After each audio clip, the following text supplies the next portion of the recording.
So you said you were dressed. Do you recall what you were wearing? No.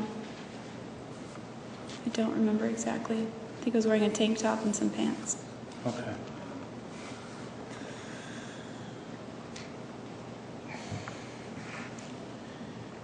So you've got your car packed and you're ready to leave. What happens next? I went into the office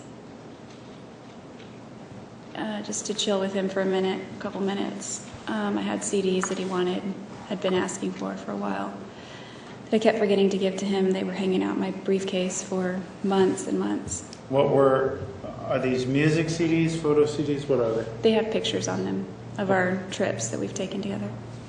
Okay. And so you're in the office and you're showing him these, or just describe for us what's going on? I got the CDs out. They looked pretty scratched, which he noticed and got upset about because it was my fault that they were scratched. So he put them in his CD drive, and he was having a hard time bringing up the disk drive on his computer. He said it had a virus.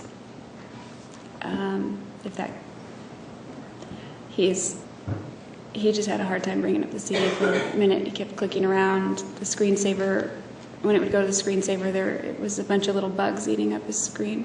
Where were you when he was looking at these CDs? I was laying on the floor next to his chair with Napoleon. Okay. So you could see his computer screen, but you were on the floor. Yeah, I could see it if I looked. I was just laying on the floor. Okay.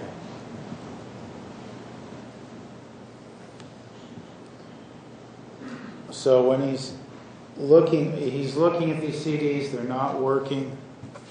You're on the floor with Napoleon. What happens next? He finally somehow he was able to bring up the CD on his screen, and most of the images came up as little gray squares instead of photos. And probably because the CD was scratched. I assume that's why they were like that. You said they came up as what? They were, where the thumbnail would be, it was just like a medium to light gray square or rectangle or whatever. Okay. So just continue. What happened? What was he doing?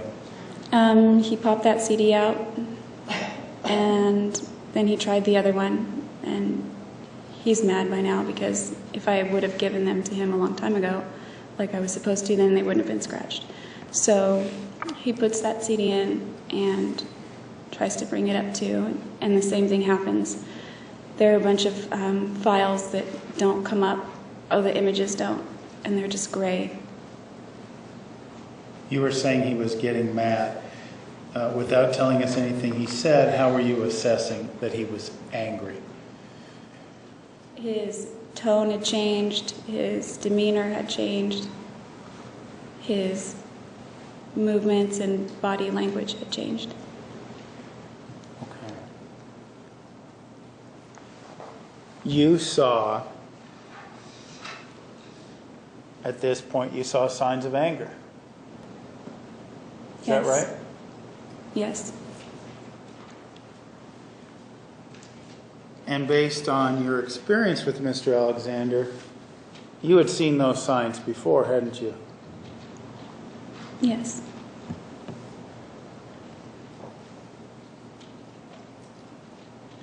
How were you feeling laying there on the floor watching his anger rise?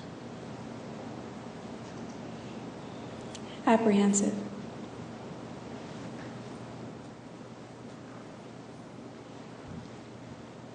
Did you get up and run out of the room? No, I laid there for a little while, while he was doing this, and then he opened the CD, the disc, and he picked it up and he flung it at the wall, and it ricocheted off the wall and rolled off the desk and landed on my head and hit the carpet. Now, Miss Arias, I want to get a good sense of where you were at this point in time, showing you again what's been marked as Exhibit 36. Miss Arias, is the area in which you were laying, is that depicted in this photograph? Not really. Okay. Let me show you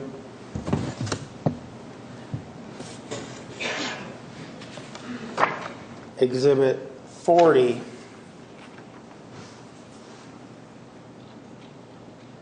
Does that depict the area which you were laying? It was on the other side of the desk where the shadow is. I was laying parallel to the wall. Parallel to the wall on the Yes. other side? Yes. Or on that side? Okay. On against that wall, sort of against the wall. I wasn't touching the wall, but I You was. say that wall, could you point to where you're meaning? Is it visible? Yes, the wall there with the outlet or whatever that thing is. Okay. So you were laying at near the outlet. Yes. My head was more toward the desk, and my feet were toward the door, which would have been the other way. Okay. So you mentioned that he throws this CD that rolls around and rolls towards you. Is that right? Yes, it rolled off the desk and landed on me. Okay. Were you then seeing more signs of anger at that point in time? Yes.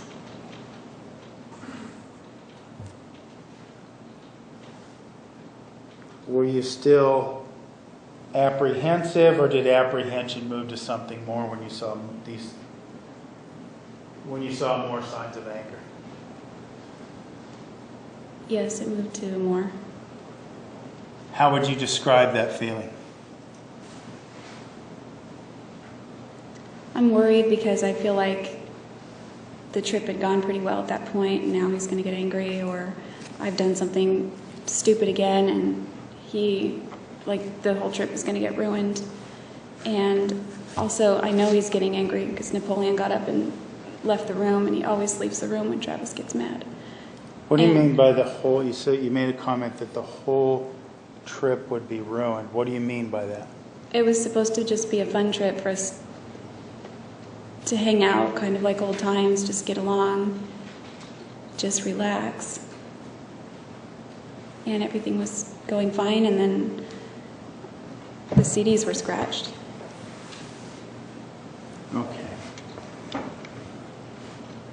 So the CD rolls near you. Are you at this point in time fearing that he's going to be physically aggressive with you?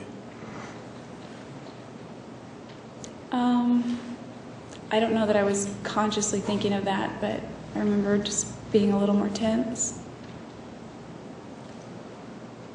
After this CD rolls by you, what happened next? I stood up and I went to walk over to him to rub his back or something, just to make sure he was okay, and let him know that I still had the pictures on my other drive, my ACOM data drive, but I couldn't access them because that drive was not working at that time. But they were still there, I assumed, and that I would get them for him. And I was going to apologize, and he had stood up, and the chair got pushed to the side, and he spun me around and bent me over the desk and pressed up against me. Let's talk about that a little bit.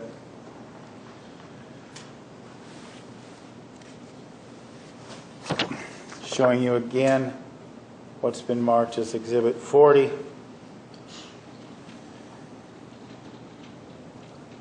Can you see this area here where my finger's pointing?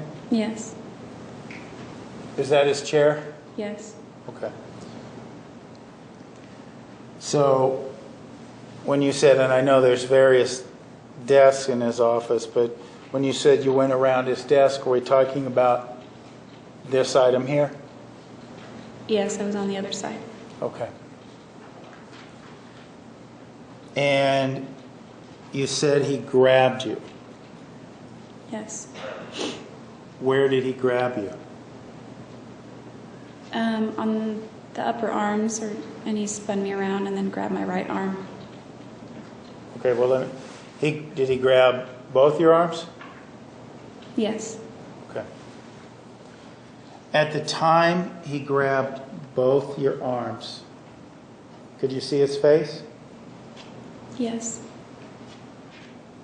Did you see anger in his eyes? Yeah, he looked pissed off. Were you scared he was going to hit you? I wasn't thinking of that. He'd only done that one time, so I was scared he was going to throw me or something like he'd done before.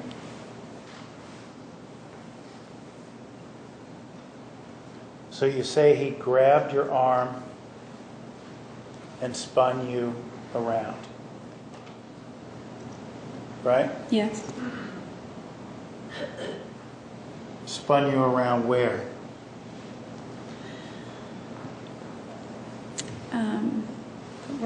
Right on the desk. Point to it. We were standing right about here. Okay. Now I want to clarify something, because you said he had only hit you one time at that point. But earlier we heard about him smacking you in the face and him kicking you. Right? Right. When you say he only hit you one time, but then what are you referring to? His hands. Okay.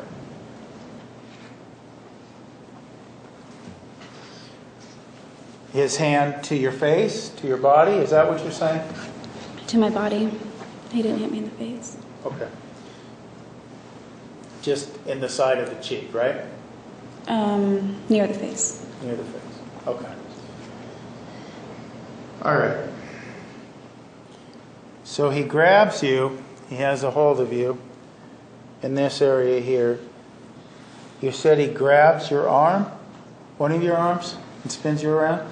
He grabbed both of my arms, spun me around, and then grabbed my right arm and twisted it behind my back. When you say behind your back, did it hurt? I don't remember feeling pain. Did you feel like you could have just walked away? Not in that particular moment, no. Why not?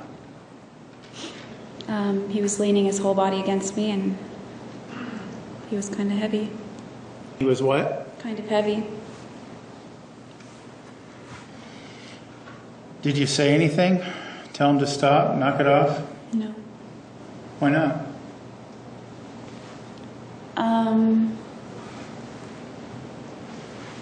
I didn't want to make him even more pissed off.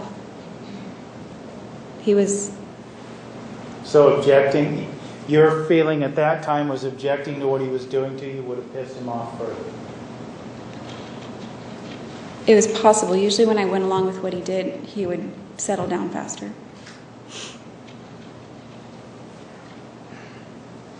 Going along with what he did, what he wanted to do, calmed him down? Is that what you're telling us? Yeah, that or groveling or something. He would get less angry quicker. Okay. Well, based on what he did, I guess we can define what he wanted to do. What did he do when he had your arm behind your back? He pressed his groin up against my butt. Were you facing in the direction of this desk or against the desk in the back wall when he did this? I was facing the first way you pointed. Okay. You were facing the desk. Yeah, I was bent over the other side of the desk, facing that way. Okay. So you were bent over this side of the desk, right? Yes. Okay. And you said his groin area was pressed up against your buttocks, right? Yes. Were you wearing clothes? Yes. Was he wearing clothes? Yes. You mentioned that you were bent over this desk. How did that happen? Did he push you down, or what? How did you get into that position? Yeah, he had my right arm and bent me over. Okay. Was he saying anything to you? Was he telling you to do a particular thing? I don't recall him saying... I don't recall what he said, if he said anything. Okay. So when you're in this position, what happens next? Well, he kind of does a few thrusts briefly, and then he starts pulling my pants down. What was the first part of your answer? He thrusted a few times and then started pulling my pants down. Thrusted a few times. Right. What do you mean by thrusted? He pressed his groin against me. Okay. Against your buttocks. Yes. Based on that movement, did you believe that he wanted to have sex with you again? Yes. I could feel that he had an erection. Okay. At that point in time, did you want to have sex with Mr. Alexander?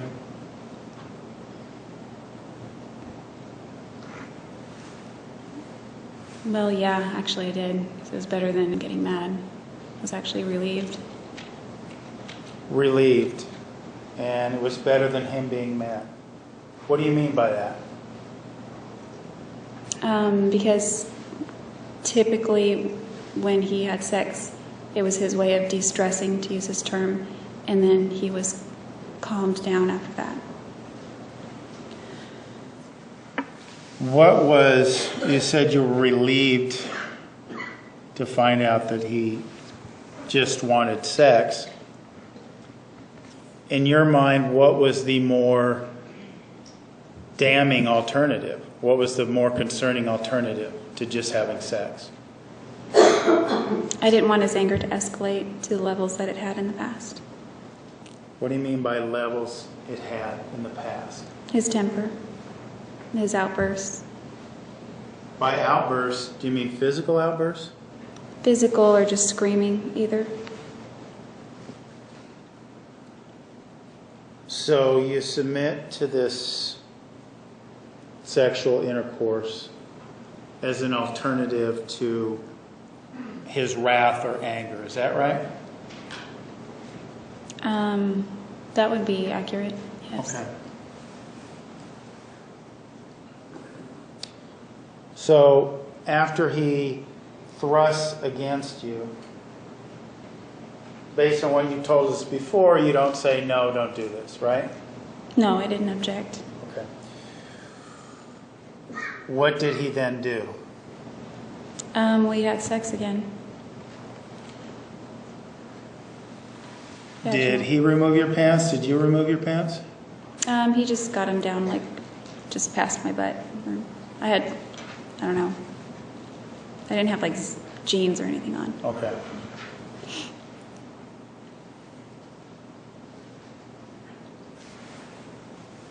Does he ejaculate? Yes. Where? On my back. My lower back. What's that? On my lower back.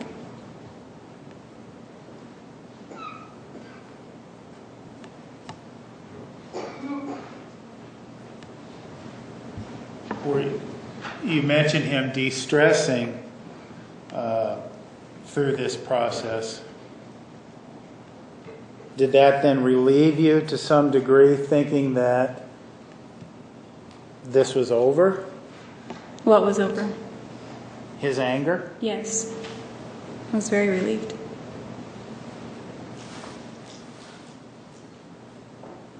I felt like we avoided catastrophe. Catastrophe being what? Just it leading to another fight. So your mindset on June 4th, 2008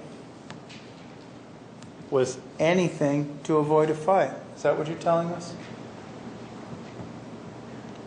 Yeah, in that moment, yes.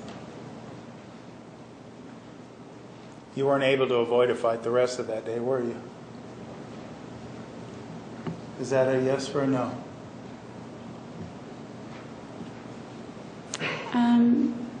No.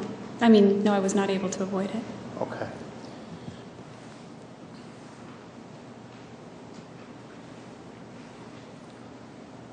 After he ejaculates on your back,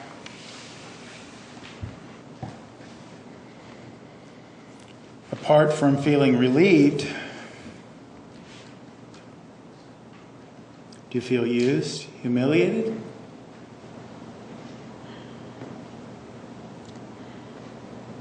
I felt a little bit used when he said, "Go clean yourself up." But I didn't really dwell on that very much. Okay.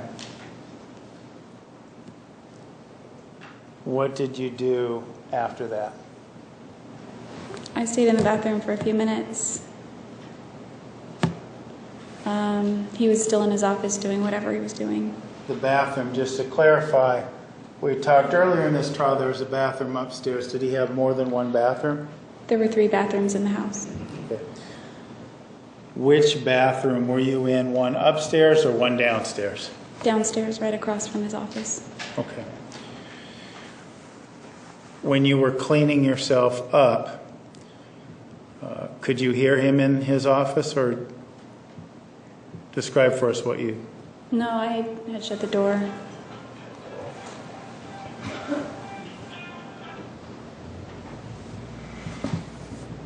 I'm sorry, just to make sure everybody heard this.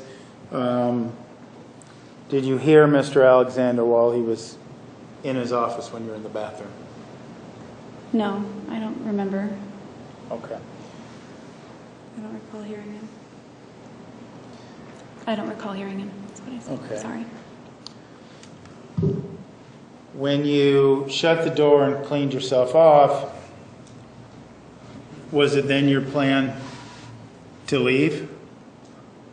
I was going to say goodbye to him eventually, but we were still kind of hanging out. Now that he was in a better mood, I wanted to say goodbye in a nice way. So I went back in the office and we hung out for a few minutes, and then we decided to go upstairs and do more pictures. Well, let me ask you a question. This desk, moments before you cleaned yourself up and you went back in the office to talk to him, he had just bent you over the desk and ejaculated on your back. Objection, that's the real search twice. I haven't finished my question. May continue. Were you angry when he did that?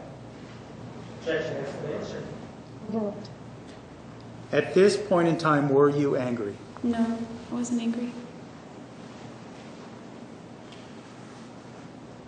Your hope, you said earlier that you wanted the visit to end on a positive note, right? Yes. Objection, that's the answer. Leave.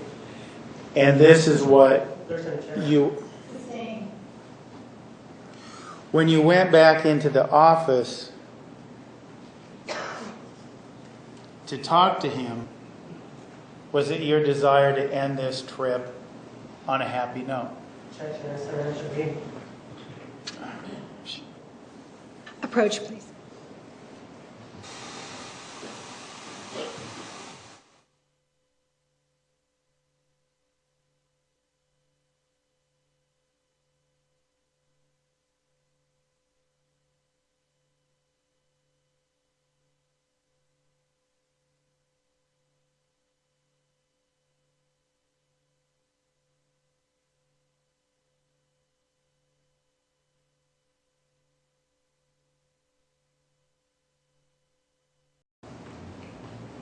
office after he's done this to you?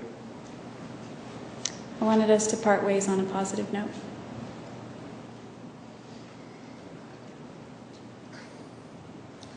What did that mean to you? It meant him leaving not angry and me leaving not crying.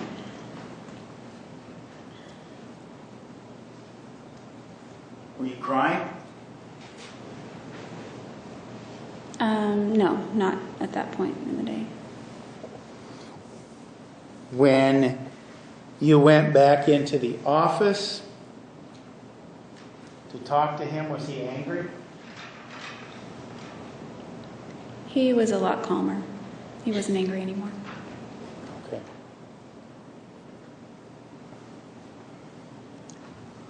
Did you leave then? No. Why not? We decided to go upstairs and take pictures. More pictures. You say, we decided. How did that come to pass? Was that something he wanted to do or something you wanted to do? It's something that goes back several months. Okay. What do you mean by that? Well, the Cancun trip was announced in 2007, I think right before I broke up with him. And so he assumed he was going to win this trip. And so he was getting in shape. He had bought this thing around Christmas time called Body Bug, where he measured all his calories and all the calories he took in and all the calories he burned, so that it was just simple plus and minus math so that he could lose weight. And then I think it was in February or March that he received, maybe it was April, that he received confirmation that he was going to Cancun. And so he beefed up his workout even more so that he could shed a few more pounds. The prior summer he was almost 240, and so he had lost a lot of weight, and he was down to like a little over 200. And most of it, he had gotten a lot of muscle and lost a lot of body fat. So he was very proud of his shape. His goal was to have a six-pack. He wasn't quite there, but he was close. And when he got to that point, he wanted photos taken of what he had accomplished. So since Cancun was very close, he had almost completely sculpted his body the way he wanted it. It wasn't quite to where he would have preferred, but it was very close. Well, let me interrupt you for a minute, because you said a couple things of note. You said the Cancun trip was announced in 2007? Yes, in June 2007. Okay. Were you ever scheduled to accompany him on this trip to Cancun? No. When you drove from Pasadena to Mesa to Mr. Alexander's home, were you under the impression, did you know whom he was going with? I was under the impression that he was taking his friend's babysitter. He owed them $2,000 or a couple thousand. And they said, if you take our babysitter, we'll call the debt even if you give the ticket to her. That's what he told me. So there was no inclination on your part or desire or expectation or hope that you were going to go to Cancun with him in June of 2008? No, Okay. never. You mentioned he wore a body bug. You talked about the things that it measured and that sort of thing and why he did it, but physically, where did he wear it? On his upper arm. Okay. I don't remember which side. And you saw him wear this on several occasions? Almost all the time. Okay. Going back to what has been marked Exhibit 167, Ms. Arias, you mentioned that he wore this body bug on his upper arm. This gray object we see here, is that his body bug? Yes. Okay.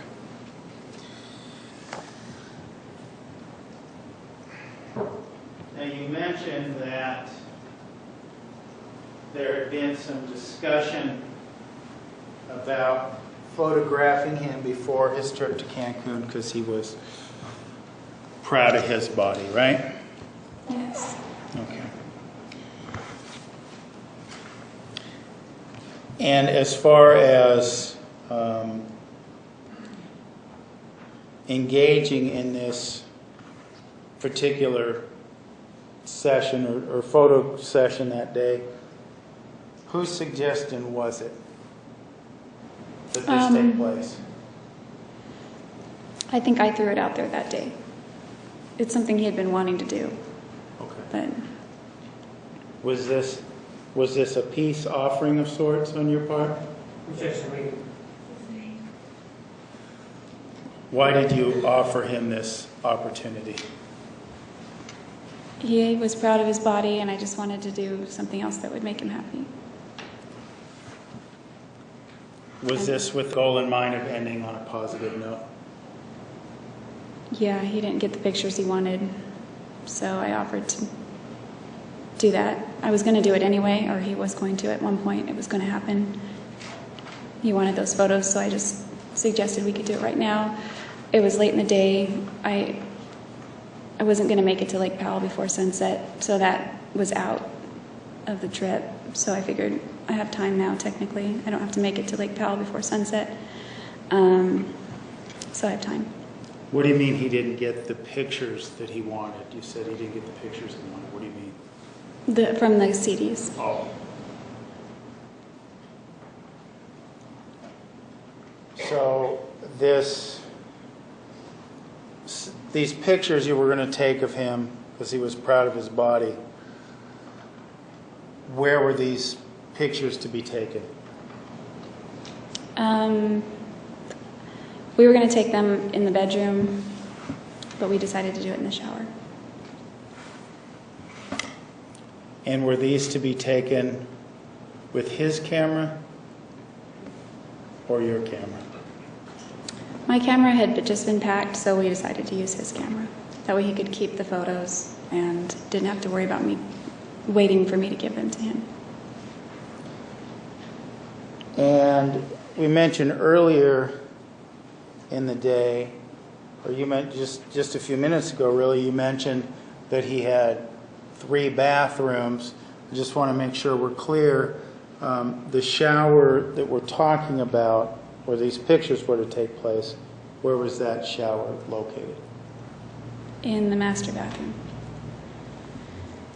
This might be a good time, Judge, to... All right, ladies and gentlemen, 10:30 tomorrow morning, so be here by 10:25. Please remember the admonition.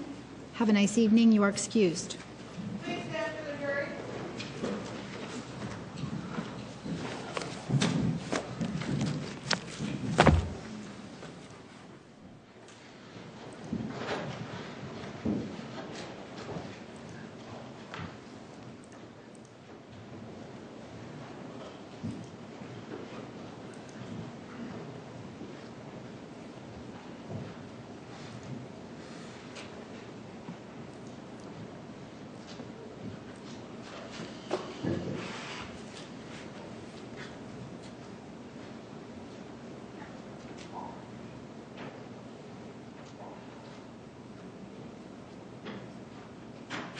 Please be seated. The record will show the jury has left the courtroom. Ms. Arias, you may step down.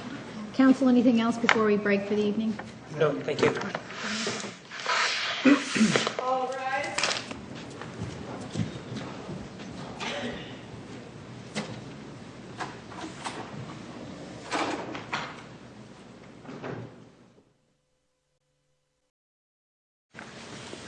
Good morning.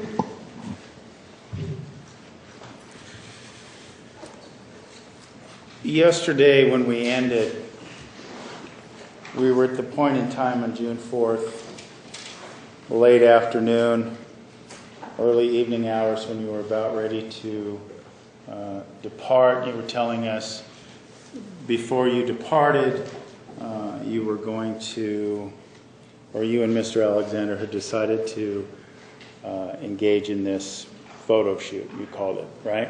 Yes. And this was to take place in his bathroom, right? Yes. Okay. Why was the shower area selected? It was selected for the water We were going for a certain effect with the pictures and the water. Okay. When you were in the bathroom, you took these pictures with Mr. Alexander's camera you were telling us yesterday, correct? Yes, that's correct. Okay. And where was your, refresh our memory, where was your luggage and your items, your personal items, when you were doing this photo shoot? Well, I think my camera had been put away. I didn't really even bring it out for that part of the trip. So I don't recall specifically, but I think most of my stuff was in the car at that point, maybe except my purse. Okay. When you were in the bathroom, did you have a gun with you? No. Were you holding on to a knife? No. Okay.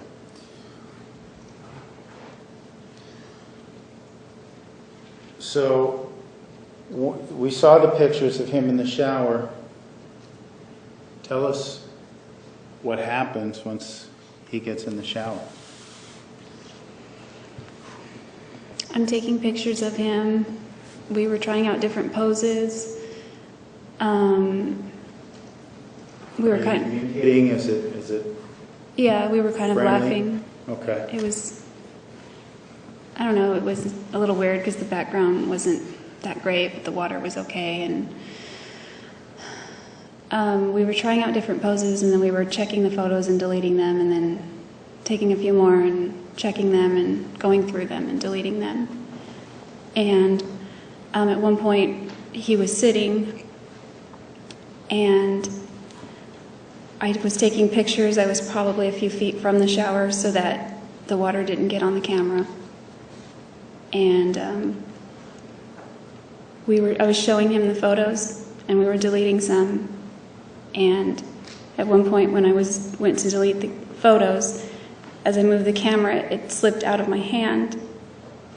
And it didn't like fall right away. I kind of caught it, and then I caught it like a football, like it bounced, and I almost caught it. But it didn't catch it, and it landed on the mat, and then it rolled onto the tile. And where were you when this took place relative to the shower?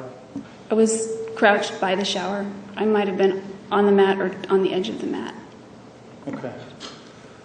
So what happens after you drop the camera?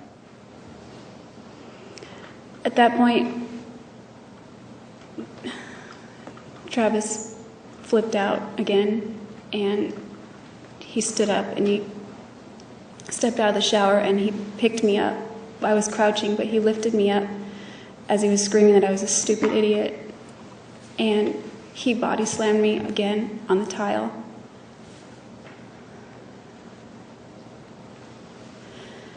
He told me that 5-year-old can hold a camera better than I can.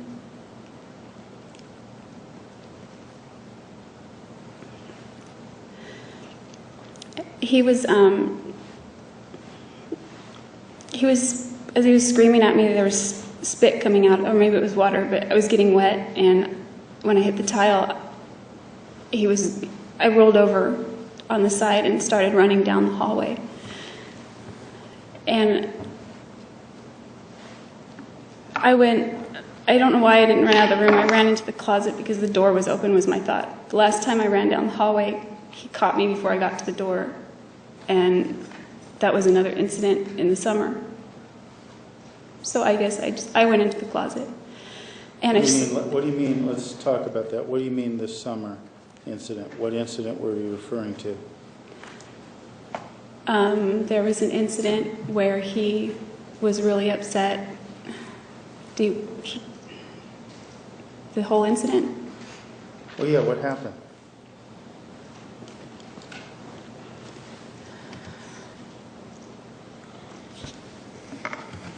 The previous summer in August 2007, I got hired at P.F. Chang's to work, and they needed my Social Security card, which I didn't keep in my purse because for security reasons. It was packed away, and I was looking everywhere for it, couldn't find it, so I assumed it was in one of the boxes that were that were in Travis's garage. So I called him. I needed the card for the next day for work. After I'd been looking for it, I wanted to come over and look for it there. He said, sure. It was a brief phone call. It was about 11 o'clock at night. And he sounded sleepy, so I thought maybe he was sleeping. I came over. I went into the side, of course, to go into the garage to look for the box. But this time, instead of going into the garage, the door was locked, which was unusual because it's almost always open. So I think, no big deal. I start walking around the back of the house toward the sliding glass door, which is never locked because he had installed a doggy door. So the sliding glass door butts up to it, but it doesn't lock. So as I was walking around the house, the blinds to the living room were open, and I could see this blue glow coming out of the window from the TV. And I was walking toward the glass, and I glanced in, and I noticed two people making out on the couch. And I stopped for a second because I thought that was awkward. And I assumed it was one of his roommates. So I thought, how would I handle that? You know, I thought maybe I'll just walk in real quick and say sorry, and just because I would have to walk past them to get to the garage because it was on the couch. They were on the couch. So I decided I would do that. And then as I was going toward the glass, she stood up and she rehooked her bra, and the guy stood up wiping his mouth, and I saw it was Travis. So we weren't together at this point, and I knew that there were other people that he was seeing or that I was maybe seeing, but it kind of still hurt. So I ran. I didn't go get my Social Security card. I just left, and I went home, and it was too late to call anybody really. So I just waited till the next day to call my sister, my little sister, but she wasn't home. She lived with my parents at that time. My dad answered, and I told him what happened because he was somebody to talk to. I didn't confide in him often. And he was asking me why I was crying. And so I just told him what happened. And so at that point I decided I'm just going to go over there and ask him if he's dating someone. That way I can move on or something. So I went over to his house, and I went into the house, and he was in the laundry room stenciling stripes down the walls, getting ready to paint them.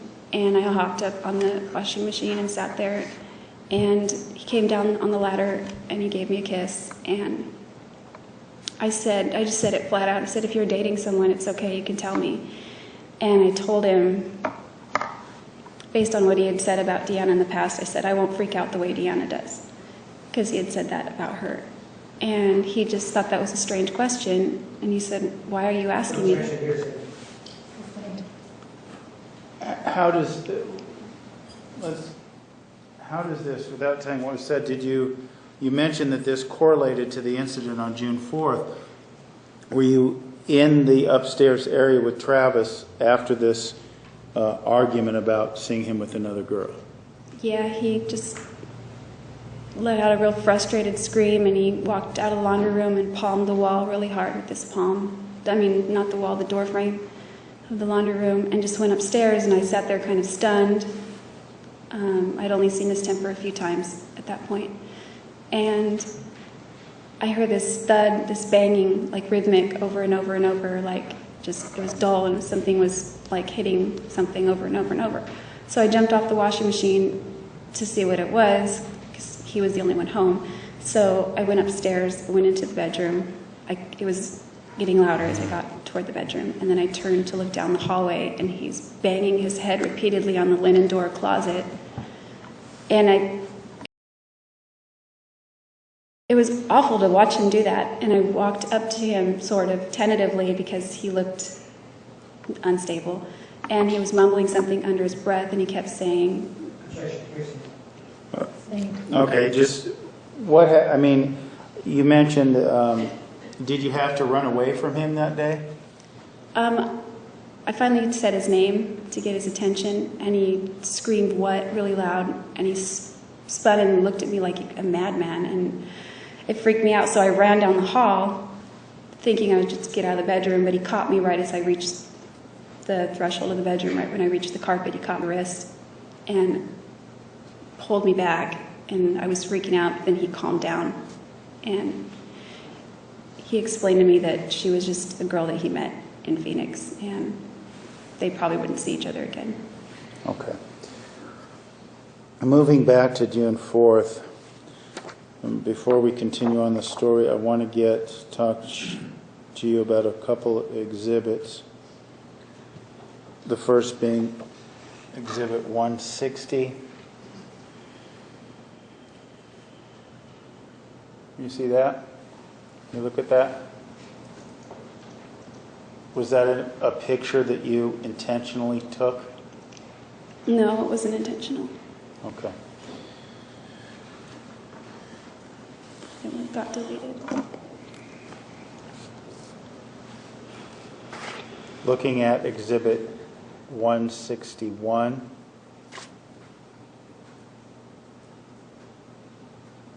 Was this a picture you intentionally took? No, I didn't take that one.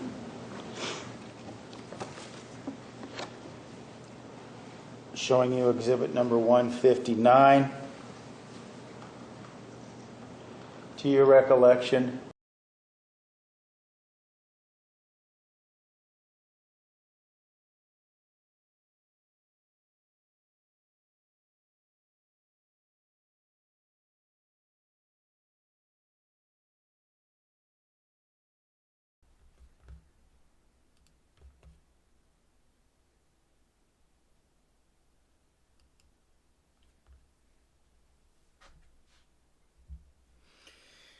Yeah, so definitely, Vrog, they can be very strange people. Yes, absolutely. They There's really strange people, and there's really of messed up ones. It's almost like going to a circus. Yeah, so I'm sure it's entertaining in a way, but there's certainly people that are nutty out there. All right, so this is the thing about Travis. So Travis cheating on Jodi is a complex question because their relationship status was frequently disputed and changed. During the murder trial, there's different perspectives emerge with Travis' fidelity. Jodi's claim: Arias testified that she discovered Alexander was cheating on her prior to a planned vacation. She claimed allegations. No, she claimed. Arias testified that she discovered Alexander was cheating on her prior to a planned vacation. She claimed his alleged infidelity was a major source of conflict in their relationship. The defense allegations. Her defense team portrayed Alexander as a womanizing cheater who simultaneously courted and had sexual encounters with multiple women while verbally abusing Arias. Witnesses for the defense testified that he cheated on other women he dated with Arias and lied to his family about the relationship. The ex-girlfriend's testimony. Lisa Andrews, an ex-girlfriend of Alexander, testified that she discovered he was cheating on her with Jodi, and she noted that while he projected an image of the original Mormon man, he was actually sexually active with multiple partners.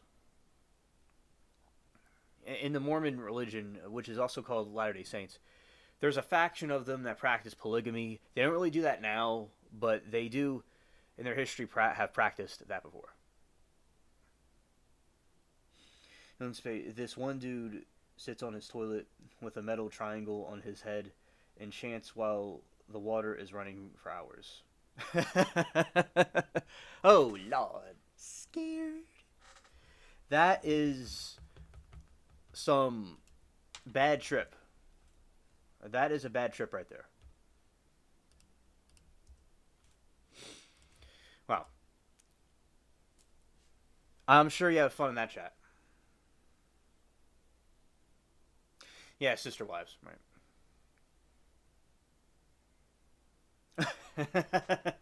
Oki said eating a Rito case frog needs backup. Okay.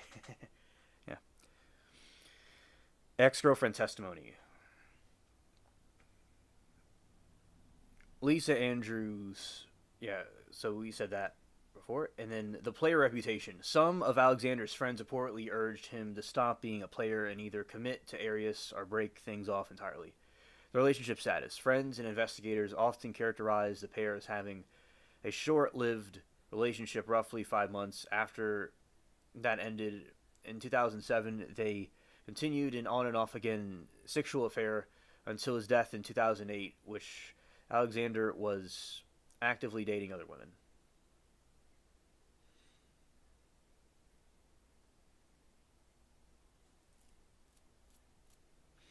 She didn't want to be Jodi, the sister wife girl, date someone who isn't that or Mormon. Yeah. Now there are,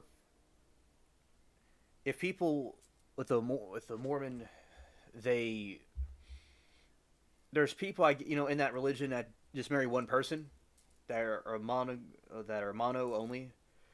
But yeah, she sort of went somebody that isn't like being a player like that, because and also for people that want to practice that, which is not something I'm like recommending people do, which is that people like are gonna have a relationship. They have to set it's kind of like a contract, right? You got to set the terms and conditions. So if somebody is gonna be open in a relationship, they should be like they're gonna be in an open relationship, and if they don't want to be in that, they should go with someone else. So she should have went with somebody that was more suited for her. But I just wonder if she was going to do something like this anyway, because what she did was very out there. There could have been something already, something within her to begin with. Yeah.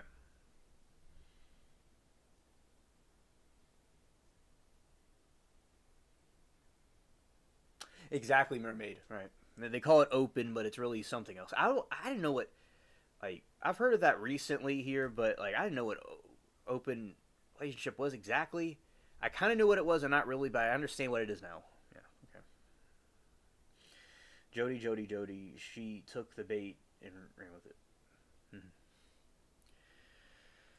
Relationship status. So then ultimately, while Arias and her defense claimed that was unfaithful, many others viewed him as a single man who had ended a formal relationship with an obsessive ex-girlfriend but continued to see her casually.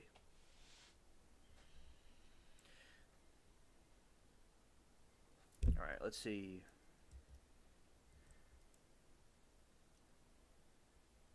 Okay, Frog, good night to you, buddy. Thank you for coming.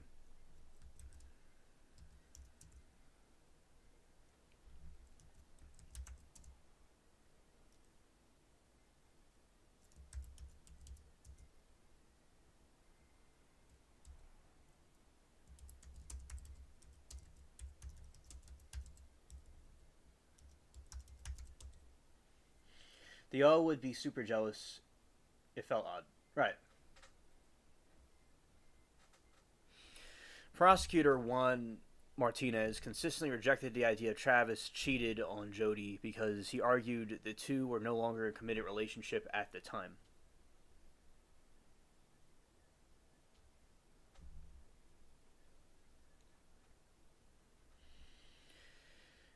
They'd say they were okay with things, but then weren't okay with it. Like what? Yeah, exactly.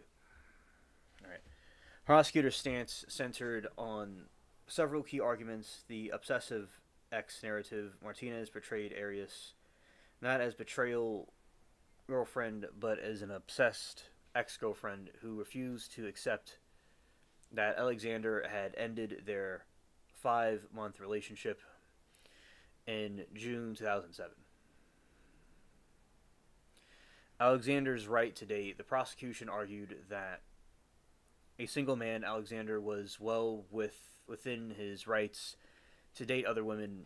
They contended that Arias' jealousy over his upcoming trip to Mexico with another woman was a primary motive for the deletion killings.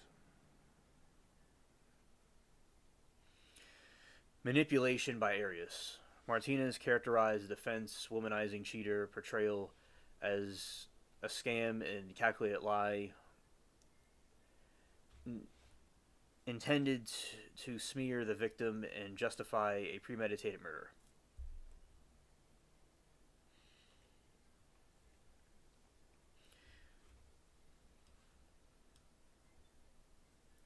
Or example, my friend who dated a boy openly, and he'd say her friends were hot, and she would get so upset.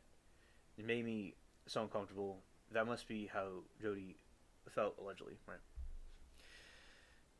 The victim was the God man, the good man, in his opening and closing statements. Martinez repeatedly referred to Alexander as a good man, and blessing who had the misfortune of being scammed by Arias. Let's see, evidence for cheating.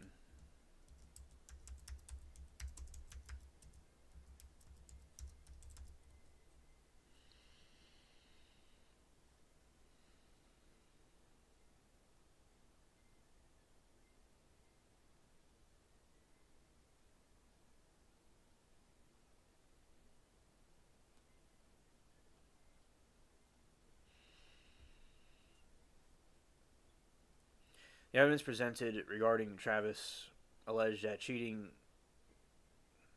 consisted primarily of testimonies from ex-girlfriends and friends who described him as leading a double life. Right, testimony of so this is like some evidence about him cheating. Right, testimony. Of course, it does not justify what happened to him. Of course, testimony of Lisa Andrews, Didone, an ex-girlfriend who testified that she discovered Alexander was cheating on her with Jodi Arias, and she claimed he told her that he was a virgin while he was actually a romantic trips with Arias.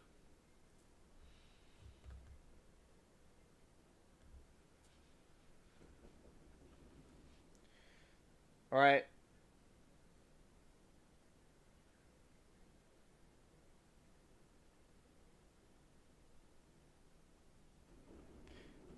All right, thank you.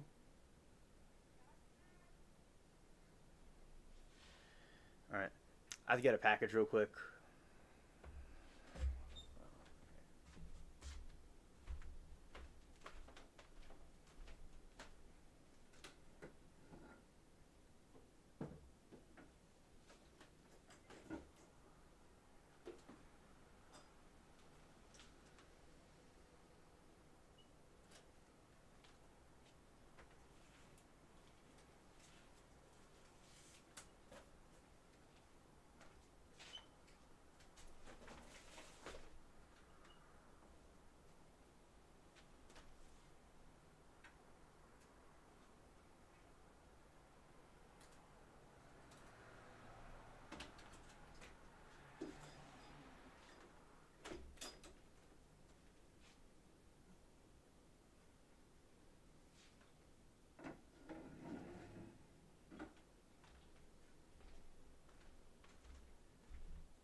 Okay, so there is a package that came, and the moon is out, and it was rising through the swamp trees.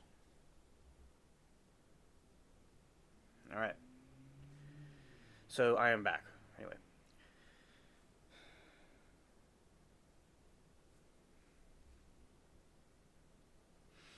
The Cancun trip. Prosecutors and friends confirmed that Alexander had planned a trip to Mexico for June 10, 2008, with a woman named Miami Hall instead of Arias, and Arias' defense argued that her knowledge of this replacement and other love interests was a source of her emotional distress. Simultaneously dating witnesses include Deanna Reed testified that having sexual relationships with Alexander, contracting his public image as a original Mormon man. Defense expert Elise LaViolette portrayed him as a womanizing cheater who courted multiple women simultaneously to satisfy physical desires. Contradictory public life and private life. Friends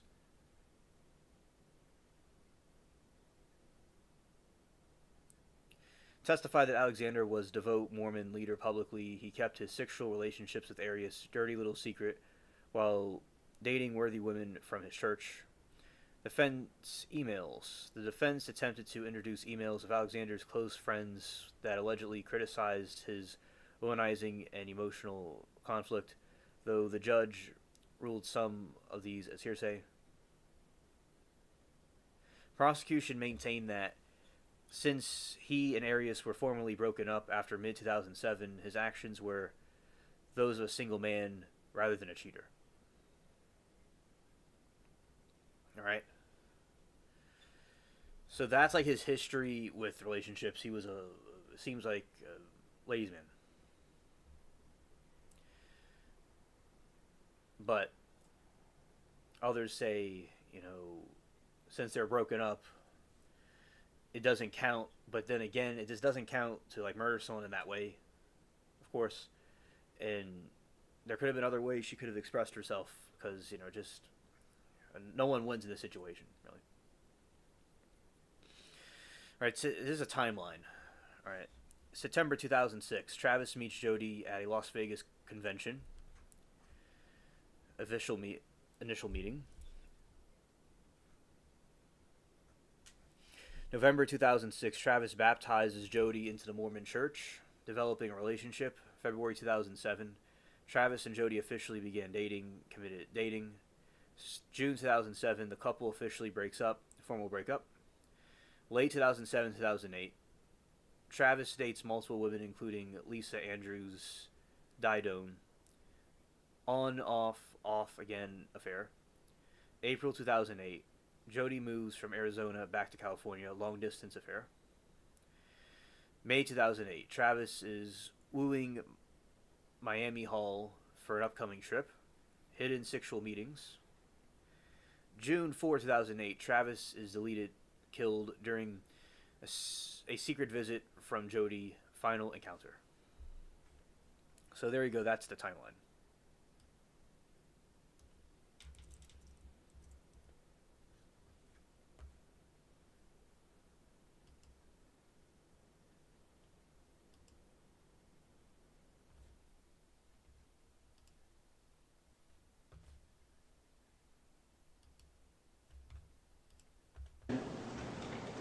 Is that the last picture you intentionally took of Travis Alexander?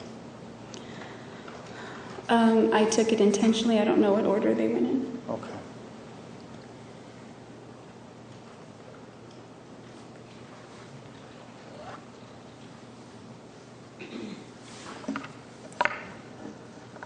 When he slams you down onto the ground,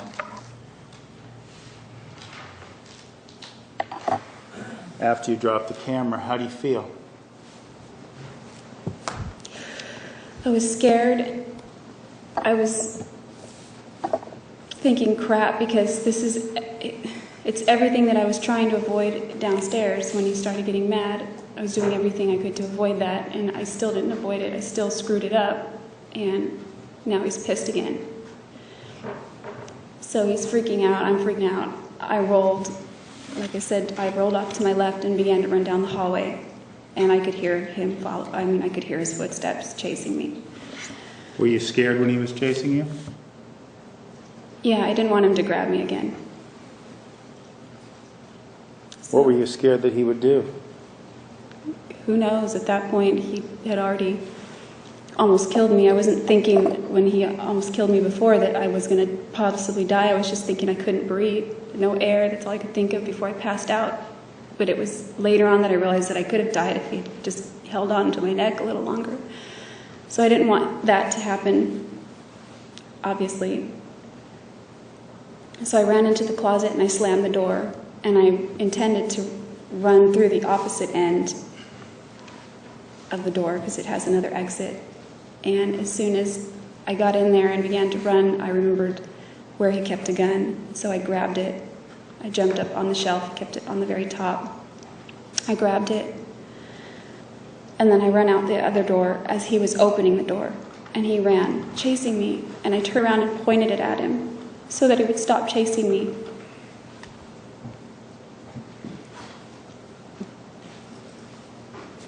Jodi,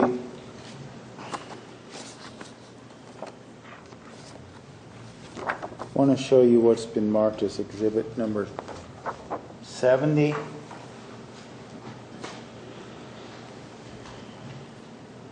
Do you recognize that area? Yes, What is that? his closet. You said that you grabbed the gun from the closet. Can you point to us where the gun was? It's up the very top of the shelf, up like right here. Okay, let me But it's show you. above that. Let me show you then what's been entered as exhibit 69. Does this show the area from which you grabbed the gun? Yes, Could you point to that area? yes, What is that? his closet. You said that you grabbed the gun from the closet. Can you point to us where the gun was? It's not shown in this picture, but it's up the very top of the shelf, up like right here. Okay, let me But it's show you. above that. Let me show you then what's been entered as exhibit 69. Does this show the area from which you grabbed the gun? Yes, Could you point to that for us, Jodi? it was up here in the corner, kind of up, right up there. Okay. You told us that you knew the gun was there. How did you know that? I had known he had it. I found it one day when he used to give me projects when I would clean. Sometimes it was the floorboards, sometimes it was the light fixtures, and this day it was the closet shelves. I had to pull everything off the shelves and dust it all. So I got onto the top shelf. There was, I don't know if it was shown in that picture, but there's also a seat. So I moved the seat around to stand on it to get up there, and it was up there. Okay.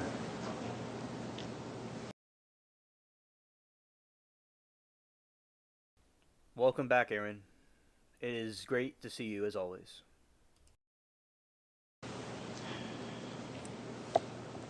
So you told us that you grabbed the gun and got out through the closet, correct? Yes. I want to show you what's been marked as exhibit 162.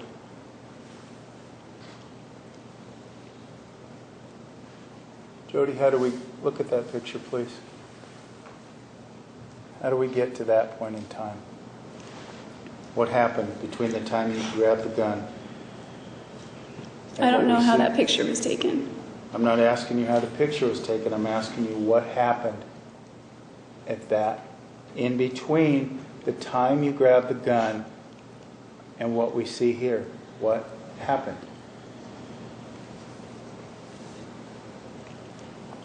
When I grabbed the gun,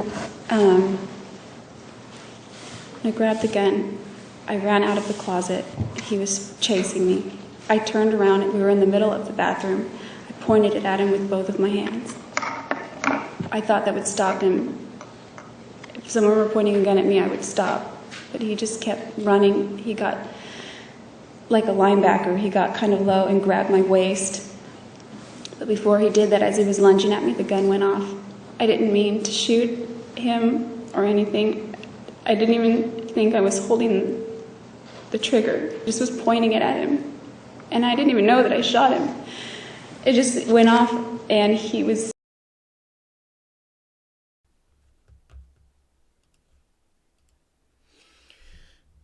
Aaron says, sorry to making dough for tomorrow's cinnamon raisins bread. That sounds like it's going to be delicious, Aaron. That's awesome. Clean room and changing up bedding, and I have eternal insomnia. Well, I hope that you get some sleep, at some point, uh, and able to take it easy. And so you're creating a freaking spa or something. Well, that's good that you definitely can make a spa or two. Yeah, and I'm glad that you're focusing on doing those different things and using it while you're awake for something, getting things done, and things that you're. The dough is so cool that you're making that raisins and cinnamon. That's really cool that you're doing that. So, thank you for the update, Aaron, about what's going on, and you are very talented.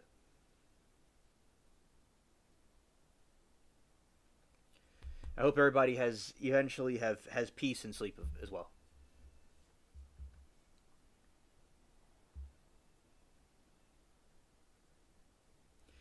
Yeah, Aaron, that does sound annoying about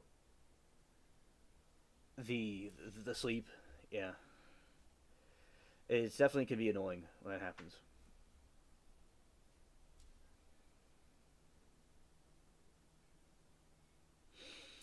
Yeah. Oh, yeah, Aaron, Miranda too. Yeah, that definitely can be tedious. Now with me, I'm just. You could say that I don't always sleep as much myself with the live streams. I do. Yeah. So. And your Pullman pan tomorrow is like the other days. Oh, I'm excited. Oh, that is great. I'm excited too, and I love the independence and the self-reliance to do that. Very brilliant. Well, I'm learning a lot from you for that stuff.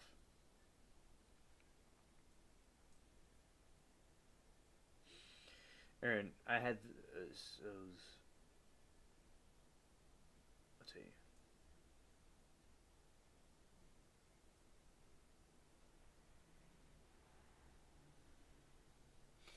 Oh yeah, and I said prayers for chat for those that want to sleep but can't, that they can have peace at some point. And I say was.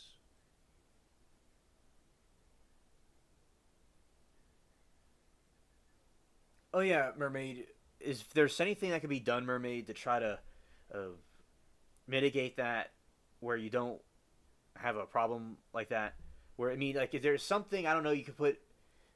I don't know enough about this. Is there something you could put in your mouth or something to keep it stable? I don't know what it's called, or if there's something like that, that'd be cool to get, like a brace or something.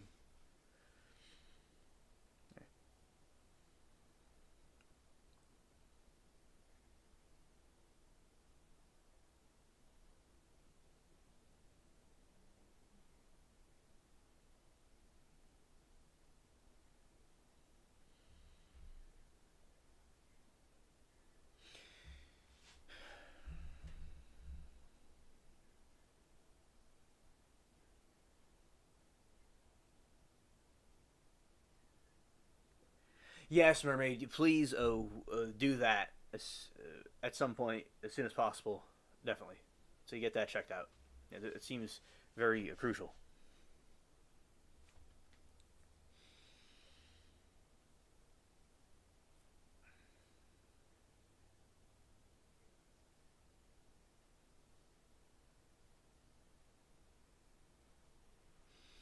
I'll tell you what a stroke is right now.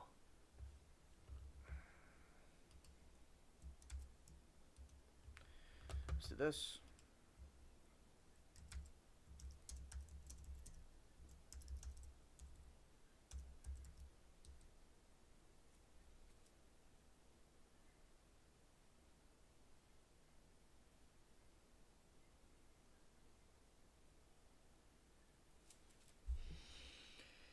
Okay, Aaron said a thing is stupid. I sleep and sudden. Oh, it sounds almost like sleeping with your eyes open. That's what it sounds like to me. And then it's like you kind of go out, then you regain the consciousness. Yeah, that certainly seems like being in like a state where you just are in like a nightmare state.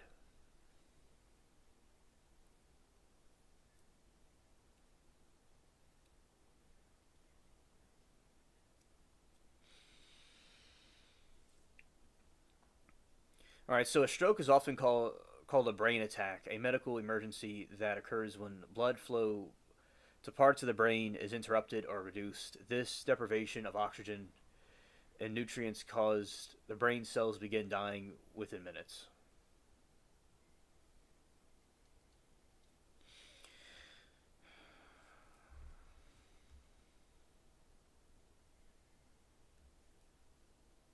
Recognizing the symptoms. Now, let's see. Now, if y'all have these symptoms, it doesn't mean that you're having some sort of a stroke, by the way. Balance, sudden loss of balance, coordination, sudden vision changing or loss of vision. One side of the face drops or is numb while smiling. Arms, one arm drifts downward when both are raised. Slurred speech or difficulty speaking, understanding. Time. Any of those symptoms appear, call 911.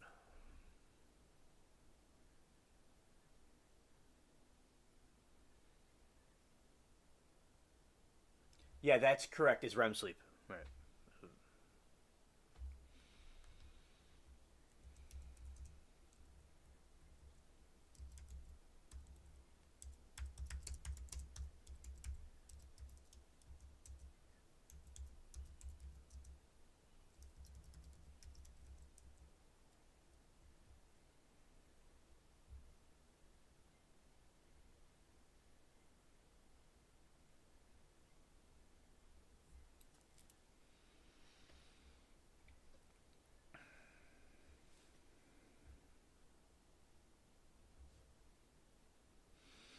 Positive airway pressure. So this is about sleep apnea.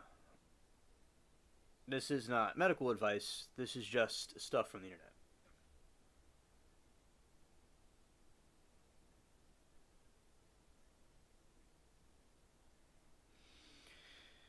CPAP delivers significant steady stream of air pressure throughout the night.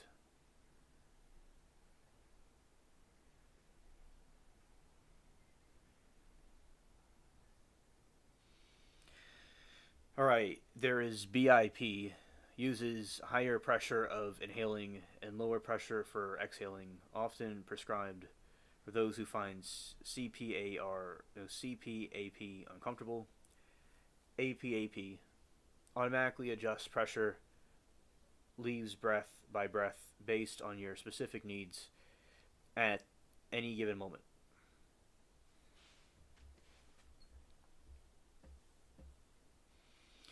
ASV, used for central sleep apnea. It learns your breathing pattern and delivers customized pressure to prevent pauses.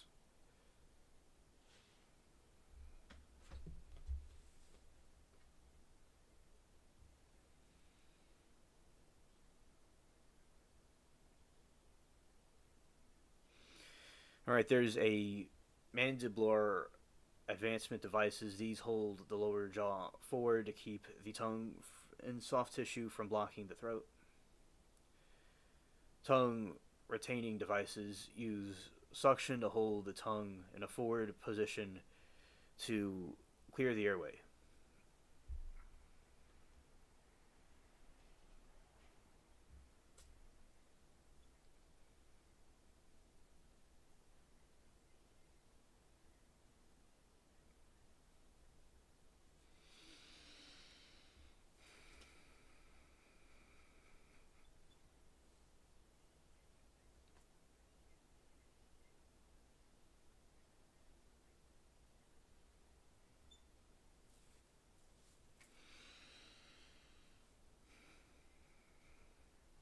Aaron said, awesome, those old things, no lashes, farm.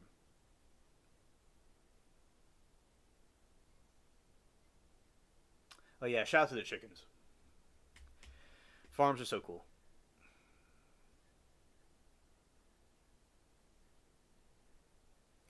Avoid alcohol and sedatives. Position therapy. Sleeping on your side rather than on your back prevents the tongue from collapsing into the throat.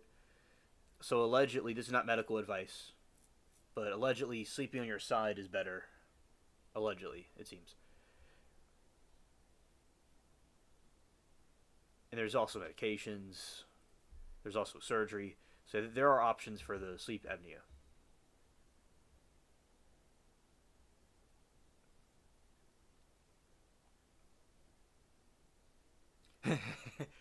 It's going to be difficult, but I won't be jealous. But it'll be difficult, Aaron, because you have an oasis over there.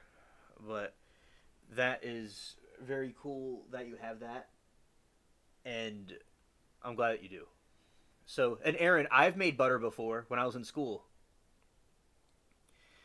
There's a school project where we made butter, and it was pretty cool. Yeah. I switch. Oh, you refer to left side. Okay, nice. Oh, LOL, yeah. A shout out to Erin. She's mastering the terrain and being self-reliant. That's awesome. What I got going for me is the growing my own food, but that's so. I have some also different plants and stuff that I have, so it's nice to do things in your own. Like when I go get stuff from my garden, it's like getting stuff from the grocery store. Like I get a grocery bag and I just go and just pick it up.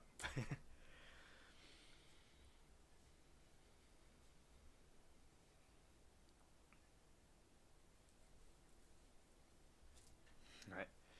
So, shout out to Erin, and always like to hear about her journey and in the wild terrain. She's in the frontier. All right. Let's see now. Yeah, chickens are good, and the different, with the land you can do all kinds of stuff with it, and making your own food. I'm sure it's delicious. I'm sure it's like everything just like tastes like I'll tell you when I had broccoli, right? It looked different. It tasted different than broccoli from the grocery store. Like it's totally different. Like I'd say a lot of the food you get from the grocery store is a bit not fresh. It's impossible for it to really be that fresh unless it's frozen. Even the frozen isn't the best as it can get. You're back and full of beans. Shout out to Moki.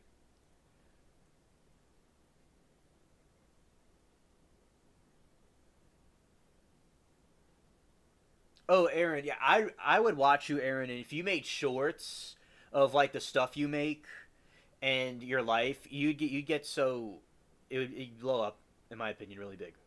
So also remember that life is short and live each day as if it were your last, but you don't have to do it if you don't want to. I recommend it though.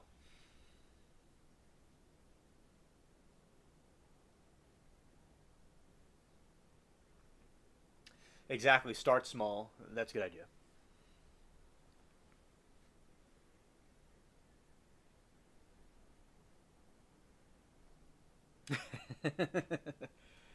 Hilarious, Aaron. That sounds entertaining. I mean, people watch that, and it's educational too.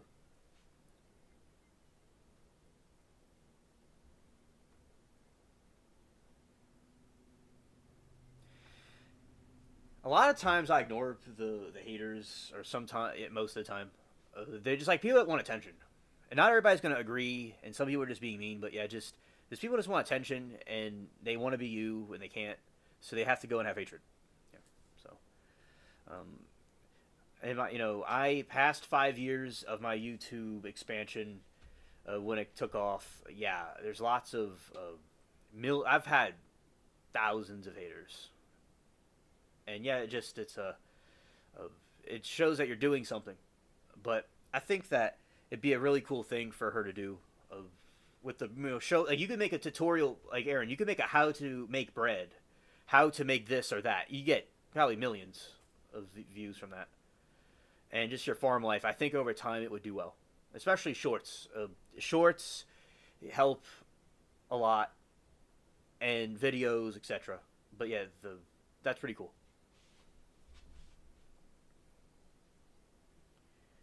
Yes, that is true, Loki. She does, and I saw some of her snow shorts, and it looked pretty cool.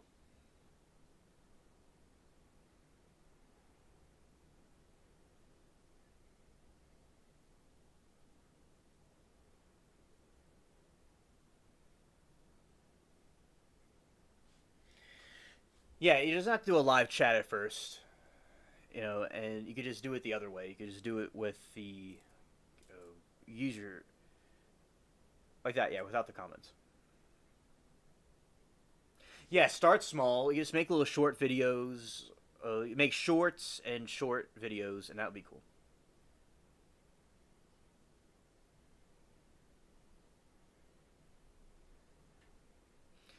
Oh yeah, Moki. Yeah, you're waiting to get the mix up the algorithm. Yeah.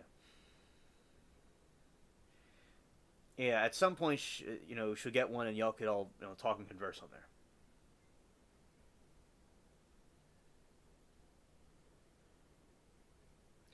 And Mermaid, I am so proud of you of what you're able to do. I knew you'd do well with your channel because you were talking to me about it. That sounded like a very good idea.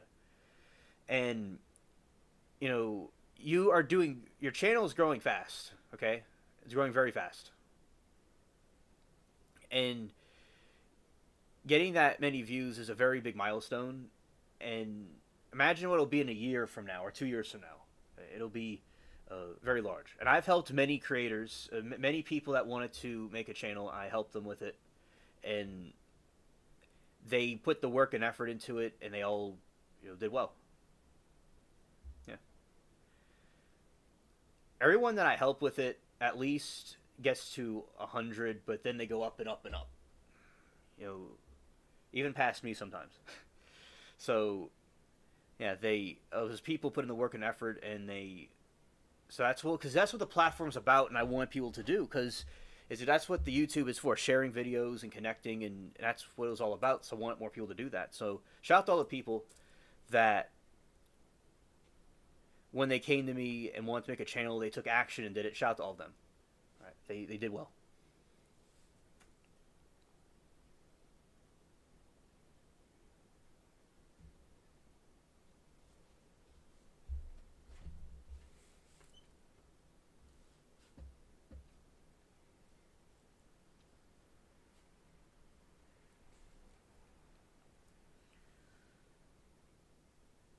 Yeah, that's true. You are almost there, almost at 200.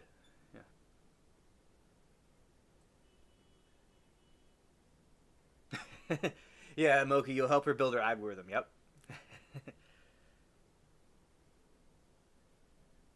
Yeah, and yeah, the chat's very funny, very funny. And the premieres is a good idea, Mermaid. I've never done a premiere before. I had ideas for premieres for certain videos that I have, but that's where I think it's a good idea to have the premiere. It's pretty cool. I like them.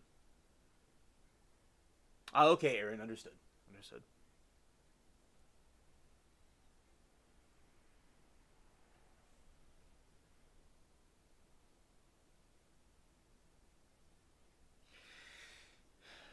Mine's mostly cats, Jesus, plus super weird stuff Aaron put in there. Oh, scared.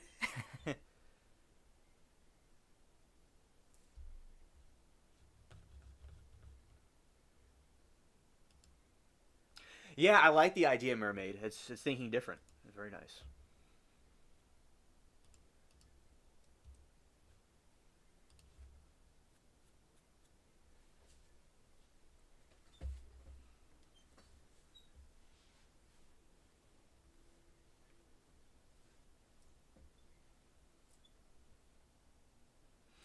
But yeah, I get AI videos of the Titanic movie. There's AI of the Titanic, of other scenes of Titanic that weren't created or movies that weren't made.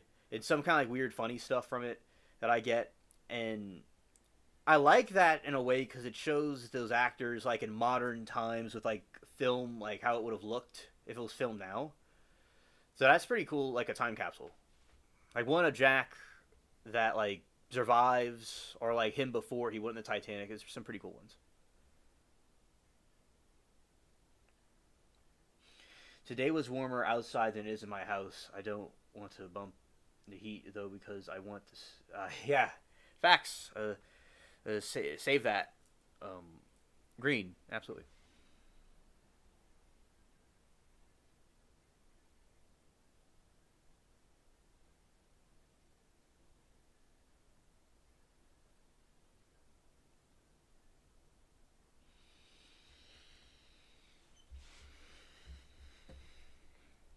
Because I didn't know about it till kind of was let's do this and seen only one friend who played some levels. Oh yeah, those games are really cool. You come up with consistent games, and that's awesome.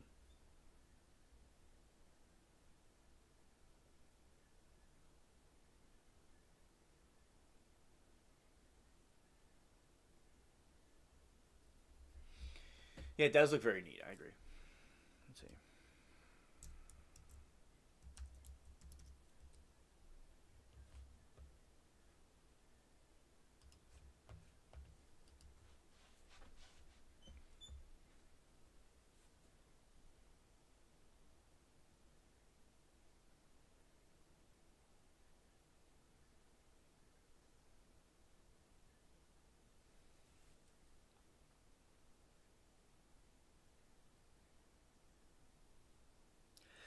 Amen, Moki. Glad that y'all are. Glad that y'all are.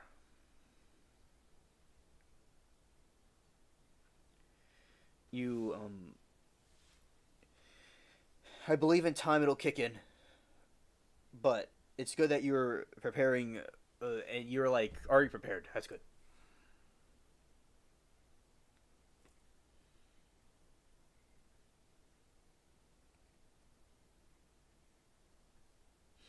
Kind of crazy. Made me feel like claustrophobic. Oh yeah, definitely those games can make the feeling of claustrophobic. Yeah, I agree.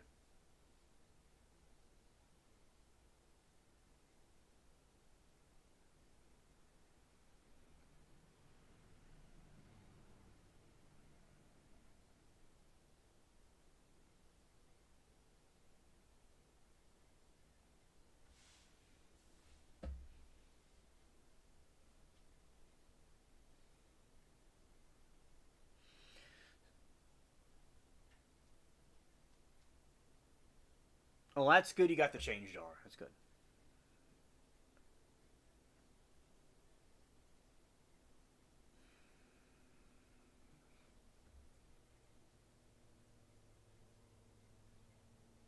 Oh, your mind was a bit blown. Okay. Okay.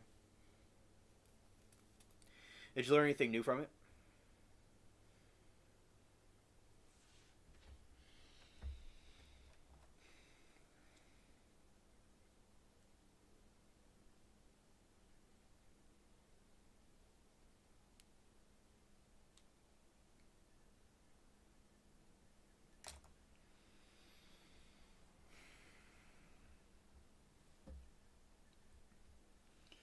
Rena says, "I guess keep."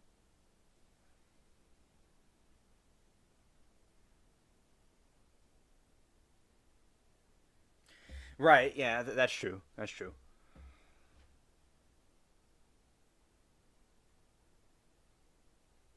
Yeah, like paintings. Like a lot of times they'll buy paintings, or they'll buy metals. They'll buy some silver, gold, or they'll buy investments or things like that. Absolutely, they do that. And, but of course, saving money is a good start. You know, mermaid. Like that's obviously the truth here is that you have to first start by okay, mermaid. I want to tell you this. So it's good to get a flow of income. Flows of income from multiple sources if possible. So your YouTube channel is a good in the future. It'll be a good start for you when it, eventually will take off. As I said, remember make yourself individual instead of organization. Like because I kind of was like being silly when I did that. So anyway, so yeah, definitely a source of income, saving it up, investing little bits is good. Little bits over time it accumulates.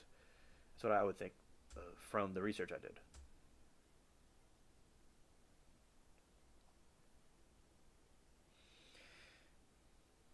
you get like a coin, right? And in 2 years, 3 years, they'll go up for a little bit, and things like that.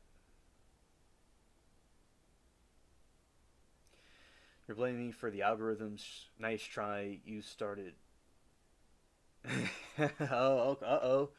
Loki started. Okay. And stuff don't send. Oh, okay. Scared.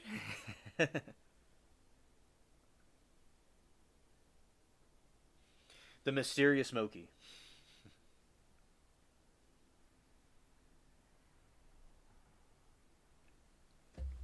Yes, exactly, Mermaid. Gold and silver. Right.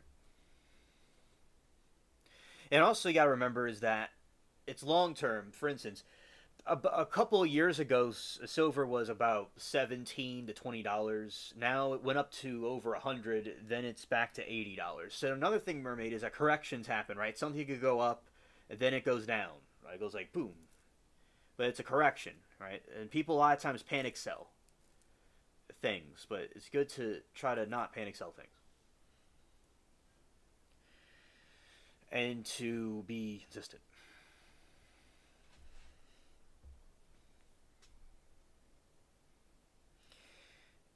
And another thing, Mermaid, is the most important thing to invest is like skills. Like, and by knowing more skills, that will also help. Solving people's problems. That helps too. That's like how you would start out, and then you can work your way up. Don't buy any online courses though, because I think those are just, the people that sell the courses make money from selling courses the more than anything they ever can teach in a course, in my opinion. Doesn't mean people shouldn't try to buy them. I've seen courses before. When I was like after high school, I took some courses on social media, and I applied it to YouTube. But so it could be helpful. But sometimes it doesn't mean to not get them. But it's like sometimes the thing that makes them the money is selling the course itself.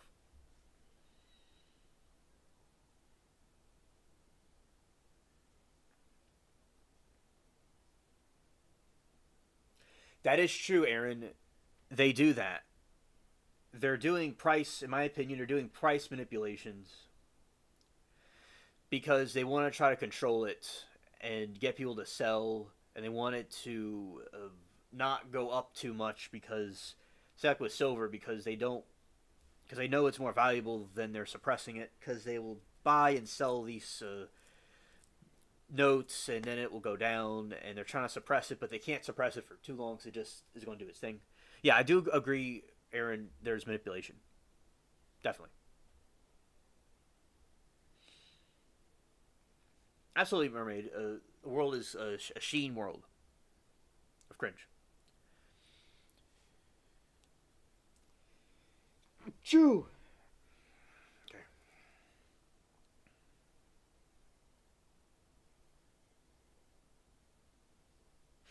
I agree, Aaron. I agree. Very wise.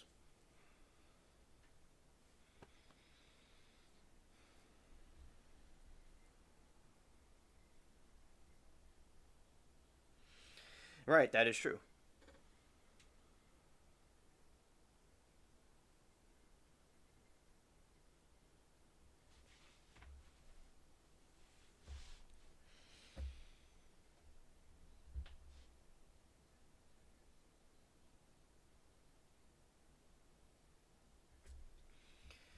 Explain how bills are for poor people.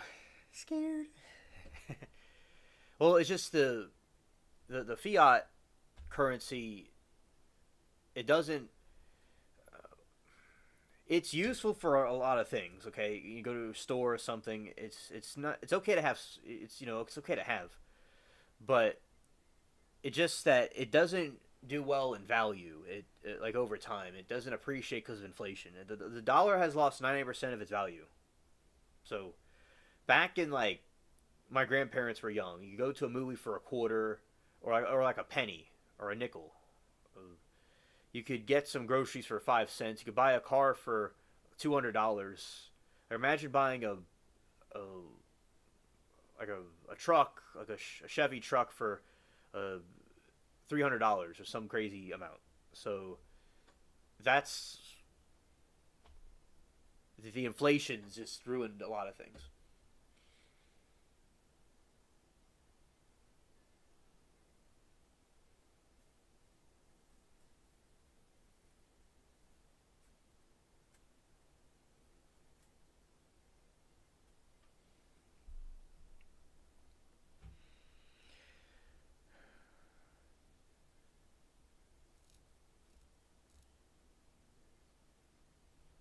Right, maybe like a special bill mermaid would go up. Yeah. Right, exactly. Very well said. One positive thing is doesn't like we see, and we're trying to bring good back. It takes a while, but up to us, and with the next generation, we bring up. Oh, Aaron, that is good because we can't control what happens, but what we can, how we react to it. So yeah, I'm glad that this generation is. We're waking up and seeing that there's something wrong and making a change. Right.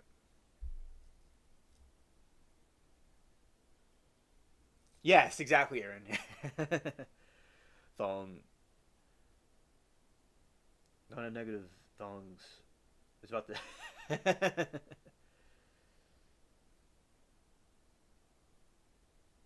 Hilarious. It's important to change thongs. Yeah, especially. Yeah, the thongs are important to change, indeed. Yeah. Sometimes it's completely necessary. Yeah, scared.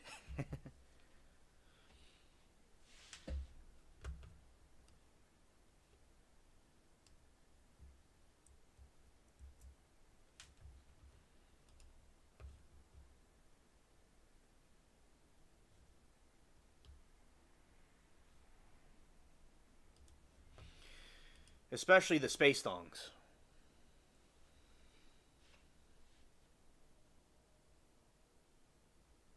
Oh, okay, Moki, how did that go? And by the way, the moon is out and it looks very beautiful. And I have a quest tomorrow during the some point during the day. And yeah, and last night was a really fun stream. I'll say that was really cool. And also, this stream is cool as well. I like the conversations we're having. So yeah, just mermaid. A lot of it's like when they print. Remember this mermaid when they print a lot of money, the money loses value. And I do think because of the coof plague that happened in 2020, a lot of money was printed. That's another reason why there's issues now. It'll take a while for it to get repaired, but it's getting repaired.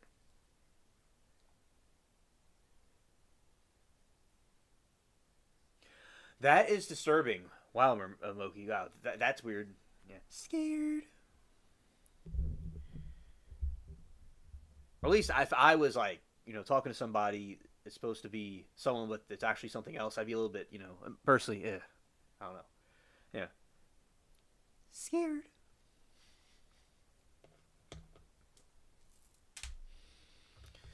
We've learned last night that if we did a live stream from Mars, there'd be a 20-minute chat delay. Oh, Moki, I agree. I agree. There's bad people everywhere.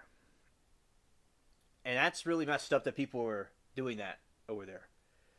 There's a lot of disturbed people. It's clowns. There's clowns and jesters of the royal courts of the medieval times. That's the modern day people like that now. Like it's the trolls and the people that you're referring to, Moki. Not like the funny ones that were like we like some. I'm using it as a broad umbrella. Like people that are causing trouble or being weird. They're like how clowns and jesters were.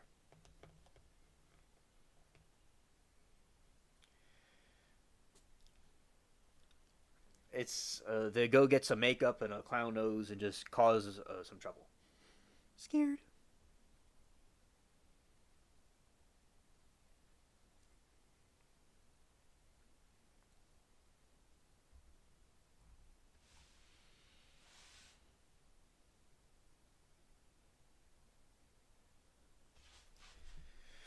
I hope that it's a good support group and continuous support and good comradeship can be there for you. Yeah.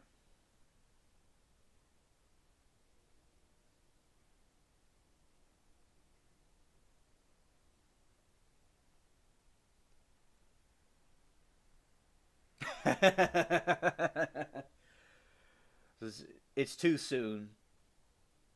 And ask him and ignored. Like, girl, you don't need to worry about that. Exactly. Absolutely. Yeah, you're still going through. You're not. I don't think you're interested in that right now. And you have the enough on your plate. Enough of beans and burritos and enough quests also on top of all that right now. Yeah. And if somebody's going to try to ask someone out, they need to just be like, they are John Sheen Doe, and they want to go on a date.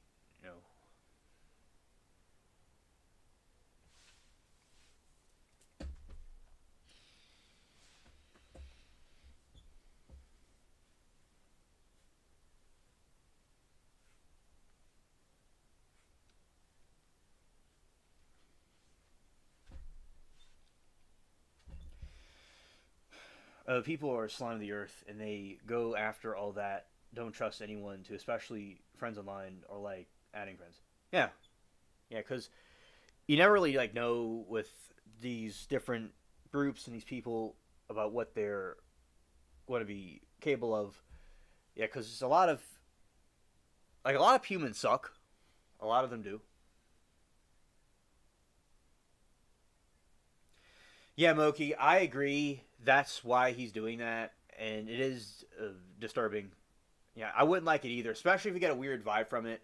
You did the right thing, because it's I don't know. It's like say like a dude that's wearing women's clothes that comes up to you, but it's really a dude. It's kind of like weird. That's like the equivalent of it.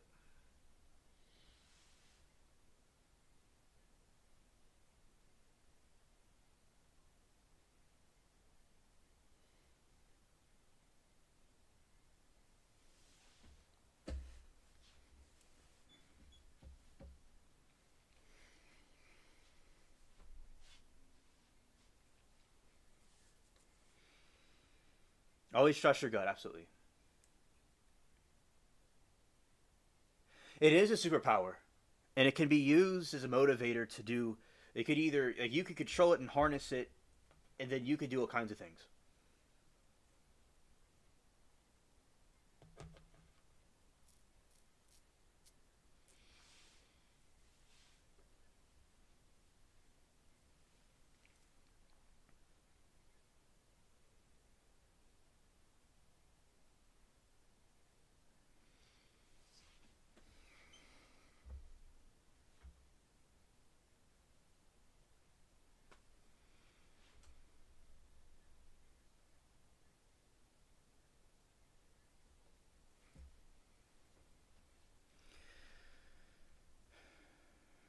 Yeah, it's a superpower and a strength because it'll, like for instance, I stay up a lot of streams I do to the next daytime, and uh, people think I'm like, whoa, it's like look what he did.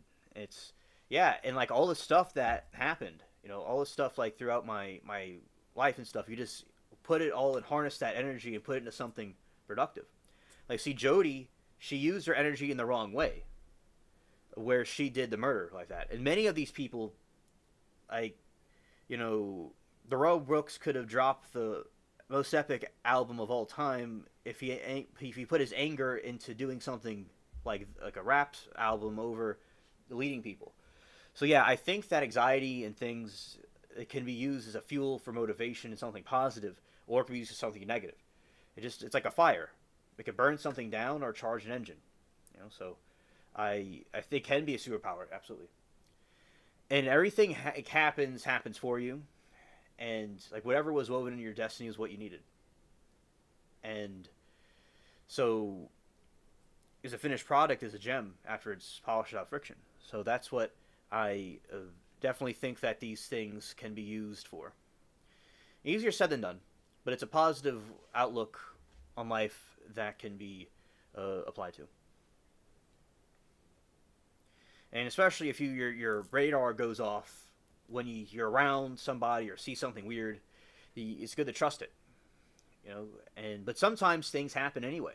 So sometimes things do happen that are not good, and we just have to trust in God's plan because He's the greatest planner, and that is what occurs. Because ultimately, in the long term, it's like an investment. Something could go down, but it goes up later. So in the long term, it'll be good. Right. And you always have, as I said, you always have a story. Like I was telling y'all before, you have a story to tell when something doesn't. Some people just have lives that are boring, but we all have stories to tell. So it shows resilience. It's important. A lot of times, girls IG, and then I'm like, why'd you? And then to be a fan, and it's weird. Yeah, Mermaid. A lot of times I've been on social media and people followed me, and people messaged me to follow them back, and then they just unfollow you, and they wanted to get followers. So a tactic they'll use is not to always make content, but to get a bunch of people to follow a bunch of accounts, and then they get followed back. That's what they do. They want to follow for follow.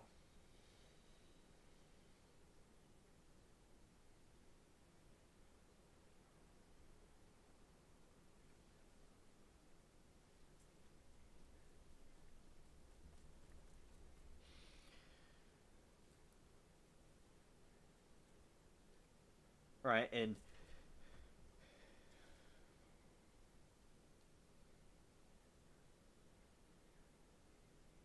I know, because a lot of times what they'll do is they'll follow somebody and then they unfollow them, but it should be a follow for follow, right? They can use that tactic to follow a bunch of random accounts, but then they unfollow them later. It's just stupid. It's like a scam.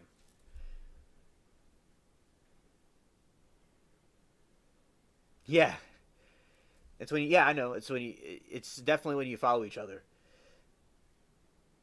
because it's like they don't want to follow for follow. They make it look like it at first, but they really aren't really meaning it like that.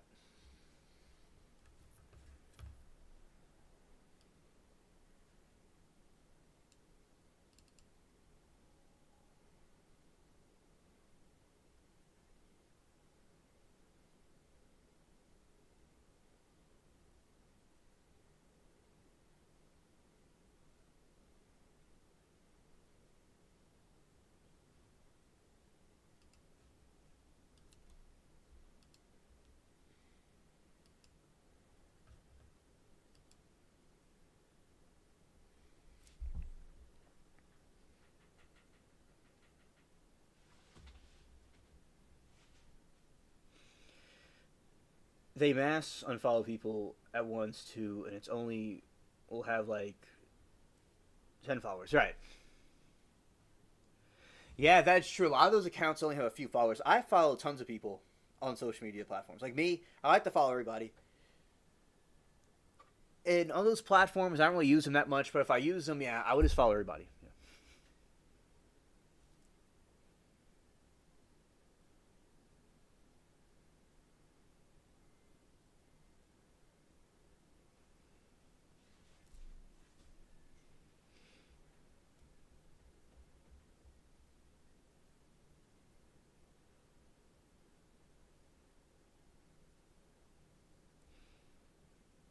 Yeah, try and look at it a certain way. Yeah, definitely.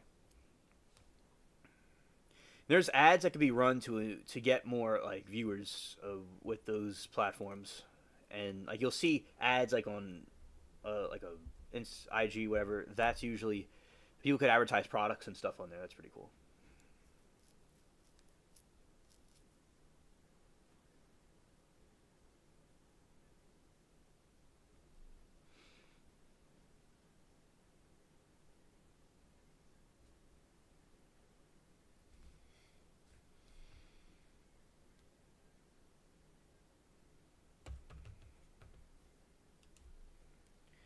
Let's see here.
All right. So, yeah. So definitely on social media, there's a lot of people that just trying to get followers, and they don't really. They just follow you to advertise their own channel, then they unfollow on the social media platforms. Yeah, it's very cringy to do that. All right, and so it can be used for good, but also some people can use it for bad too.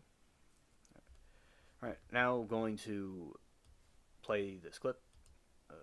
Now we'll continue here.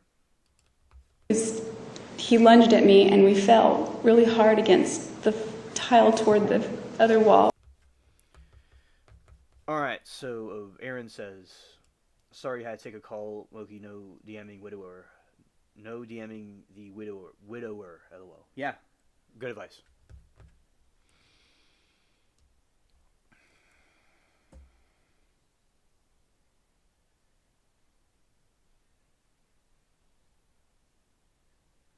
Oh, that's good, Moki.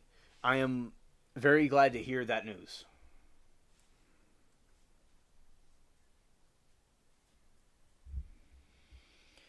And yeah, so there's news that Trump is going to disclose something about extraterrestrials, and he has talked about it on podcasts before, where he thinks that there is something, probably. So yeah, I'd say he's probably more friendly to do that than other ones are. And over time, we will eventually have more closure about it because it's the time has happened where many people know about something's going on. There's lots of stuff in the media for decades, and now the figs have ripened.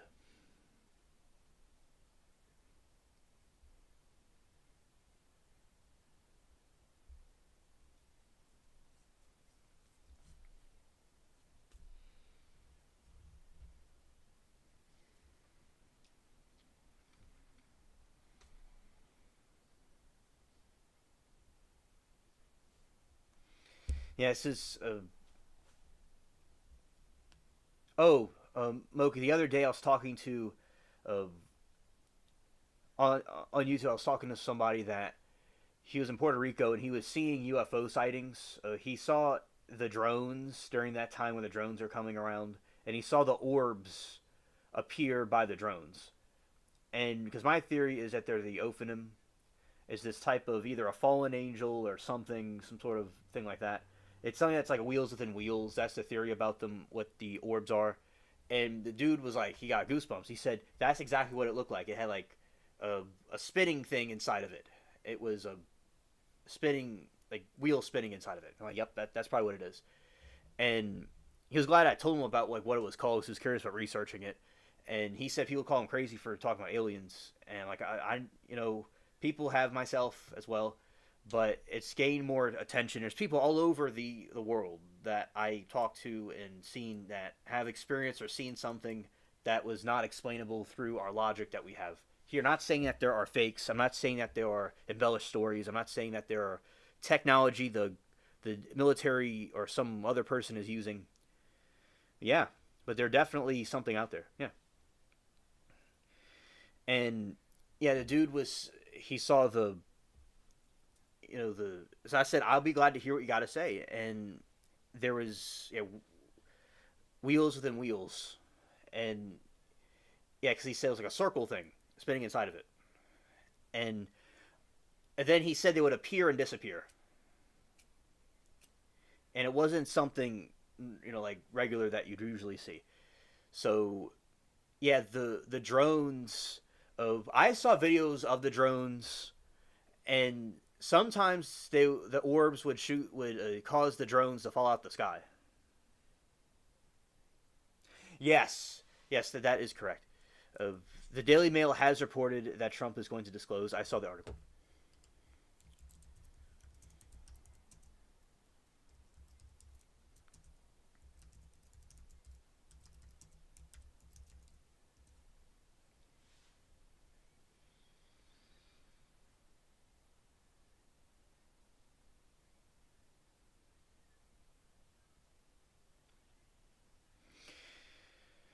Yeah, Trump reportedly has bombshell UFO disclosure speech prepared for this month, according to insider filmmakers cited by Daily Mail. This potential announcement is expected to.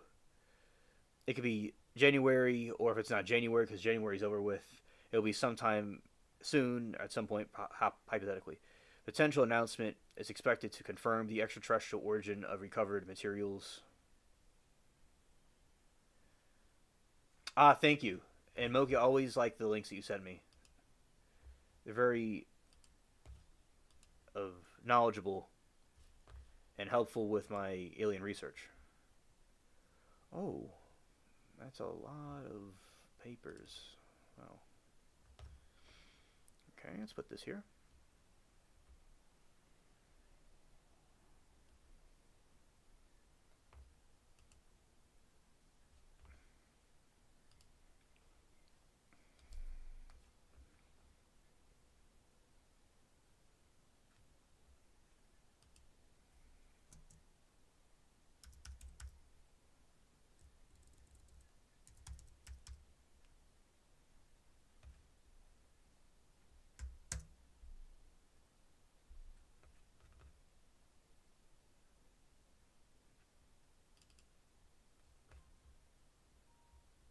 Here we go.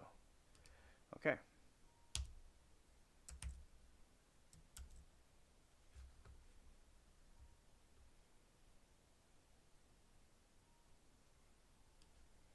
Oh.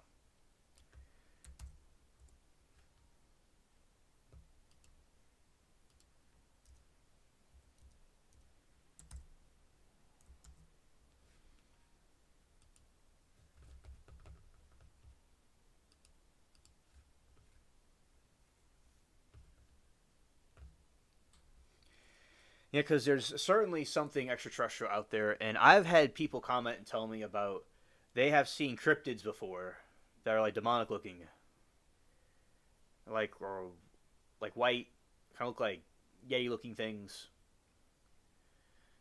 That's how the best I could describe it. And some people like I've come across have felt like they were crazy or people wouldn't listen to them, and I hear them out, and yeah, just there's all over the place. People are having they saw like kind of glowing plasma stuff on the pavement. They've seen things flying in the sky. There's something out there that we're just not, with our logic or scientific explanations, cannot explain exactly. So this specific thing is real, in my opinion. Yeah, just there's too many people seeing it. The Romans saw it. Like, before our technology was here, the Romans saw orbs and UFOs and stuff. Going back centuries before our technology we have today. So if people want to say it's an aircraft or something, before our technology, they were having flying things in the sky like that. So if it was before the technology, then they've been here for long, like thousands of years. Or we're coming here for thousands of years. Or since the creation, according to the fallen angel theory. So yeah, I'm glad that it's being recognized and being talked about, because if you said this like 13, 14 years ago, people go, "Oh, this is crazy." Yeah.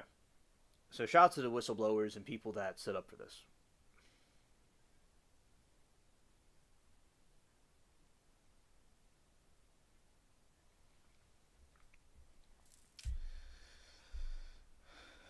And the Spielberg film, Spielberg I think knows a lot of stuff, and the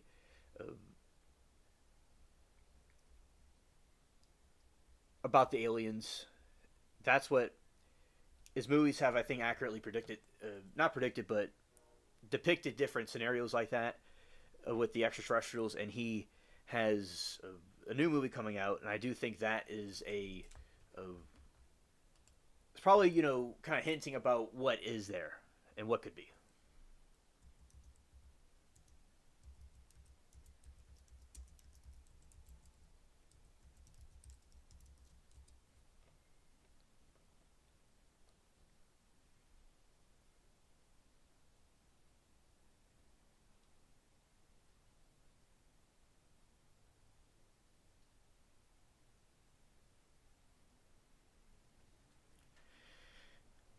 Oh, that for instance, like Transformers was a very good movie, and that kind of talks about uh, similar concepts in the Book of Enoch about some of those like the Transformers things, like those are similar to what was talked about in there. The book of Enoch about the giants and the aliens, the Watchers.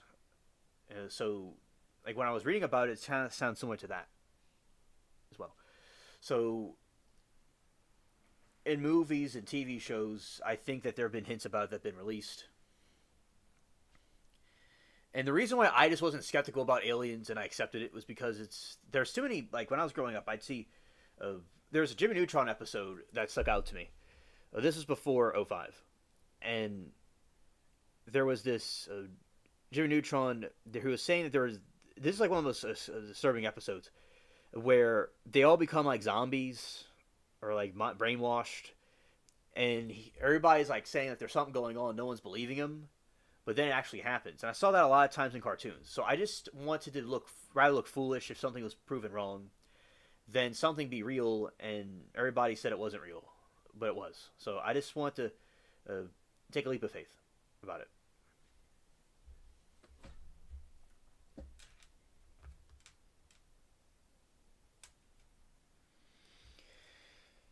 So when I was being told about it, and when I saw it on History Channel, I thought it was like real creepy and disturbing. And then my friend got me into it, and I really got firmly anchored in the alien theories. Right. So that's pretty cool that I'm glad to learn about as much as I can. All right. Now going back over here to this trial. Wall, like kind of near the scales or whatever those things are. So at this point, I didn't even know that if he had been shot. I didn't see anything different. He was just, we were struggling and wrestling, and he's a wrestler. He had wrestled in high school, and he was getting on top of me. And I didn't want him to get on top of me because when he had done that in the past, I can't get out of those holds that he gets. So he's grabbing at my clothes, and I got up, and he's just screaming angry. And after I broke away from him, he said, "Fucking kill you, bitch." And Before he lunged at you, was he yelling at you and threatening you? To your recollection? well, he was chasing me, and he was pissed off. Okay. Do you remember him yelling or saying anything? He was calling me names because I dropped his camera. Okay. Do you remember what those were? Well, I remember him calling me a fucking idiot. And I remember him telling me that a 5-year-old can hold a camera better than me.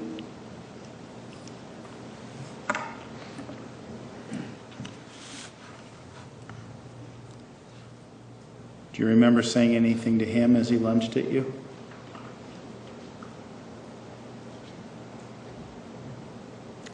I don't think so. I was crying and running, and I pointed it at him, assuming that he would get the idea that to stop. He wouldn't stop. What do you mean he wouldn't stop?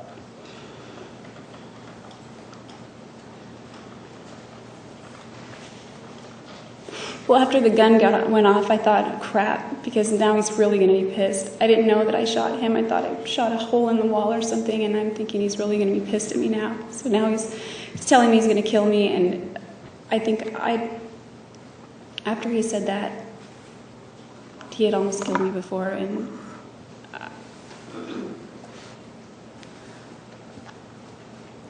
And what? there's a lot of that day that I don't remember. There are a lot of gaps. I don't remember the poses of the pictures. I remember them now that I've seen the pictures, but I didn't remember them until I saw them. I remember taking pictures. I just don't remember the pictures themselves, even though we looked at them. And now I see them. I remember them. Well, let me ask you this. Getting us back to that moment in time, not the poses, anything else. Okay, Aaron says, but was he wrong? And okay, her delivery definitely better than Amber Turd was way over exaggerated and cringy. Yeah, and yeah, she is more of calm and collective. Amber was very dramatic. Although Jodi's very monotone and emotionless, and she's trying to appear as like a librarian intellectual. The thing with that is that, yeah, like if he was doing something like attacking her or something like that, of course that's, I'll agree that's wrong. There's just some reasonable doubt about the events that she could be twisting it around to make it look that he was more in the wrong than he was in this certain incident. And it was certainly an overkill with how she did the murder, and it's like, kind of blown out of proportions. So that's where it's to be cautious of her manipulations and lies. But yeah, like, of course people should, he may have done some things that weren't completely right from what I've read about him. In this situation, yeah, it's just a little bit difficult to decipher, where he could have just been minding his own business and then she snuck up on him. Then she makes it look like, he didn't do it. Or was there a fight, an altercation that happened, it got out of hand, and then she just like blacked out on him. Yeah, either way, she being released, I think she would do it again. It doesn't excuse her behavior, but yeah, he was not really, the most perfect person himself. There was some cases of alleged cheating he did, but then again, the relationship was over between them when this happened. They weren't like in a relationship anymore. They were just seeing each other. So it's don't deny like what she says, but also like take it with a grain of salt, with an open mind. Yeah. And Moki says she's a liar face. Yeah, that's why it's like yeah, if somebody's attacking someone, it's people shouldn't attack people, but she definitely is a manipulator and a liar, absolutely. So just like take it with a grain of salt. And although he himself was not perfect, it's certainly either way, it's an overkill, and they weren't really dating; they were just seeing each other. So, yeah. Now I'll continue. You told us that he said, "Kill you, bitch," and you were underneath him trying to get away. He said that right after I broke away from him. Okay, right after you broke away from him. Once you broke away from him, what do you remember? Almost nothing for a long time. There are some things that have come back over years, but nothing. I don't know if those are things that I'm thinking of from before, or if it's that day. It's confusing. There is like a huge gap. Like, I don't know if I blacked out or what. There's a huge gap. And the most clear memory that I have after that point is driving in the desert.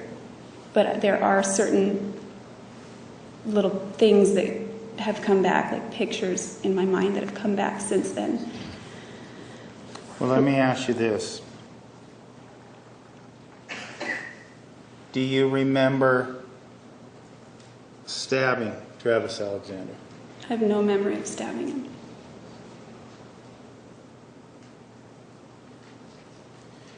Do you remember, as we see here in Exhibit 162, do you remember dragging him across the floor?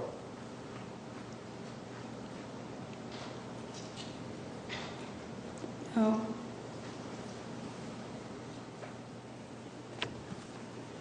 I just remember trying to get away from him.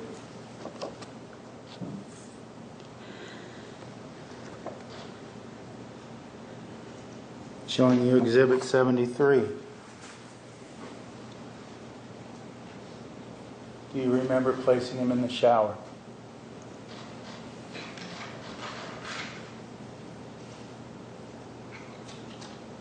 I'm sorry, that's no.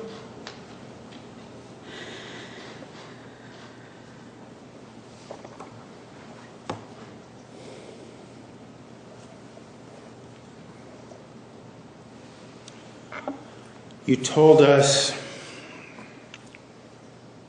that after running away from him, you don't have any clear memories of what happened after that until hours later, right? I have a few memories, but nothing super clear. Okay, tell us about those memories. I have a vague memory of putting the knife in the dishwasher, but I've put the knife in the dishwasher before, so I'm pretty sure it was that day. Do you know where you got the knife from? It was upstairs. Okay. Are you assuming that, or do you remember that? I'm assuming that. It hadn't been moved since he cut the rope. What's that? I don't think it had been touched by either of us since he used it to cut the rope. What else do you remember from after the time that you crawled out from underneath him?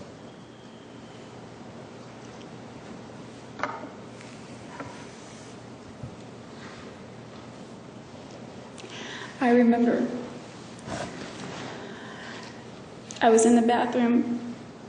I remember dropping the knife and it clanged to the tile. It made a big noise.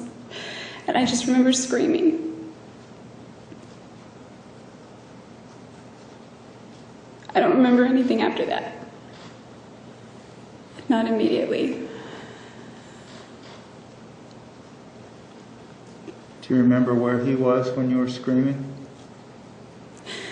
I think he was next to me on the floor. I don't know. Do you know where you were? I was in the bathroom.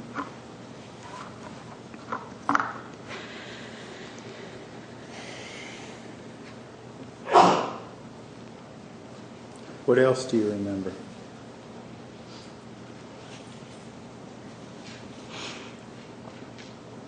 Not much. Does not much mean nothing? I remember more the feeling of that time, not pictures and things that I can bring back. Tell us about the feeling.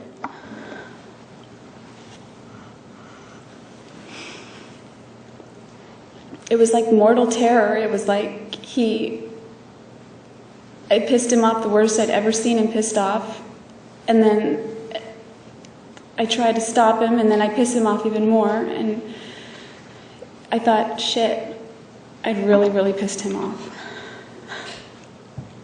And he was angry at me, and he wasn't going to stop. What do you mean by he wasn't going to stop?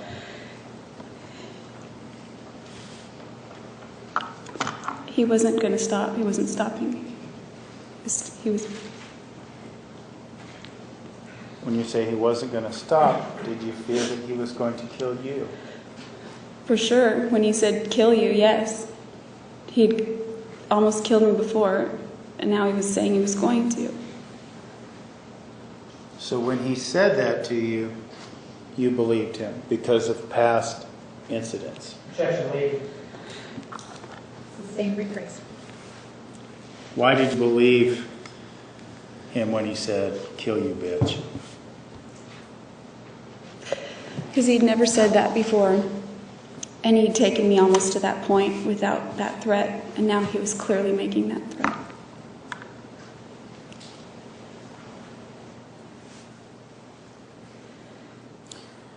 You told us your last memory in Travis's bathroom was sitting on the bathroom floor screaming. I don't know if I was sitting or what. I just remember dropping it. Okay. Dropping the knife?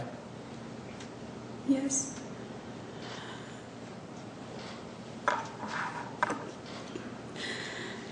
I remember what was going through my head. I don't remember anything else after that. What was going through your head? That I I just couldn't believe what had happened, that I couldn't take anything back, what had just happened. And it was like, I couldn't rewind the clock.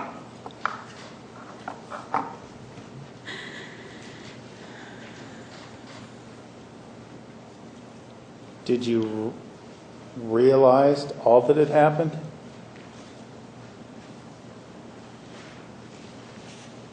I don't know about all, but I just remember dropping the knife and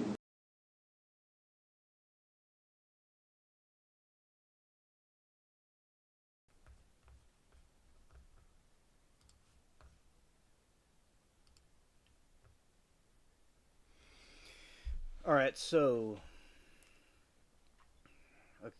the character credibility. The jurors from both the conviction and sentencing phase shared their perspective on Arias' testimony. Not a good witness. The jury foreman from the first trial, William Zervakos, stated that Arias' 18 days of testimony actually hurt her case because of the contradicting stories. Disbelief of self-defense. While some jurors believed Arias may have been verbally or mentally abused, they did not believe her claim that she deleted Arias in self-defense. Manipulation.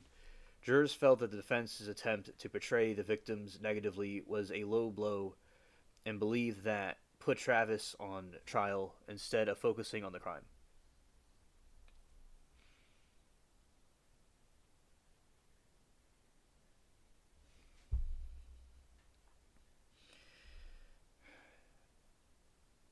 Emotional impact. Crime scene photos. Jurors reportedly haunted by the gruesome autopsy photographs of the damage Arias inflicted on Alexander. Apologies to the family. After the second mistrial, several jurors were seen crying and mouthing sorry to Alexander's family as they left the courtroom. Arias herself responded to these sentiments in jailhouse interview, saying that she felt betrayed by the jury because they did not see things for what they are.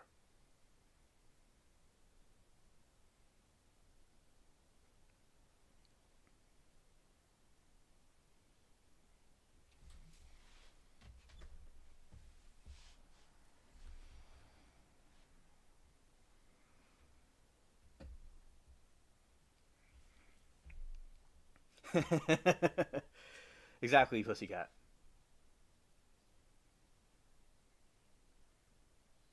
Exactly. And another good point, she went across the USA to commit the crime, right? Okay, and fun fact, I work with a girl with a similar personality. We were in Vegas on a trip, and she didn't like how I answered a question, and she legit snapped. Whoa. Had to hang out with my boss for safety after she legit acted like nothing happened. Yeah, that's just like, they just go off and on like a light switch.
She stole a gun and tried to evade a crime scene. His grandparents' gun.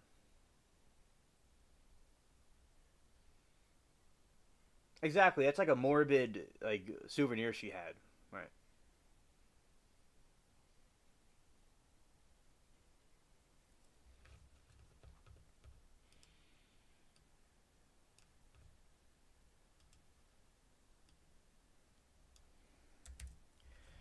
Okay, so that's what the jury was saying. And let's go here.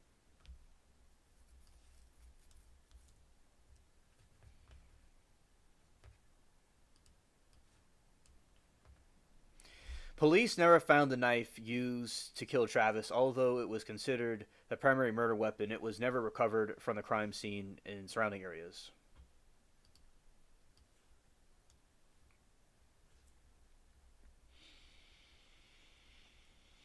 Oh, Aaron said it's her first murder. Stop being so hard on her.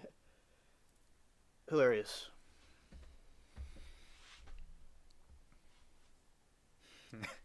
Okay, I thought I recalled her saying she took it out his bedroom. Didn't know that.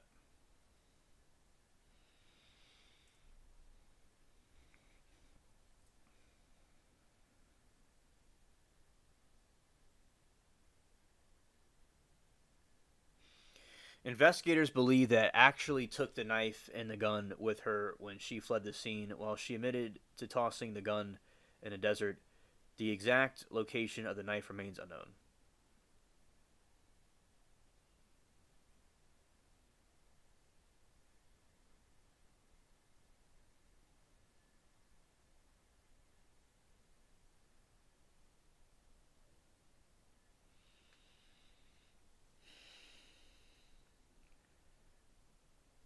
Yeah, and she remembered he had it in his closet, so she grabbed it from there and aimed at him. Scared. It was her grandparents' gun.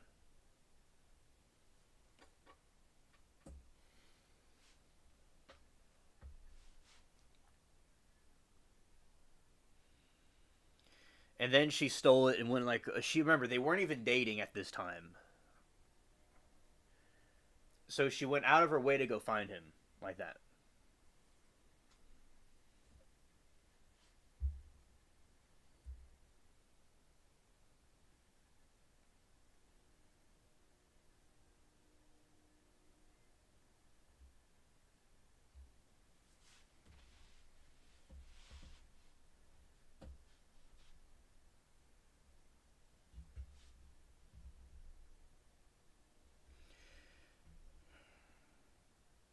Oh, she staged a home invasion. Yep. Yep, that's true. Yeah, that's why I say, like, take with a grain of salt what she says. She's a trickster. You know, and she had to go out of her way to go find him again, which wasn't even dating him, and do this.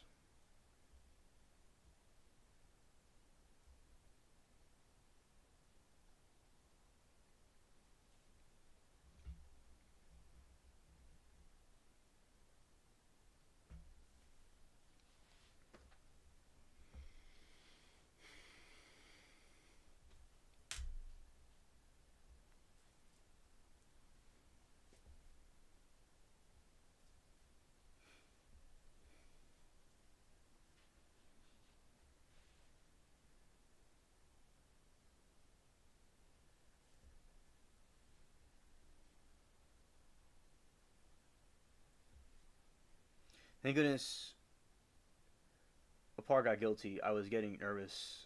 Another sloppy murder. Yeah, exactly. Exactly. It's good that that happens because dude was a creep. Indeed. Yeah. A Timu Sheen murder.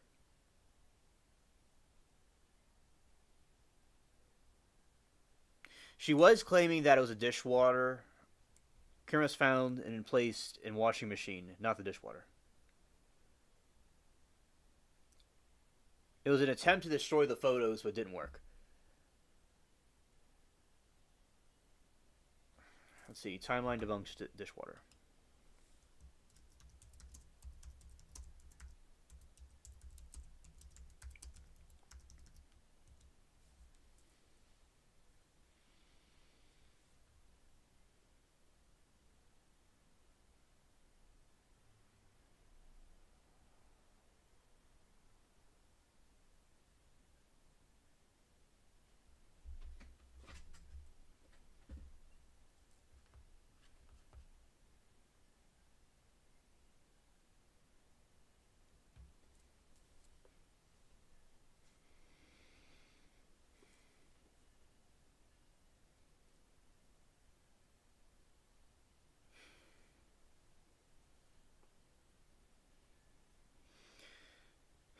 Timeline versus the story. The 62-second window. Forensic data for the camera showed only 62 seconds passed between the last photo of Travis alive in the shower and the first photo of him profusely bleeding on the floor. A clean house. When police searched the home, the dishwater was found to be empty or containing the only clean blood-free dishes. No knife was missing from Alexander's kitchen. Block suggesting she brought her own weapon and took it with her. Washing machine. No dishwater.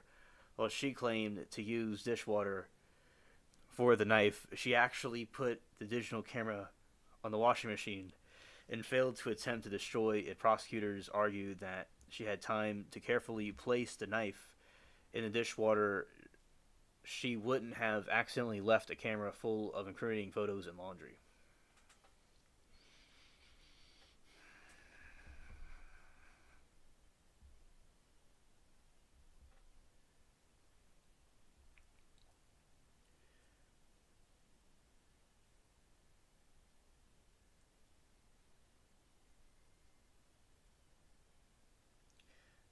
What do you keep your heat out in your house? Out or on or at? Calculate actions. Staging. She laundered linens and tried to clean the bathroom floor, but missed the camera in her haste.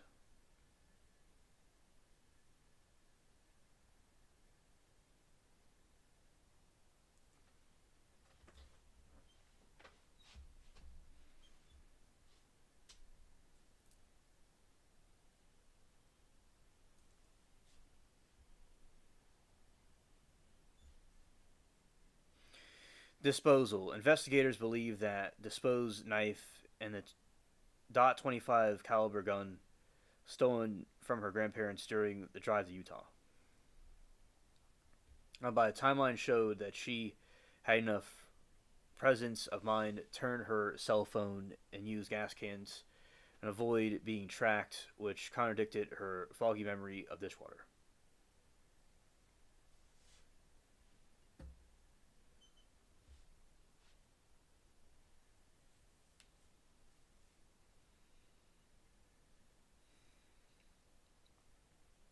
Oh, you have a pile of cats when you're keeping you warm. Oh, yeah, shout out to the kitties.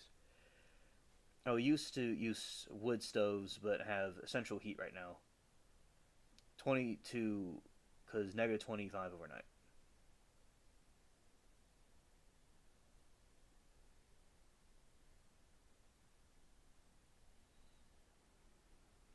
Oh, I like the wood stove ones. Those are pretty cool.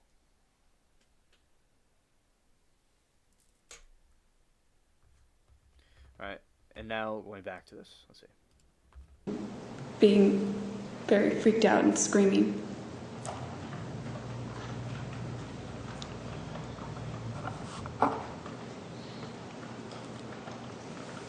After remembering that feeling and dropping the knife in the bathroom and some of the other memories you've shared with us, what is the next point in time for which you have a memory? From which that I remember? Mm-hmm. I remember driving. I thought I was driving west because I remember the sun was in my eyes for a while. I didn't know where I was going. I didn't have my GPS anymore.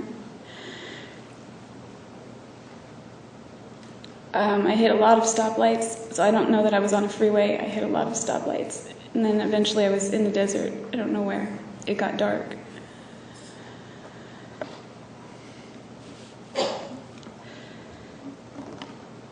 So you don't remember really even driving, other than what you told us? Well, that was the first more or less clear memory after. Okay.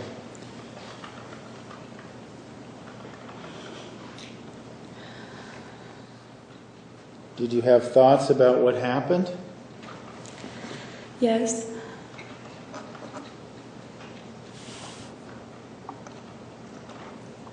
At that point in time, when you were pulling away and driving away,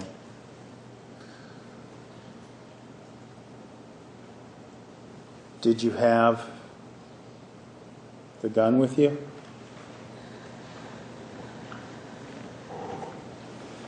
I don't remember bringing the gun with me, but I remember throwing it. Throwing it where? In the desert. Okay. What about the rope he had tied you up with? Did you take that with you? Yes. And do you remember what you did with that? Eventually it went into a dumpster. Where? It was behind a gas station. I think it was somewhere after St. George. I don't remember. It was getting light out, wherever I was parked at that point.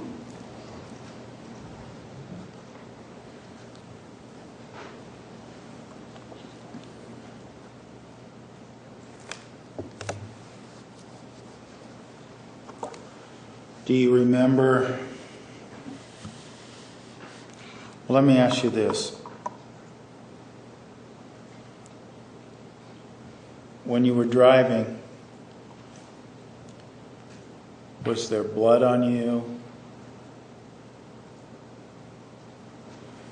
Yes. There was, when I finally came to, I saw there was blood on my hands. And I didn't have my shoes. I didn't know where my shoes were. I was in the middle of nowhere, so I pulled over. And I got out of my car. I was really thirsty. So I had a case of water from Costco in the trunk. So I got some water, a water bottle. I rinsed my hands off with it as well. I got my other shoes. I had business shoes for the prepaid thing, and I got those on.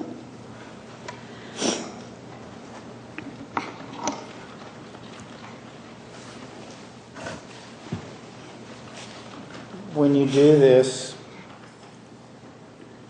you have the water, you're cleaning the blood off yourself.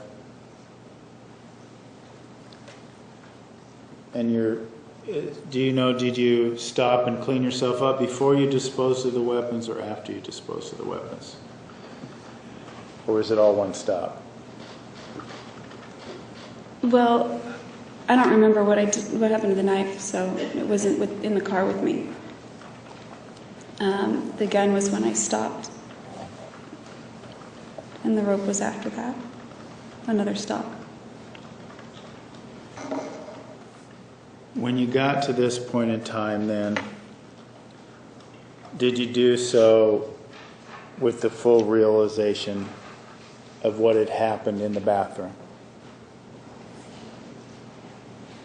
I don't know how full my realization was, but I knew that it was really bad, and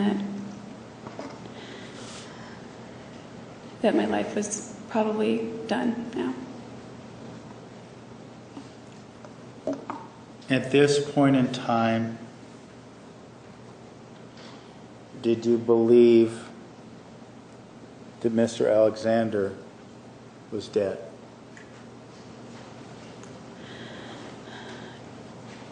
I believed that, but because I didn't have any clear memory of. She believed whether he was alive or dead. Restate your question. Explain to us if you believed Mr. Alexander was alive or dead. Let me just ask you this, yes or no, did you believe he was alive? I didn't know, but I didn't think he was, because I didn't know. I thought he was not alive at that point. Was there a part of you that hoped he was? Yes. Of course. What's that? I said, yes, of course. What do you mean, of course?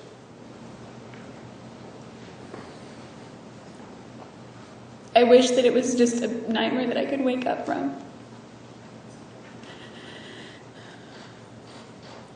And then just find out that everything was still the same way.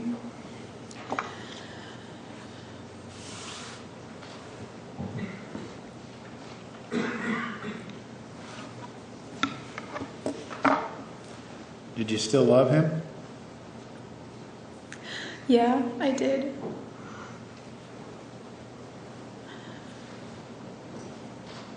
Do you still love him now? Yeah, it's a different love, but yes, I do.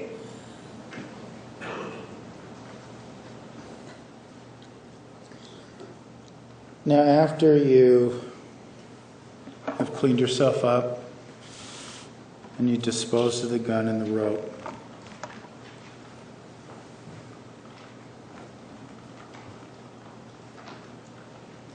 what do you do next?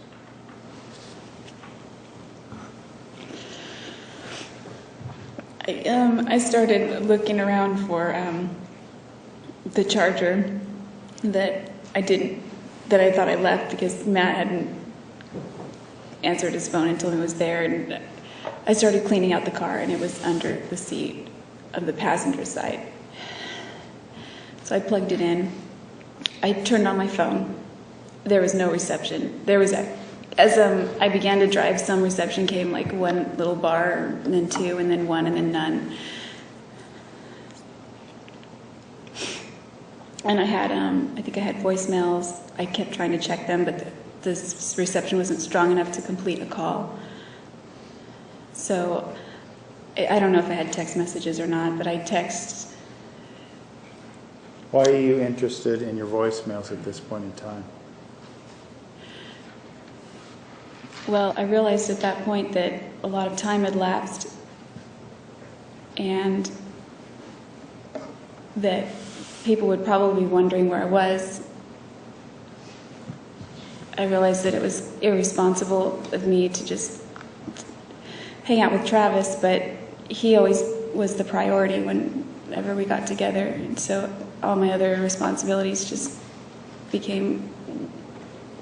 went to the back burner. So at this point I thought, well, Ryan was expecting me, Leslie was expecting me, all these people are expecting me.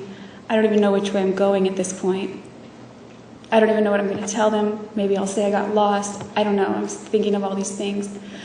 So I finally get to this sign where it says Las Vegas is like 100 miles away. So I thought, okay. I had an idea sort of where I was at this point. And then I came upon the Hoover Dam, and there was a checkpoint there. I had to stop, and then they let me go through it. And on the other side of the Hoover Dam, I stopped again and pulled over. And at this point, I realized I was in really deep trouble. And I started thinking of what I could do to delay the inevitable. Well, let me ask you about that. Your phone was working then? It begets the question, why not just dial 911 and tell them what happened? I was scared, and I couldn't imagine calling 911 and telling them what I had just done. Why not?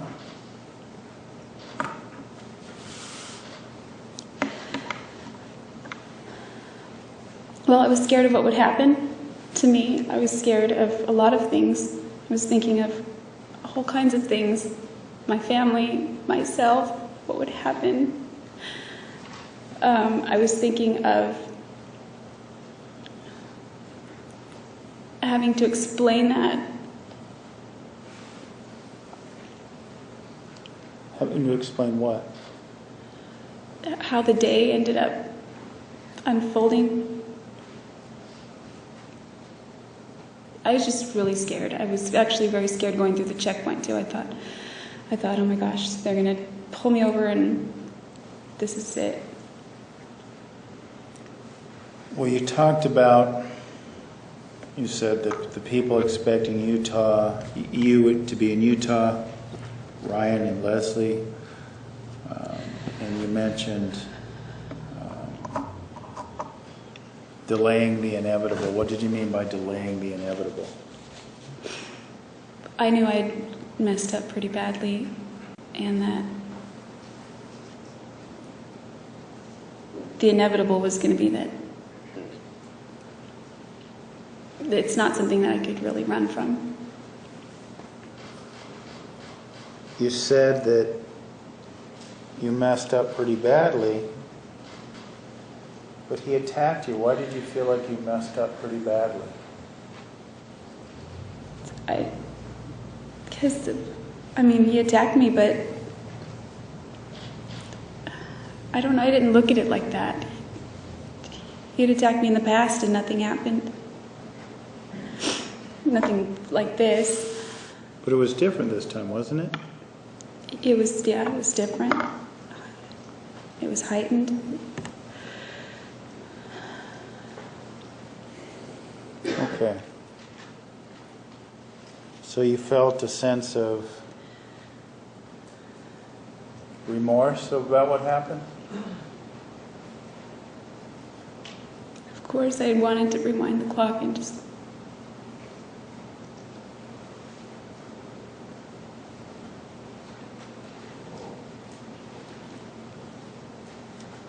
And what? So that never had happened. I was thinking at the time, the camera, if I wouldn't have dropped the camera, but I realized there were probably other steps that could have been taken, even though he got really mad. And even though he threatened to kill me, maybe I'd have run left instead of right. So you're regretting not taking alternative steps, right? Objection. Is that correct? Objection. Sustained. Rephrase. You were you angry at yourself?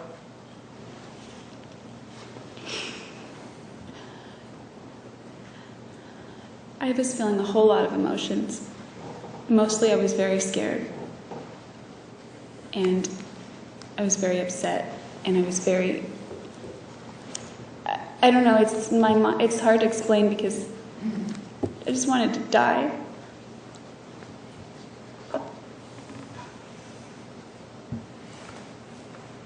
Did you contemplate killing yourself at that point in time? Not that very moment, but yeah, I did thereafter. Okay. Well, let's stay in that moment for now.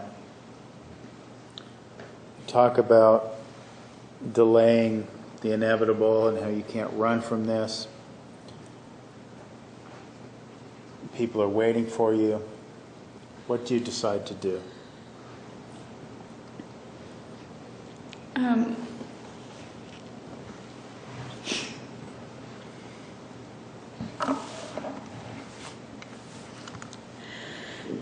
I knew that my life was pretty much over, but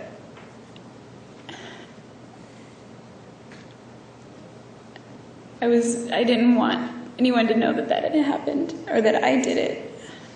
So I started taking steps, or what I could do in the aftermath of it, to try to cover up that I was there. So I did a whole bunch of things to try and make it seem like I wasn't ever there. Do you remember what those things were? Yeah, when I pulled over at the Hoover Dam, I thought of, I had called Ryan at that point, and Leslie said we called Travis because we thought maybe he would know where you were, because we know that he still talks to you. And so then she said, I've left a voicemail, and I thought, oh, okay, so they're going to find his voicemail. Maybe I should leave a voicemail. So I called his phone to leave a voicemail. I didn't really know what I was going to say. I just thought, at this point, I told Ryan I got lost, and I told Leslie the same thing. And his voicemail picked up, and I started trying to say that too. But I was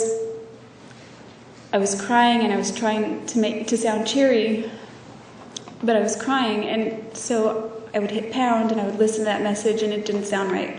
So I would delete it, and I would try again, and that one, then I started crying in the message, and that one didn't sound right, so I deleted it, and I would try again, and then I was talking too fast in this one, or I started crying in that one, so finally I'm frustrated that this call is a long time, and I hit pound again. I erased the message by hitting 3, and then I started recording it again, and then I listened to it that time, and I was like, okay, it's good enough, I'm going to leave that, and so I had that message sent.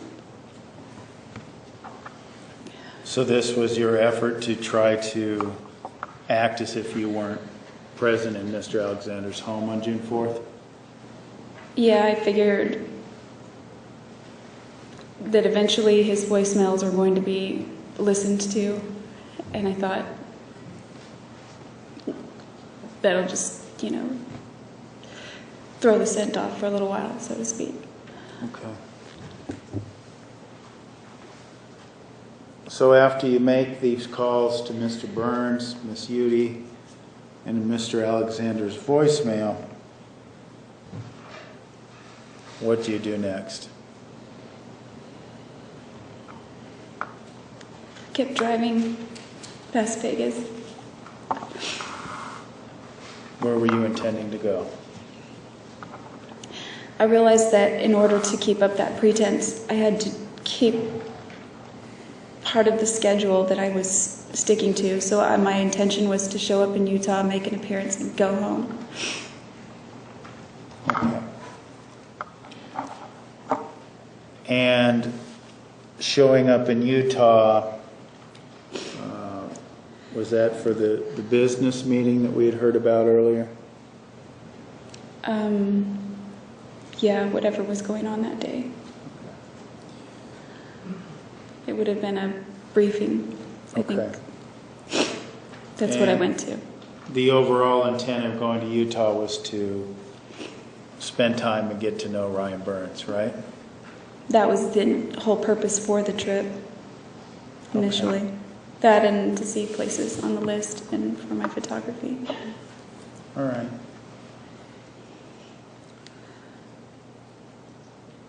So when you were driving from the Vegas area to Utah, did you contemplate what sort of behavior Mr. Burns was expecting out of you when you got there? Yes, I was contemplating what kind of behavior anyone would expect out of me, which would just be the same me, or normal, or trying to act like my same happy-go-lucky self that I tried to always be.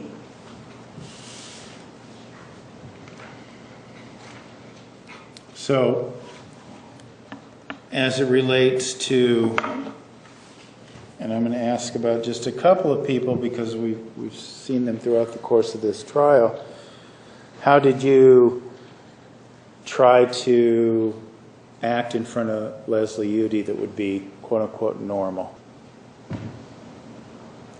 Just positive, not emotional. Okay. And what about Ryan Burns? You'd exchanged flirtatious text messages with him. Heard about this being a budding romantic relationship, at least from his perspective. What did you feel like acting normal would mean with Mr. Burns?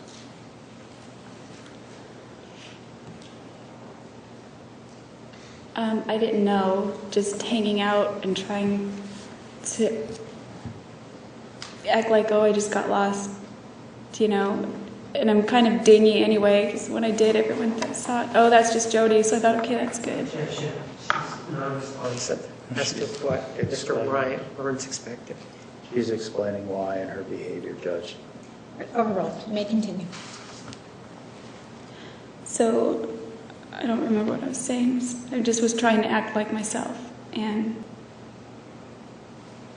Well, what did that mean with Mr. Burns? Did you contemplate what expectations he might have based on your previous dialogue?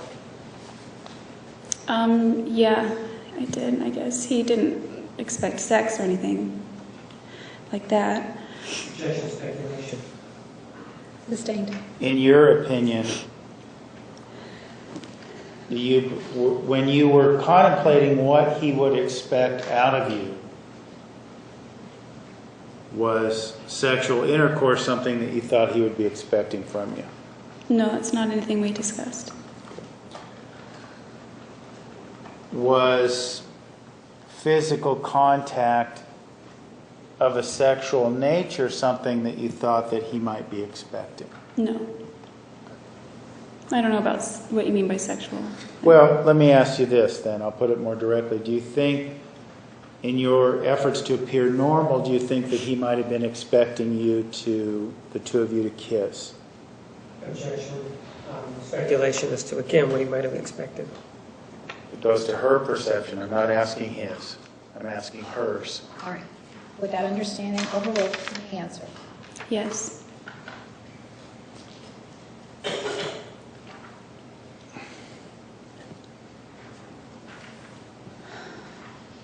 Did you feel as if he had the expectation that this time together would be romantic or romantic? I don't know how romantic. I just was going with the idea that we would just hang out and have fun and get to know each other and see if there was any spark there or not.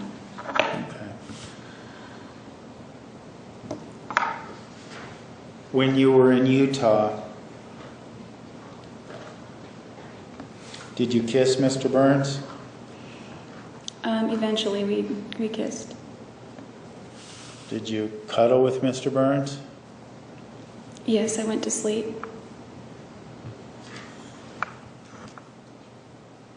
Why? Why did I go to sleep? No. Why did you kiss and cuddle with Mr. Burns? Well, I showed up at his house. He had given me directions there. We were hanging out, watching a movie. I was laying on, I don't know if it was a couch or a bed or what, or a love sack, I can't remember. It was just furniture in his room. And we were watching some,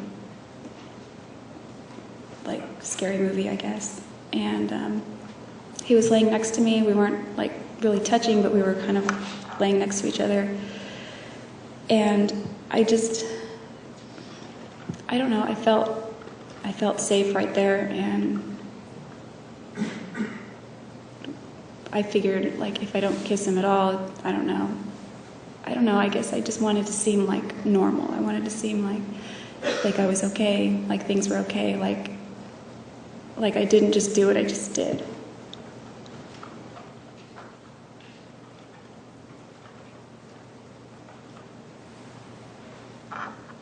And that was a pretense you kept up for about a day or so with Mr. Burns? I think I went to, not even that. I had gone to the restaurant earlier with him, or I followed him there. I went to the business briefing. And then I needed to get on the road. It was Thursday night. I had to work on Friday. I don't know, I just needed to get home. So I went back to his house. We set the alarm, and I think I slept for 2 or 3 hours, and then I got back on the road.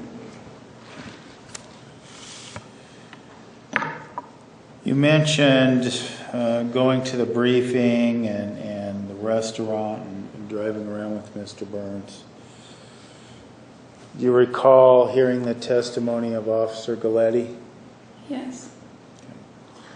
And he had pulled you over for your license plate being upside down. Do you recall that happening? Mm-hmm. Yes, I remember that. Okay.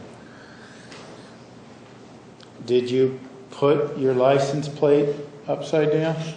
No. Do you have any idea as to how that happened?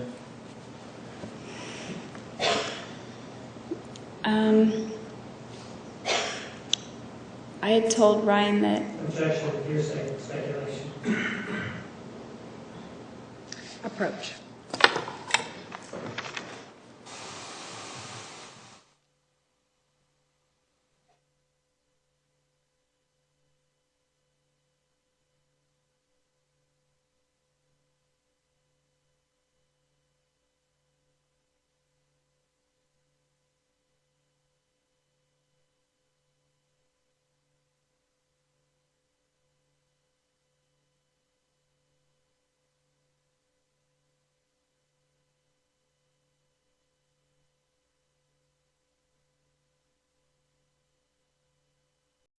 when I was walking toward my car, the parking lot was packed. It was dark though. Obviously the parking lot lights were on. As I was walking toward my car, there were some skaters, young kids that were skating. They were kind of snickering and skating away from the car. And I didn't think anything of it. But as I got into the car and began to back out of the parking space, my headlights hit something bright, and I realized it was reflective. So I got out just to check what it was, and it was a license plate, and mine was just removed. The license plate had bugs all over it, and the car that I just rented had bugs all over the grill except where the license plate was. So I just said, "Oh, this is my license plate." Let's clarify here, because just to be clear, are you talking about this license plate you saw, one that was on the front of the car or the back of the car? It was on the front. Okay. So your rental car had 2 license plates, to your recollection? Mm-hmm. Yes. Okay. All right. So at that point in time, did you notice your rear license plate being upside down? No, it didn't occur to me to check it. Okay. And when or after Officer Galletti pulled you over for having the license plate upside down, did you yourself have the tools necessary to correct that problem? No, I didn't. I was going to ask the owner of the restaurant if he had a screwdriver. So then Brian, I guess, did it for me. I didn't have any of that to do. Okay.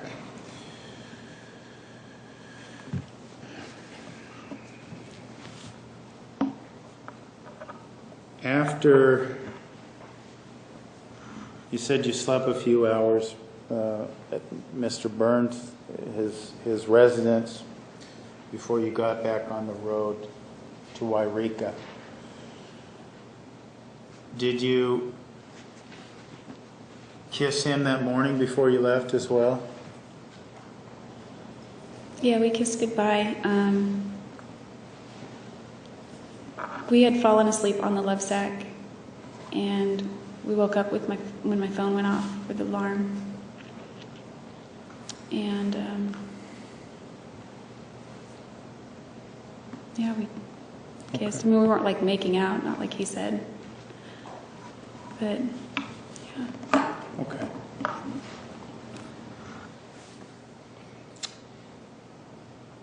So after Good night, Aaron. Thank you for coming. you leave Mr. Burns' house, you're still in your rental car, correct? I mean, you're driving your rental car back to Wairika? Yes, I was. Okay. And this would have been a day and a half later that you're returning to Wairika, right? I was driving back early Friday morning, hoping to make it on time to Wairika for my shift at 4 o'clock.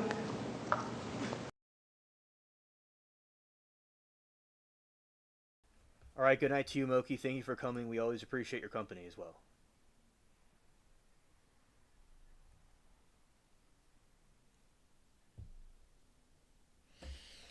Okay, and let's see. Tomorrow, request probably. Okay, Pussycat. So let's go here.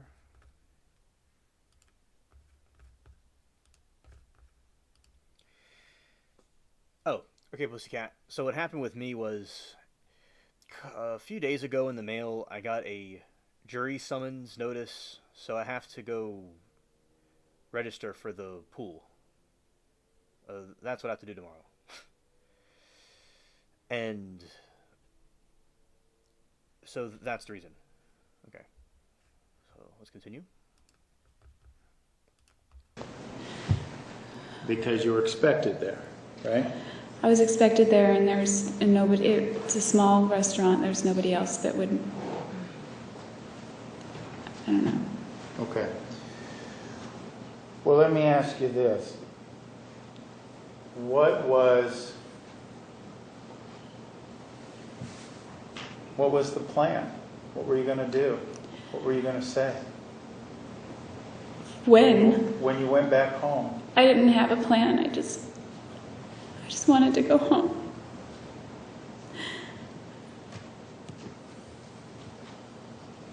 I wanted to go home and act as normal as I could. For the time being,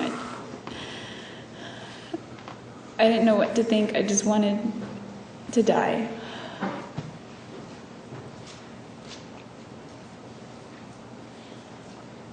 You said you wanted to die. Did you contemplate killing yourself on your return to Wairika? Objection, Roberts.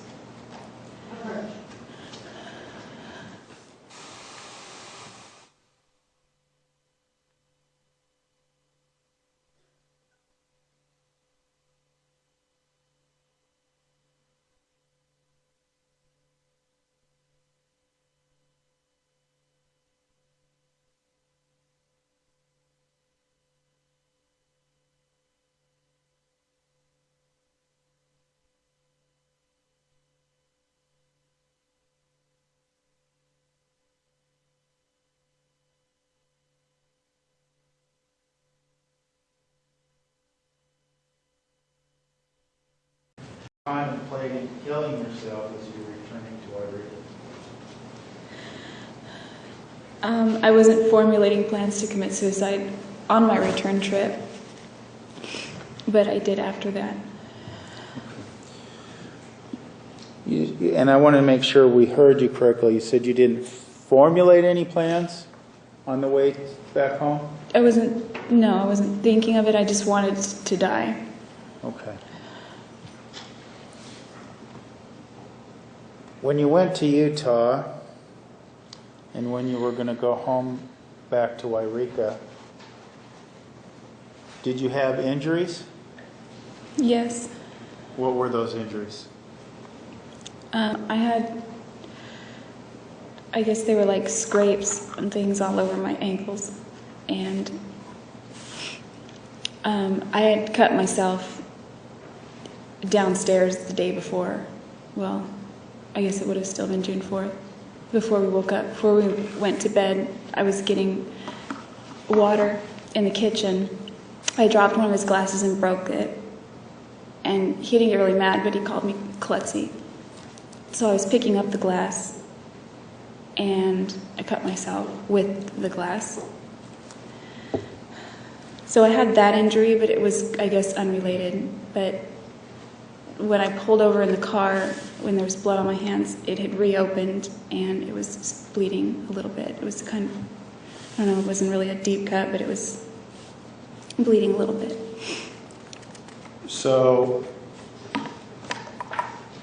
what did you, when you were in Utah, I should have asked earlier, when in Utah, did you formulate a excuse for this injury?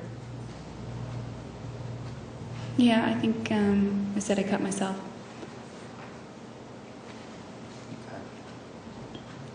Any explanation how? The week before, I cut myself really badly at work, so I think I just said, I'm a bartender, I cut myself. I think it was actually June 1st I cut myself. And I remember that because the date was on the photo in my phone. Okay. Did you get back home to Wairika? Yes. Do you get there on time for your shift? I think if I was late, it wasn't very late. I was there. Okay. I think I was late that day, but I made it there. Do you work the rest of your shift? Yes.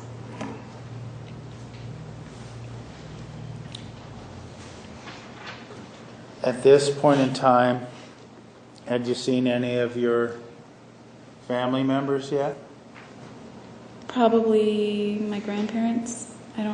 I went home, I think, and changed into my work clothes real fast and drove over to the restaurant. Okay.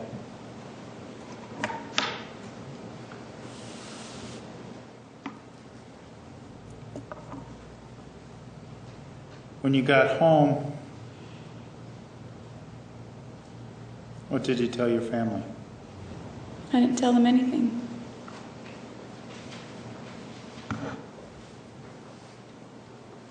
Just tried to live as normal? Basically, I tried to act like nothing had happened and just waited for the clock to tick down.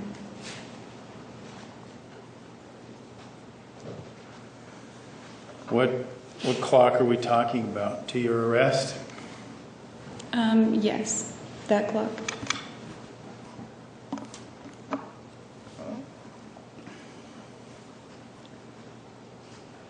You said you got back in early June and back to Wairika, and you were arrested in July.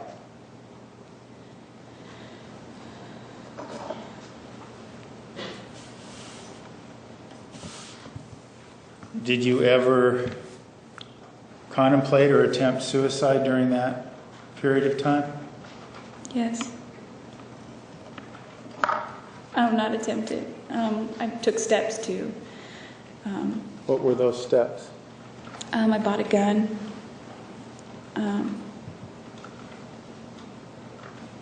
When you say you bought a gun, where did you buy the gun? It's called Don's Sporting Goods. It's on Minor Street in Wairika. So you bought it at a sporting goods store. Did you need to get a license in California? Yeah, California requires a 10-day background check and then for the gun to be registered.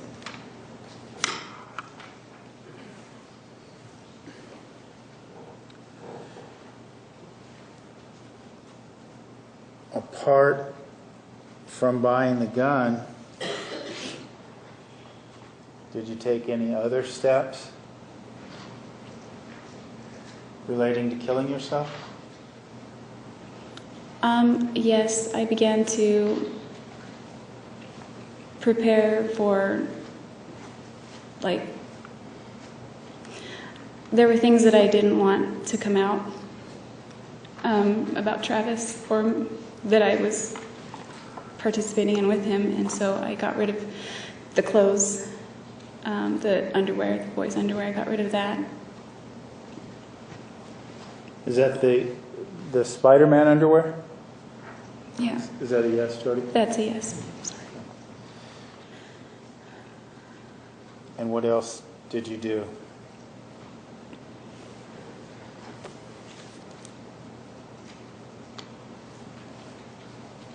Do you mean to get ready to commit suicide? Yeah. I was going to leave the area so that, I was on the fence about suicide. I wanted to kill myself, but I also knew that if I don't kill myself, I'm going to get arrested, so it's one or the other. So I decided to move. I was going to move back to Monterey so that regardless of which one came first, wouldn't have to be in Wairika. Why didn't you want to be in Wairika when either of those two events took place? I guess I just thought that it would be easier if I was not, easier for my family if it wasn't right in their backyard, so to speak. Either alternative? Yes.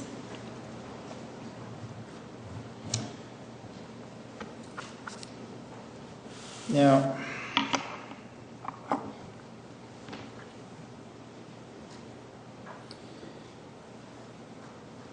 apart from buying a gun, though, we know that you had several phone conversations with Detective Flores when you lived in Wairika, didn't you? Yes.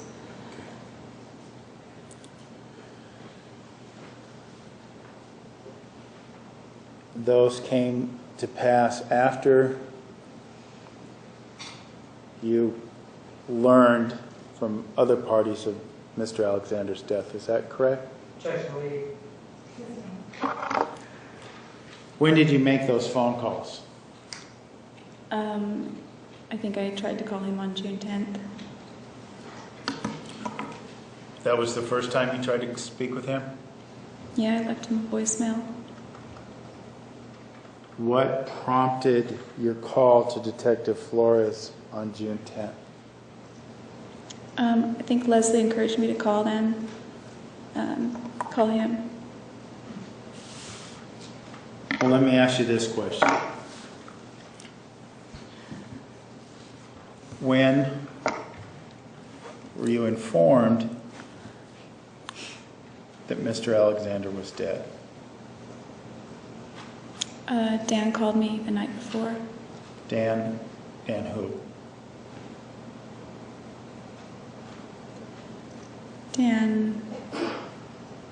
Dan called me and told me. Object to my response that she was asked Dan who. Oh, Dan who? Yes. I'm sorry, Dan Freeman, Daniel Freeman. He didn't tell me that he died. Objection, no question. Sustained. I'm sorry. He told you that Travis died? He did not. What did he tell you? Objection, Pearson. 6-sided utterance, Judge.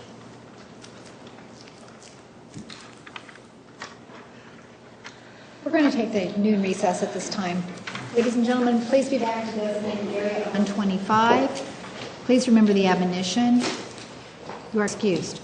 Please stand for the jury.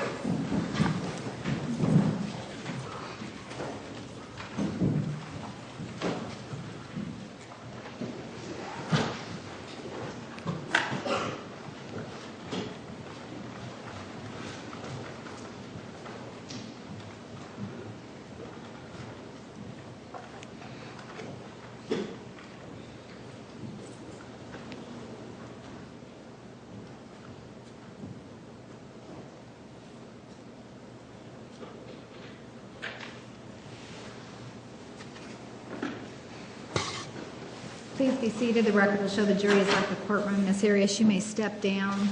Counsel, please approach.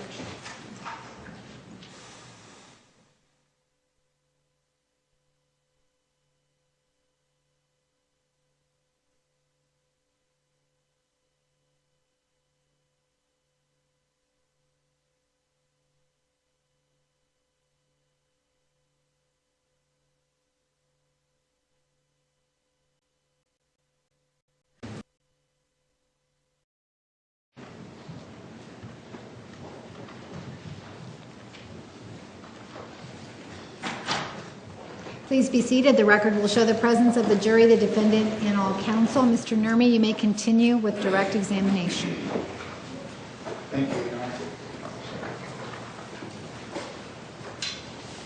Ms. Arias, before lunch, I think, when I spoke to you about returning from from Utah to Wairika, you were still driving your rental car, is that correct? Yes. And did you return that back in Reading where you got it? Eventually I did, but not on time. Okay. You say eventually, do you recall when you were supposed to have it back versus when you did get it back? Yes, I was supposed to return it the same Friday, and I ended up returning it on the Saturday instead. And why were you a day late? Was this because of the time you spent with Ryan Burns, or?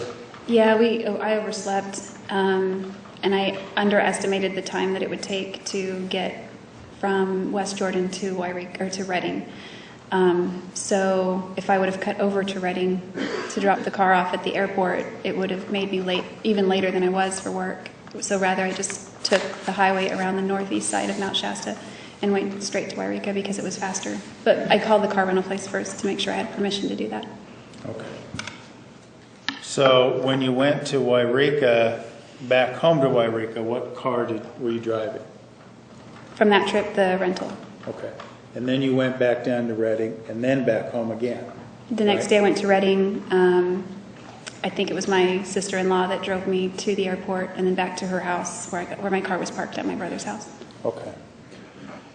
Now, based on the timeline we've been talking about regarding your time in Utah, do you recall what day your shift was back? And this was at Casa Ramos, right? You're still working there? Yes, Casa Ramos. Okay.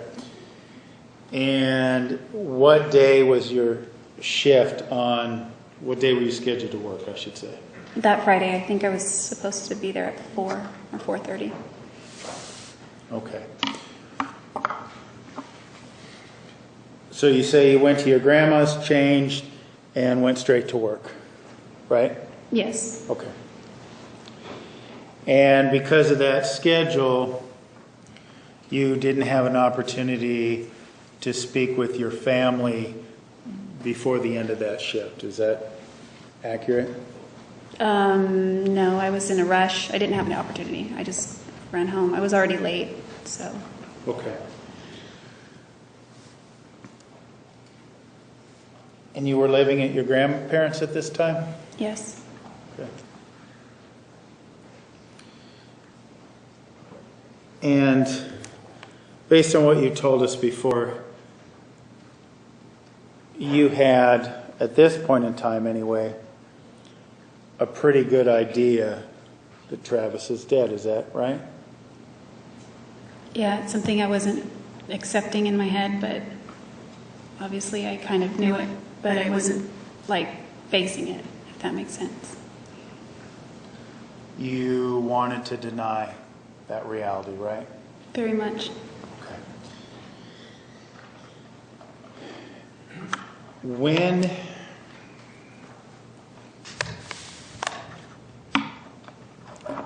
well, let me ask you this. On this point in time,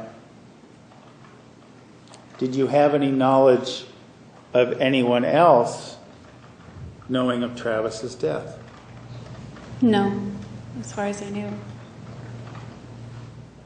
Were you thinking, or were you fearing that that might happen soon? Yeah, I assumed it was going to, and I was definitely not. I was definitely fearing that. When did that fear become a reality? I think it was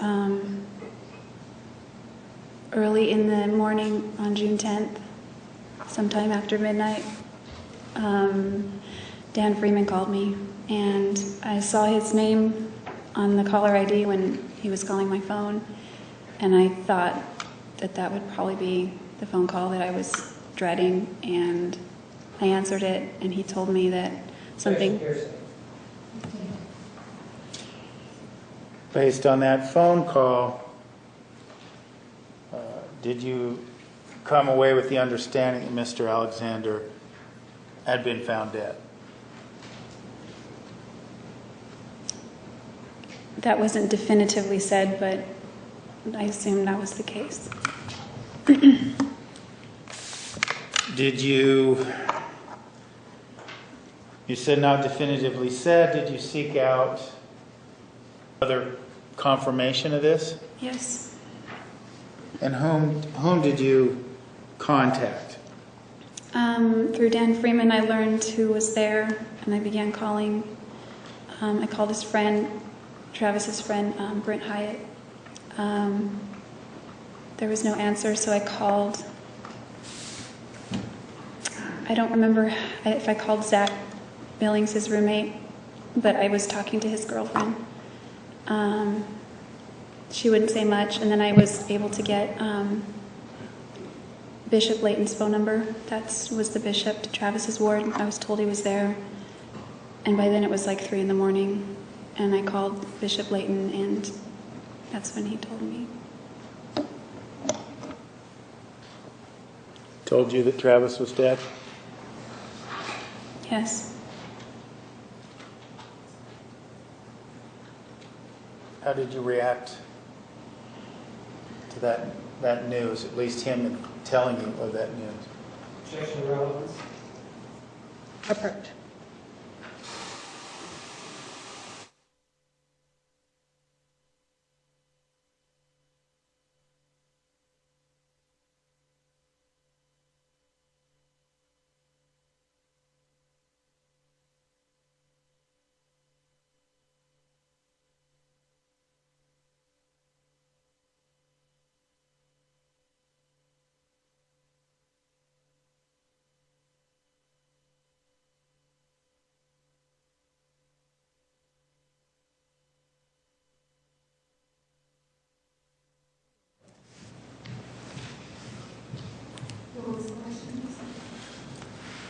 When you received confirmation from Bishop Layton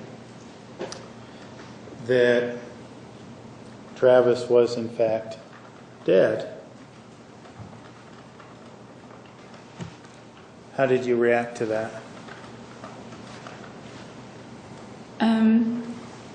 I just remember I was in the living room at my grandmother's house on my phone, and I doubled over and started sobbing really hard, and I couldn't stand up. Prior to you learning that information, hearing that information from Bishop Layton, was there still a part of you that was hoping that he really wasn't dead, that he was just injured? I was hoping the whole thing wasn't real, and it was just a nightmare, and that, of course, I was hoping none of that had ever happened. And when you heard that from Bishop Layton, that's when you realized that hope was dashed. Is that fair to say? Objection waiting. Sustained. Was that hope that it was a nightmare gone after you talked to Bishop Layton? Reality set in a lot more than that. I still, to this day, I wish it was just a nightmare. But I wasn't able to just deny it as much in my head, or it was more like facing me squarely and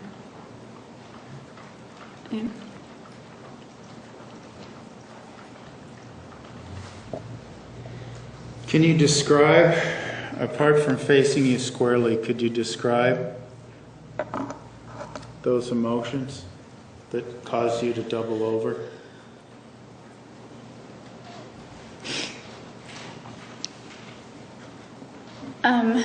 It's more like things that were going through my head.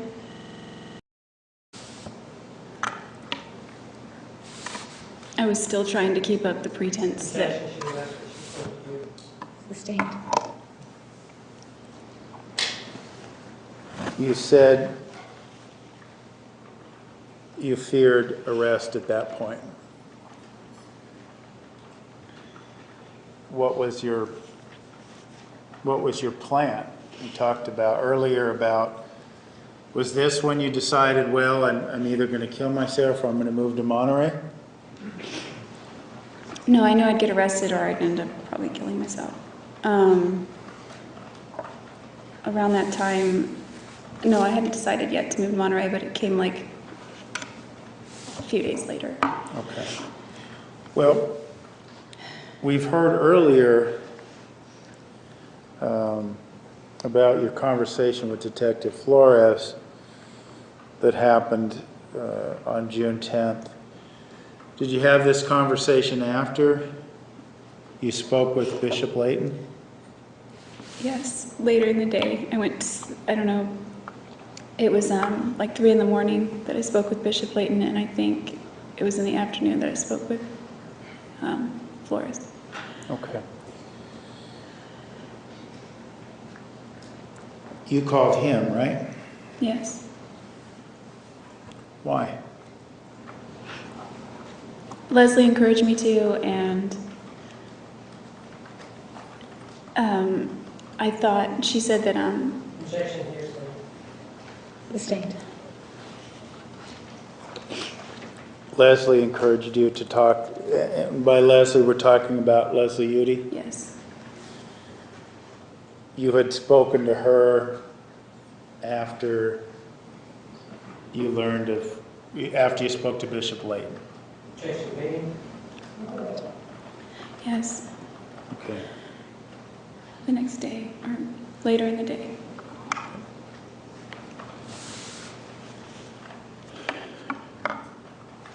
Now, when you call Detective Flores, what?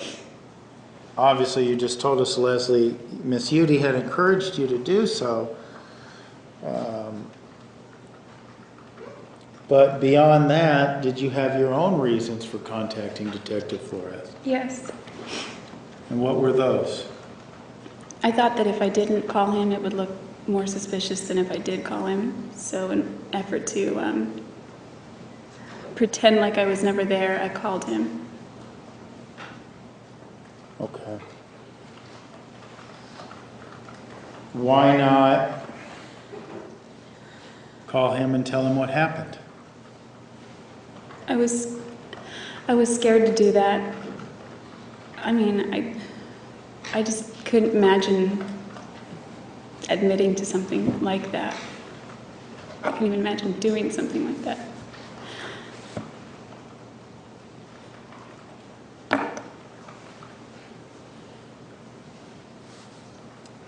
So you called him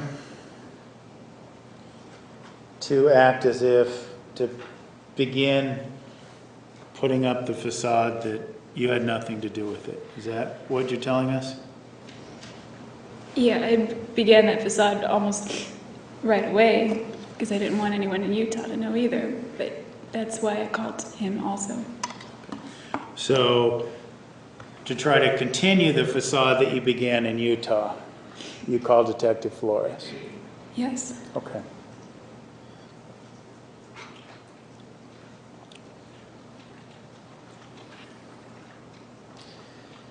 Now, we talked earlier about a gun you had purchased. We talked about suicide and about a gun you had purchased at, I believe you told us, Don's Sporting Goods, right? Right. Okay. And you said you went through a background check and everything. When was it that you purchased that gun? I think I purchased it on July 1st and took possession of it July 11th, if I Okay. remember correctly.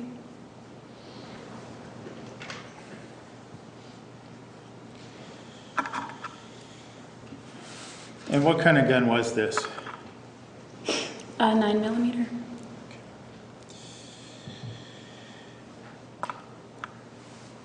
Now, there is a lot of time between June 10th and early July. 3 weeks or so. Did you make any attempts to kill yourself during those 3 weeks? No.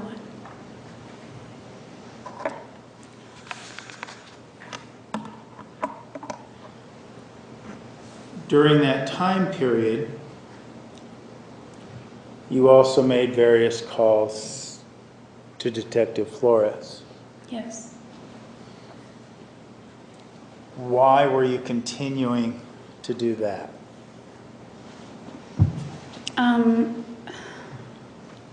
A few reasons. One, I wanted to continue to act like I was participating. And two, I kind of also was calling him to see what information I could garner from him.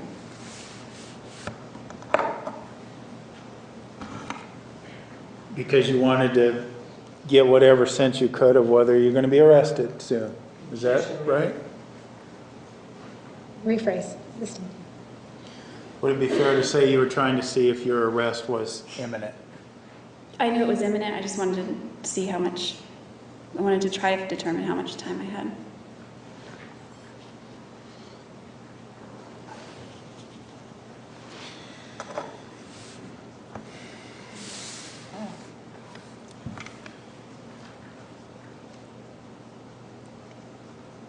Given that what you said before about killing yourself and not seeking a gun out until July, you were living at your grandparents' house, you had access to guns, right? Yes. My parents had guns also. Well, did you ever contemplate using one of those guns to kill yourself? No, the idea to use a gun to kill myself didn't really come to me until I had possession of the gun and I realized how easy that could be. You said it didn't come to your mind until you had possession of the gun. Is that right? Yes. Okay. So it sounds to me like that wasn't the killing yourself wasn't the reason you purchased this gun, that there must have been some other reason. Is that accurate? Yes, that's accurate. Okay. Why were you choosing to purchase this gun at the sporting goods store? Several reasons. My dad has always owned guns. Daryl has guns. Matt has guns. Most of the men that I've spent time with have guns. My grandfather has guns. It was something that I wanted to someday see myself being a responsible gun owner, and so that was something I'd always thought of doing. Around that time, in the spring, I was working at another restaurant called Purple Plum, and I made friends there. And one of those friends was going out to pan for gold. It sounds silly, but the Klamath River nearby has gold in it still. And we used to go out there and kick up the sediment, and you can see the gold in the water and all that. I was invited out there, and I wanted to go. It would also be like a camping trip. At that point, everyone that was on board, except for me, were all men, and even though they were my friends, I didn't want to, I don't know, it just seemed like I knew they drink, you get out there in the middle of nowhere, you have a bunch of drunk guys, one female. I just didn't want to end up in a situation. So I thought it would be good to have the gun with me when I went there, just as general protection anyway, because I'm out in the middle of nowhere. So we were going to go out there and spend the weekend out there at the Klamath River, seeing what we could dig up or in the river, and just camp. And so that was another reason that I wanted to have it right then. Why? What were you fearful of these people would do something to you? Well, I mean, it was a bunch of guys, and I mean, I didn't feel as safe anymore. Around guys? Yes.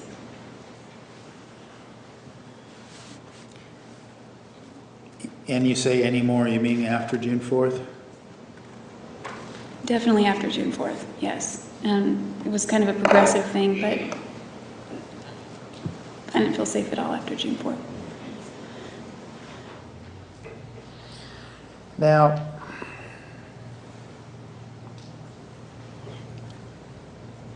after Travis's death was discovered by the rest of the world, were there services for him, funerals, memorials, things of that nature? Yes, there was a memorial service at his church in Mesa, and the funeral, I believe, was held in Riverside.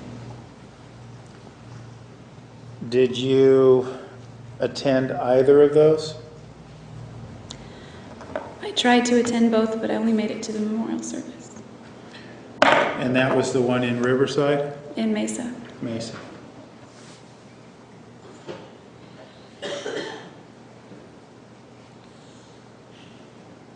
Given what had happened, why did you want to attend those services? I thought that if I didn't show up, it would look suspicious because Travis and I were close, and a lot of people knew that, and he also told me one time that Why did you feel the need? Had you made a promise to him that you would?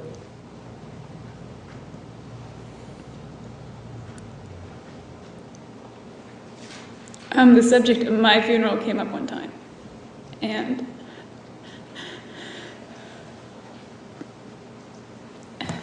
he said, "I'm sorry, keep forgetting." Named.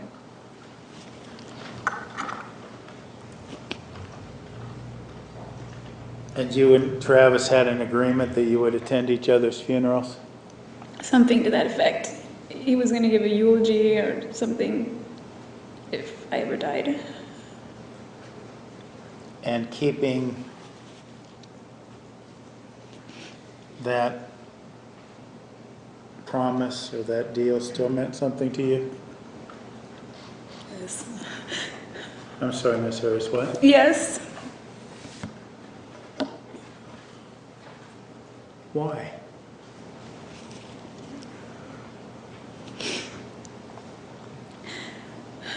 Because he would have come to mine, and even if it was in Antarctica, he told me. But Jodi, I have to ask, he throws you down on the floor, says, "Fucking kill you, bitch," and you fear for your life. Why doesn't that kind of conduct just kind of throw that promise way out the window? No, I don't think so, because whenever he lost his temper,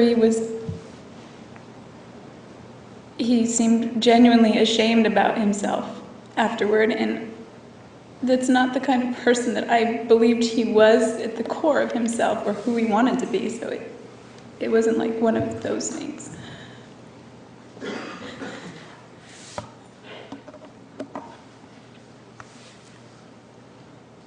So you still viewed him as a good person. Rephrase. Is that correct? That you still viewed him as a good person? I believed in him and that he wanted to be a good person, and That's actually the only question. She was asked whether or not she did view him as a good person. He's answering, Judge. He's Overall, totally responsible. complete your answer. I've seen very, very good sides to him, and that was the person that he wanted to be, and that's the person he wanted to embrace. And so, I mean, I've got sides that I'm not proud of, and he did too, and I just figured that's part of being human, and he had really good sides too.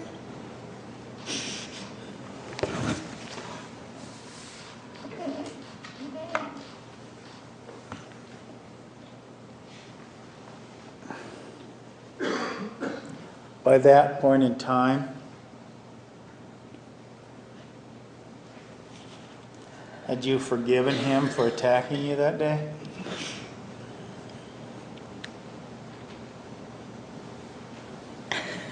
by the time I went to the services, Mm-hmm.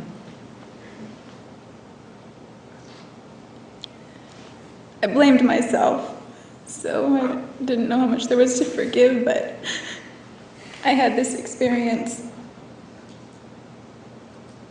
It sounds silly, but I had this experience. Was asked or not. What was your experience? I was at the Freeman's house in Gilbert after this service, and I was in the bedroom in the afternoon, just taking time out for myself, away from everybody, and I felt like he was there.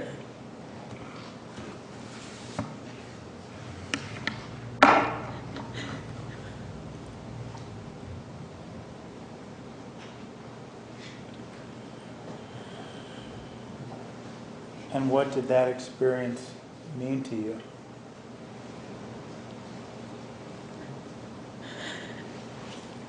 It helped me to know that he was okay and he was at a better place.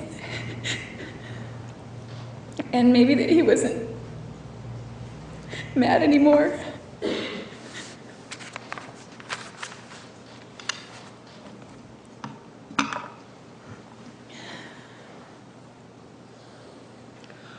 You were at the Freemans in conjunction with his memorial service?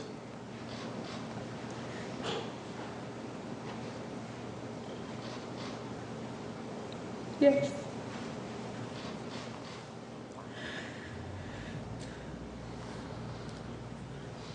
After you had that experience, do you forgive yourself for not escaping? Objections assume facts are evidence that she was escaping. She's already testified to that, Judge, Judge. I make the objections. The way it works is I make the objections, you Counsel, decide. please approach.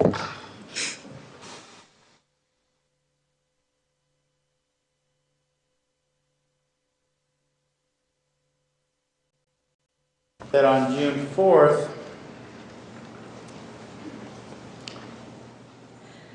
you didn't feel like you could escape because of an incident in 2007 where he caught you running down the hallway. Is that correct?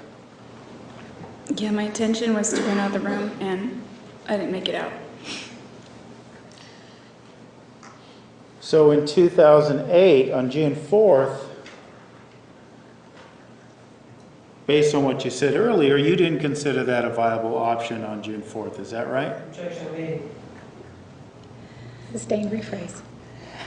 Did you consider, at the time, did you consider escape and running away as a viable option when he was attacking you? Not through the bedroom door. I thought I could run into the closet and then run the other way and then maybe get out. It didn't work out that way. So going back to my question then,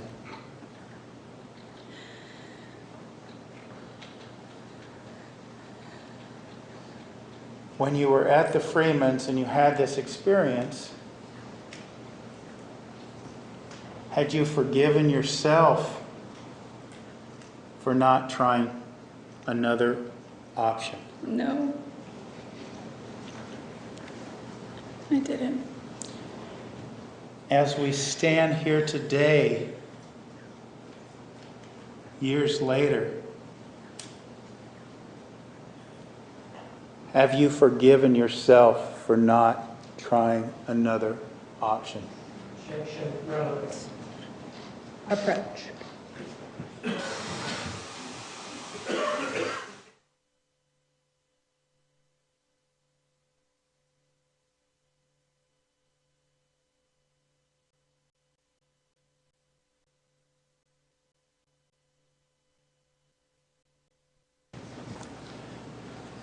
Jodi, ask my question again. As we stand here today, have you forgiven yourself for not finding another way out of the situation you found yourself in on June 4th? No, I think that if I had just left before any of that happened, I have a million regrets. I mean, I was scared of him and I reacted, but I will always regret everything about that. Do you blame yourself for not taking some other alternative measures? Yes. You did then and you do now, is that right? Objection has been answered. Sustained.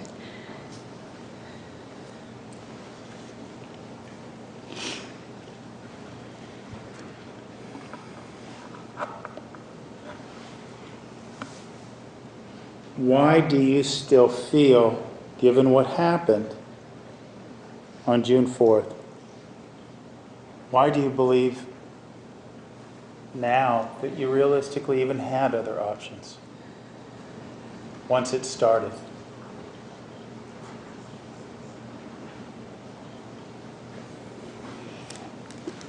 Well, maybe if I hadn't, when I grabbed the gun, I didn't mean to fire it. It just went off and that made him even more angry. He just became this volcano. And so I think that if maybe I'd handled it properly, I don't know. Maybe he wouldn't have gotten he was already pissed off, but he was raging after that. And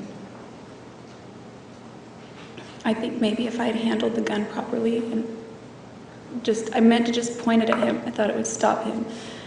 And maybe he wouldn't have gotten as angry as he did. Maybe he wouldn't have threatened to kill me. I don't know. I have thoughts like that. And those thoughts were with you after you learned, or you got confirmation from others that he was deceased? Actually, no, I didn't know that he got shot until Flores told me. Okay.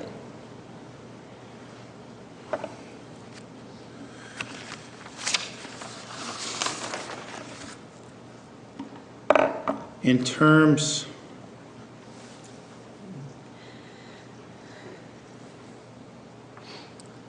of your life, the plan you made, you said that you called Detective Flores, and I'm paraphrasing, in an effort to act like you had nothing to hide. When you were living in Wairika, were you trying to put up that same facade? Yes, I was.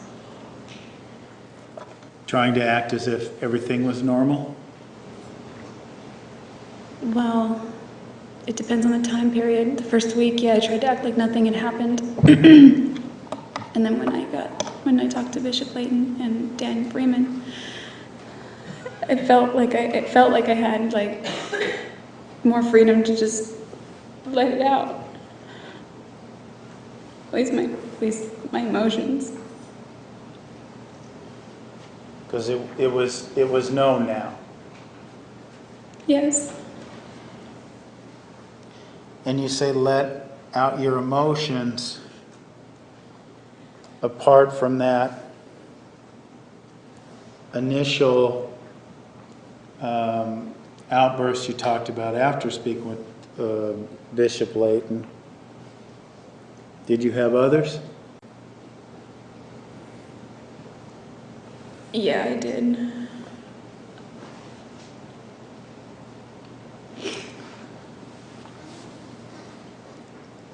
Several? Usually every night.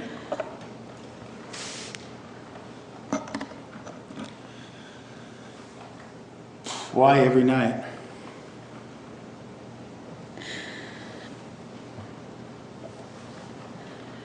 Because at night I just lay there and think about stuff. And usually that's when he would call me. And usually when he called me late at night, he was in a good mood. And I just knew that my phone wouldn't ring anymore.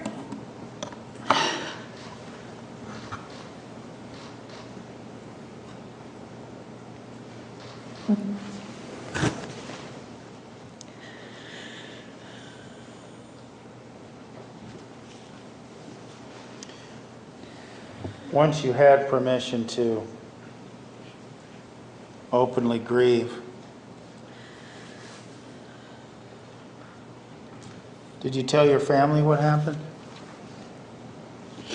I told them that he died. I didn't tell them anything about me being there.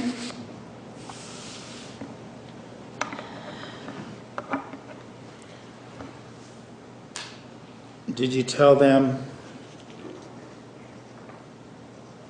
about the things that you've told us throughout your testimony, about the sexual things and about the violence? No, I would have never said anything like that. Why not? Well, there's several reasons. One, anytime I said something negative about a guy, they hate him thereafter. Two, it's really embarrassing and shameful. Not just the sexual part, but just being in those situations. And it's, in order to understand why I wouldn't talk about anything negative, it's, I don't know if you've heard of, it was a philosophy that I had at the time. What was the name of that philosophy, Jodi? It's called the law of attraction. Could you just kind of, before you talk about that and the effect on your world at that point in time, could you just explain to us what that law of attraction is? Yes. I mean, you might have heard of it. There was a movie made about it called The Secret. And then after the movie came the book, and it was bestsellers all over.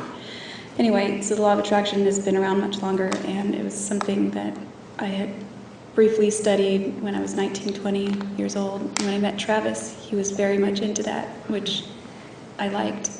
And so it became more and more a part of my philosophy and my creed. So anytime I would mention something negative, he would get upset and tell me not to focus on those things. Or one time when we had that really bad fight in the fall when he wouldn't let me leave the room at first, I wrote about some of the things he said, and he found it in my journal, and he would. I'm sorry. Ask another question. How did the law of attraction, you said Travis introduced you to this law? Well, I sort of knew partly about it, but he introduced me to the movie that they made about it called The Secret. And that was The Secret? Yes. Okay. And from what you described, part of the law of attraction involves not putting forth any negative thoughts. Is that correct? Yeah, it's like what you put out there is what you get back. You're not supposed to think about, speak about, read about, write about, talk about negative things. Otherwise, those things will be brought into your life more. And what you were explaining to us is that Travis would assert that law as the reason for preventing you from writing negative things in your journal? Yes. Oh. Yes, that's correct. And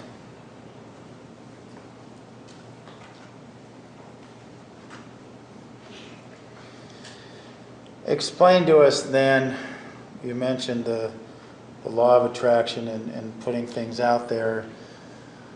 What was that, the meaning of that to you as it related to my question about saying anything negative about Travis to your family? I never said anything negative about Travis ever to anyone, except one time with Matt. So I didn't want to say anything negative to my family about him either. I didn't want to say anything negative about him at all, especially now. I didn't want anybody to know those aspects. When you say didn't want anyone to know those aspects, what do you mean? I definitely didn't want, I promised I wouldn't say anything about his other issues, which I didn't ever want that to ever come out, but His other issues, just please, what are we talking about? his, I don't know how else to call it, his sexual problems.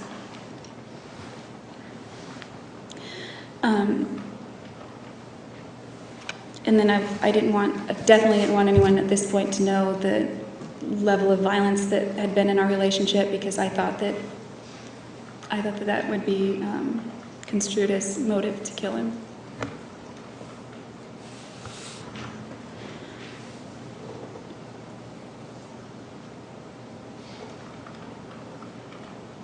Okay.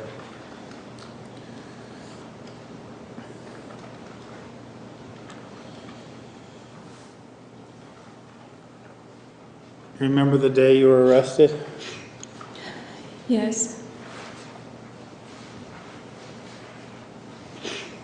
What were you doing on that day before you were arrested?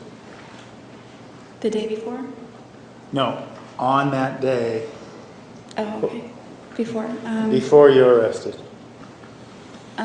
I was getting ready to move some things down to Monterey.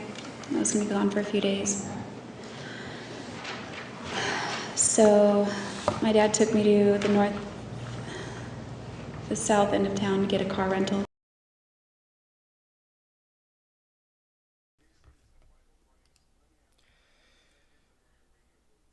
Oh, I will certainly do a dive into the Epstein files. Absolutely.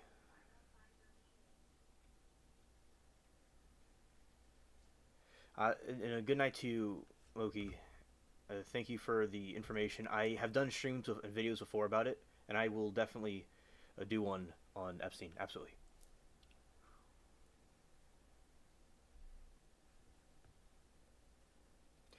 I remember when we did that a couple of months ago. It was really cool. I enjoyed it.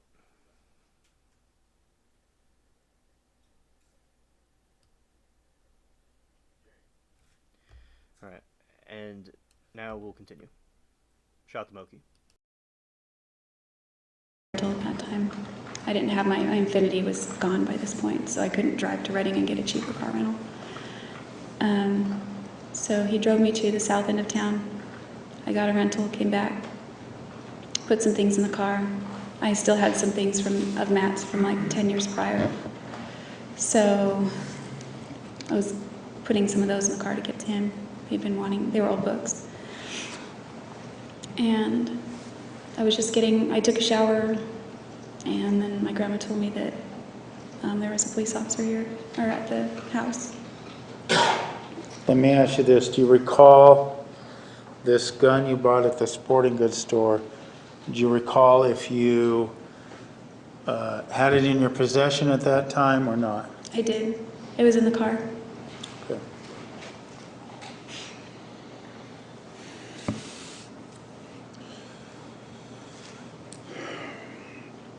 After you were arrested,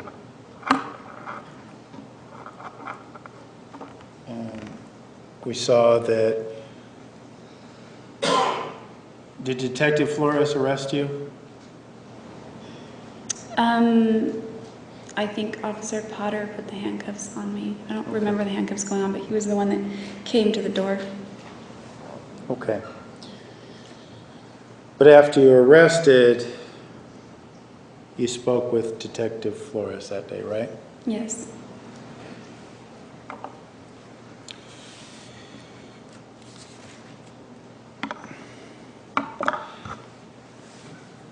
At this point in time, on the day you were arrested, you've had several phone conversations with Detective Flores. right? Yes. And we heard evidence that you also went to the Mesa Police Department, gave your DNA and fingerprints. Do you recall doing that? Yes. Had you met Detective Flores in person prior to the day of your arrest? Yes. Okay.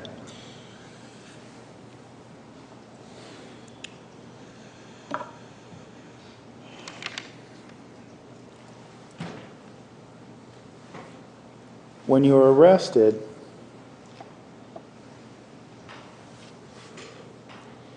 and questioned by Detective Flores,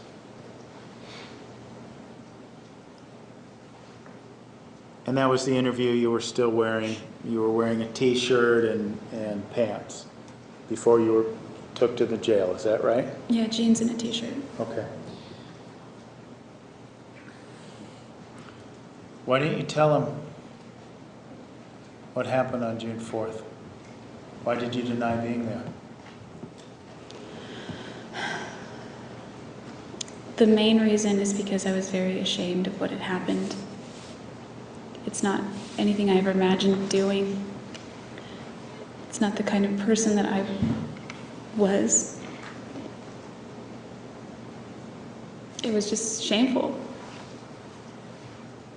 I didn't want anyone to know that I had anything to do with that, because it's very much not me, and it was shameful.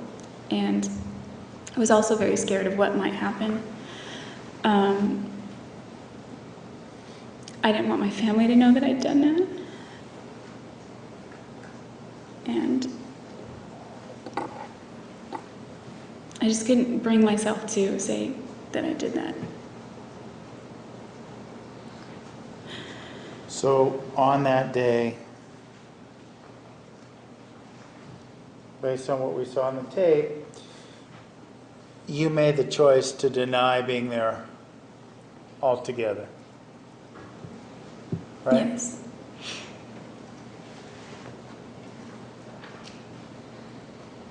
Were you thinking that that would make you appear innocent, or what was the thinking with that untruth? It was more like, I didn't understand any of these procedures. I just have always heard, don't admit to anything kind of thing. That's what an attorney advised me to do.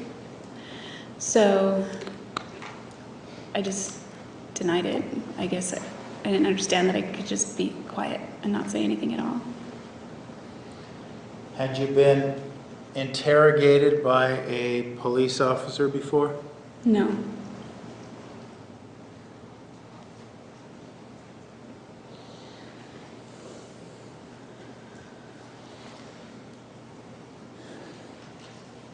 You speak with Detective Flores again the next day in Wairika. You recall doing that? Yeah, first I talked to Detective Blaney and then Flores. Okay.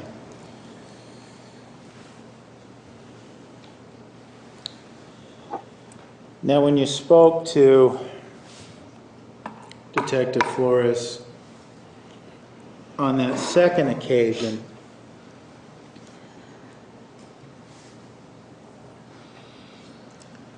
you told him you were confronted, weren't you, with evidence that, in fact, you were there, Right. weren't you? Okay.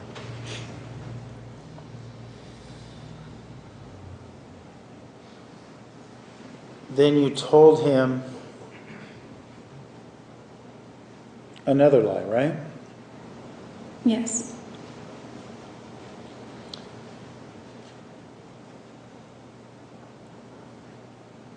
What did you tell him?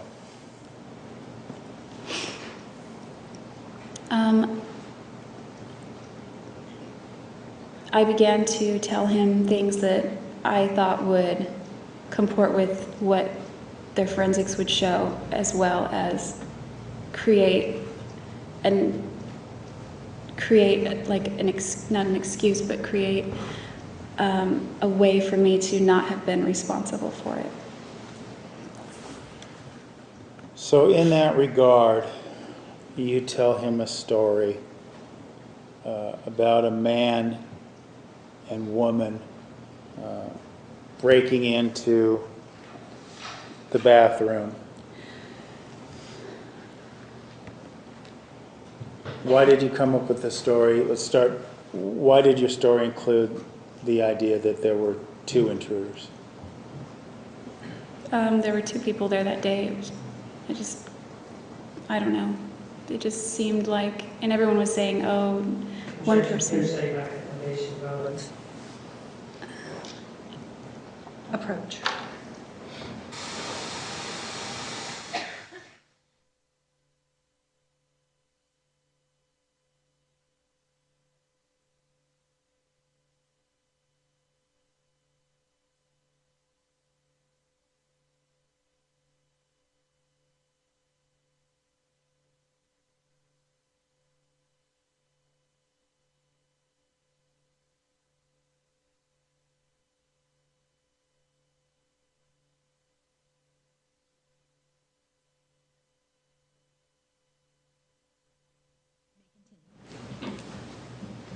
Why did you create a scenario in which two individuals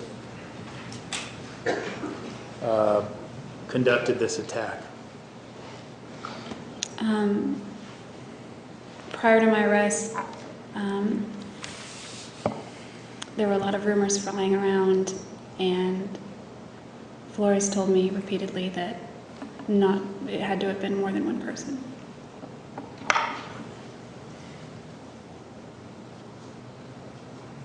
Why do you come up with any particular reason why you come up with a man and a woman for this lie? I mean, it sounds a little esoteric, but I think it could have been symbolically like Travis and I. We were the ones fighting that day. I don't really know, to be honest. Okay.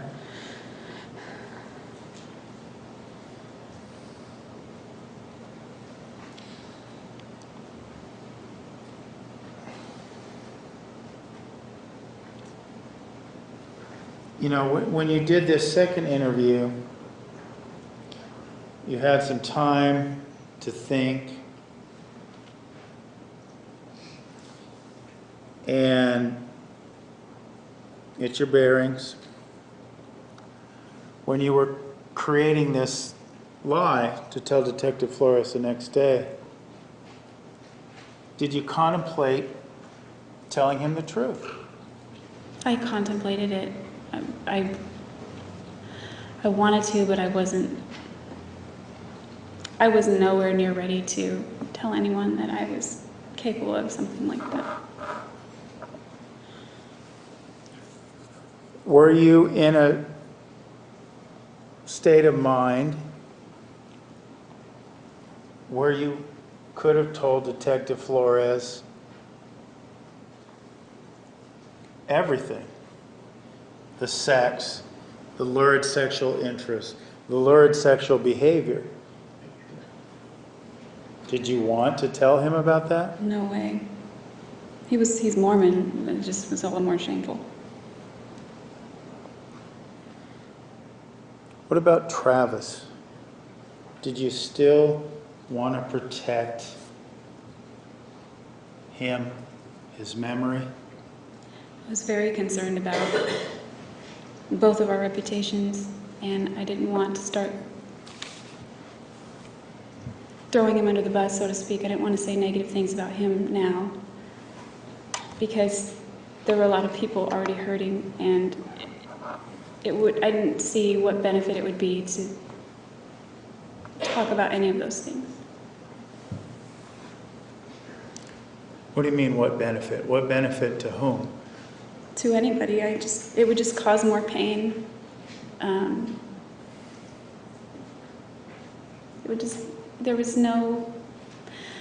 didn't see what benefit it would be to anybody to talk about these things now. I mean, this is stuff that Travis didn't want anyone to know about. These are things that I didn't want to tell anybody about. I certainly didn't want to tell Detective Flores about all the times that he was violent, because then I thought that they would think that that would be motive, and I didn't want. Travis and I considered us friends, and then when he got that way, and then we got over it, and I wanted to portray the appearance that he and I were friends, which we were when we were getting along. We were just fine, and then like that whole day was fine. And then it just flipped. What about the benefit to you to telling Detective Flores the reality of what happened in your relationship? I didn't see any benefit to doing that.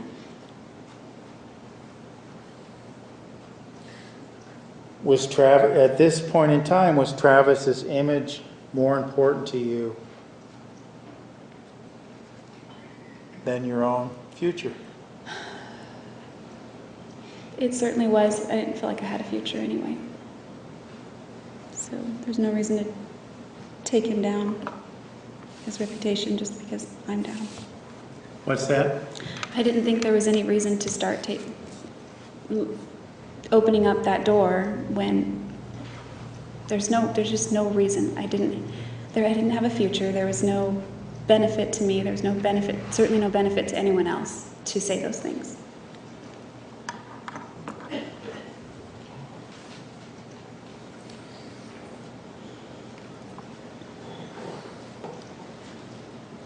You had mentioned earlier, in accordance with the purchase of the gun, and that you said, well, once you had the gun, you realized it'd be so easy to just pull the trigger. When you were saying these things to Detective Flores and in Wairika, did you have plans of killing yourself? Yes, they weren't set in stone, but I really, really wanted to. I was concerned about how it would affect my family, obviously. But I just wanted to die. Did you take steps to make that happen? In California, after I was arrested, I did. What'd you do?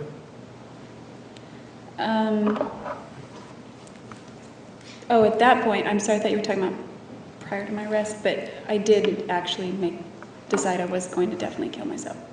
After your arrest? Yeah, that was my idea.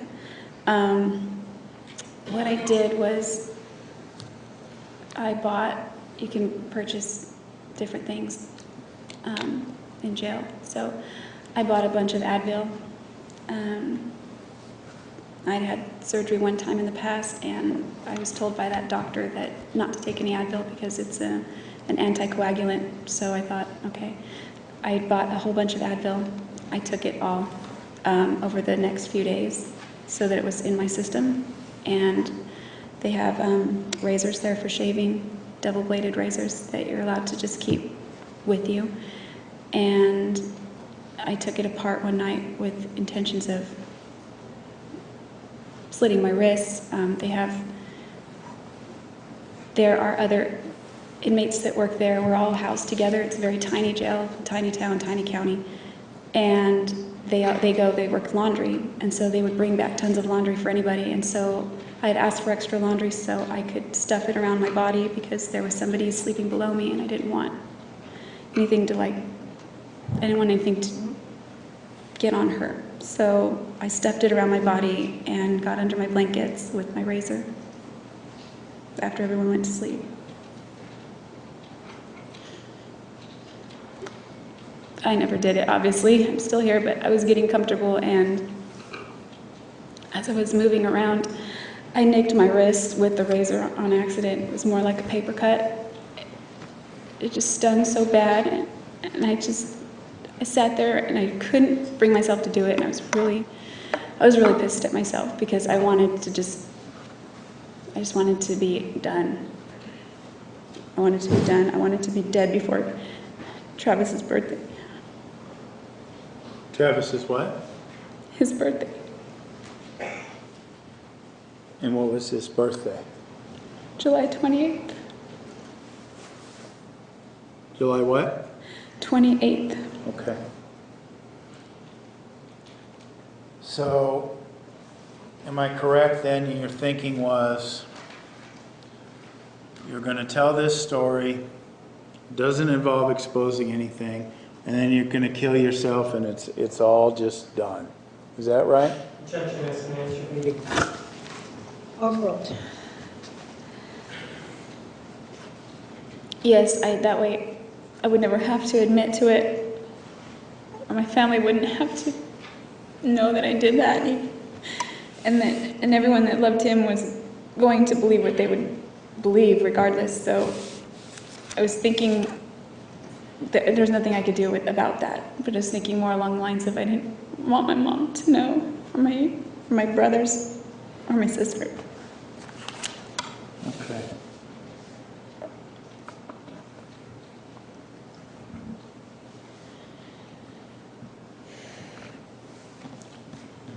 Jodi, when you,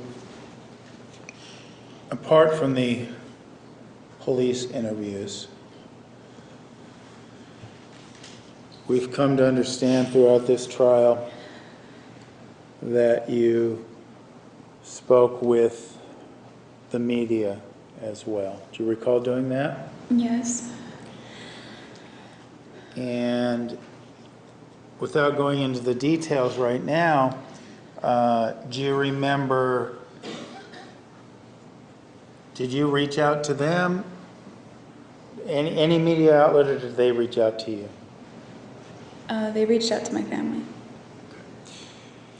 And when we're saying they reached out to your family, who was it that reached out to your family? CBS. Okay. Was there a particular person that reached out to your family that worked for CBS? Yes, his name's Jonathan Leach.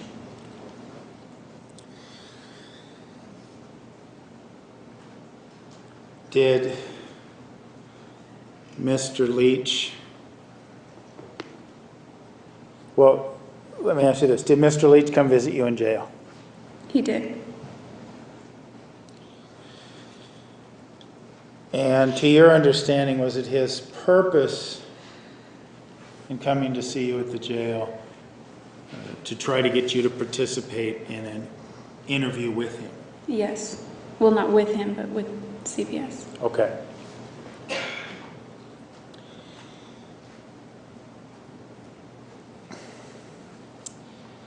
And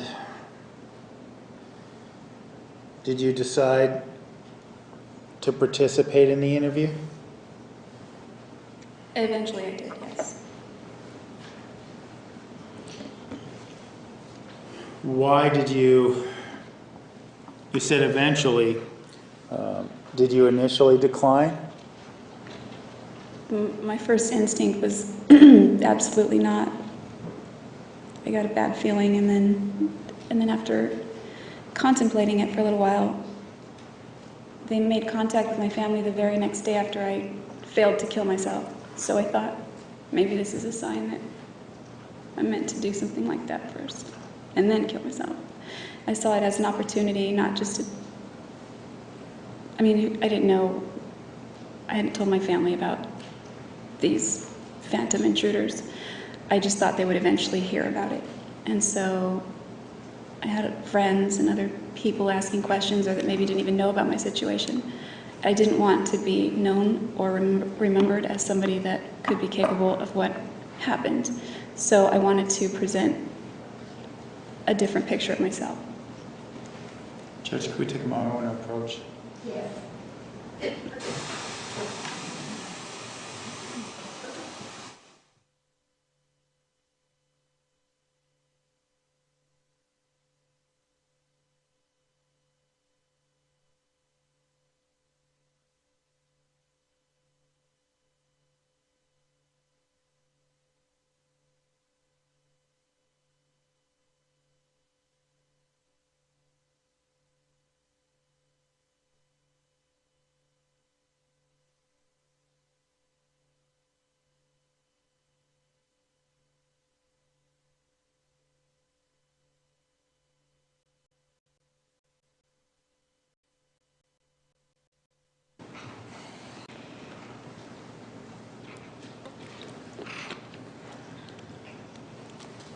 these,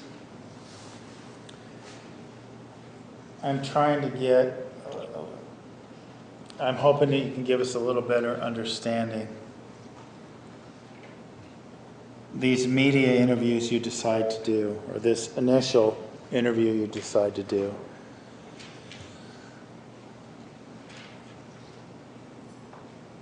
you're trying, you believe,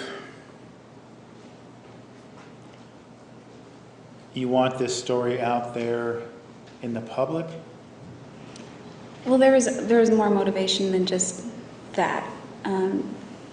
Jonathan had told me that Travis's friends and loved ones were all participating, and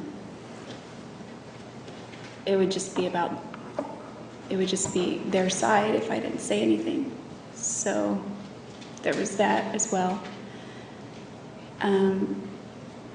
I wanted the world to believe that I loved him and I didn't have anything against him, and that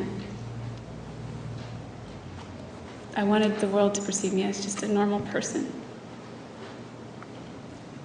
Why was that important to you? I don't know. My reputation used to be very important to me.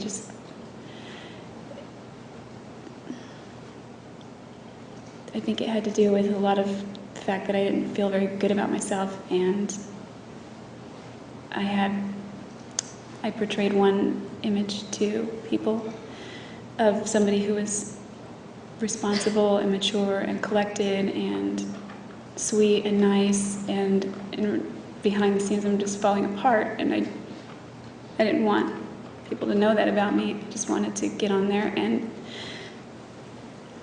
just show people that I was not angry. I didn't hate him. It wasn't anything like that. And I also felt at that point that I made up this big stupid story for Flores and that I should stick with that.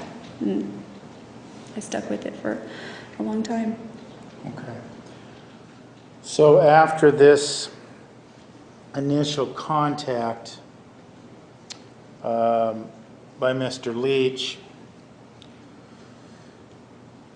do you have any idea in terms of time how much later you actually interviewed with him or with CBS?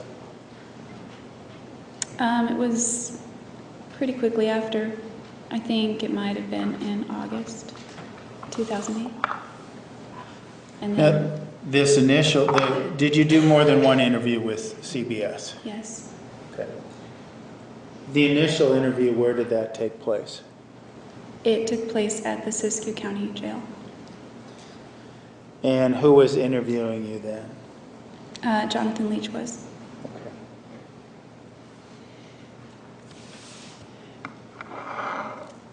You said that this contact happened, if I understood you correctly, the day after this failed suicide attempt. Is that correct? That's correct. Okay. The contact, not the interview. Right. Was the plan then to do these interviews and then kill yourself, or did the suicide get put on hold? No, the suicide kept getting put on hold, but my plan was to not be around by the time it aired. That's my hope.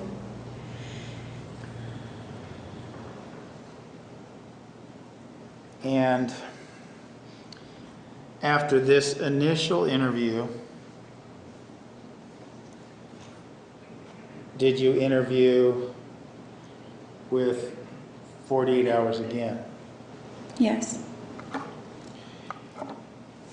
And was that with Mr. Leach again? No. Who was that with? Her name's Maureen. I don't know how to pronounce her last name, but I could spell it. Okay. Well, why don't you spell it for us if you remember? Maher. So if you speak to, I'm going to use Miss Maurer.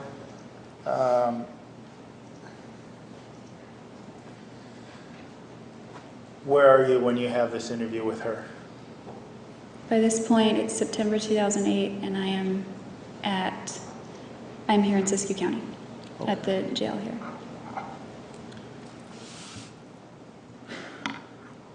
I'm sorry, here in Maricopa County.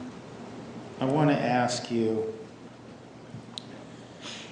a few things about these interviews. Why in these interviews did you describe your childhood as almost ideal? I felt it was. Actually, assumes facts not in evidence.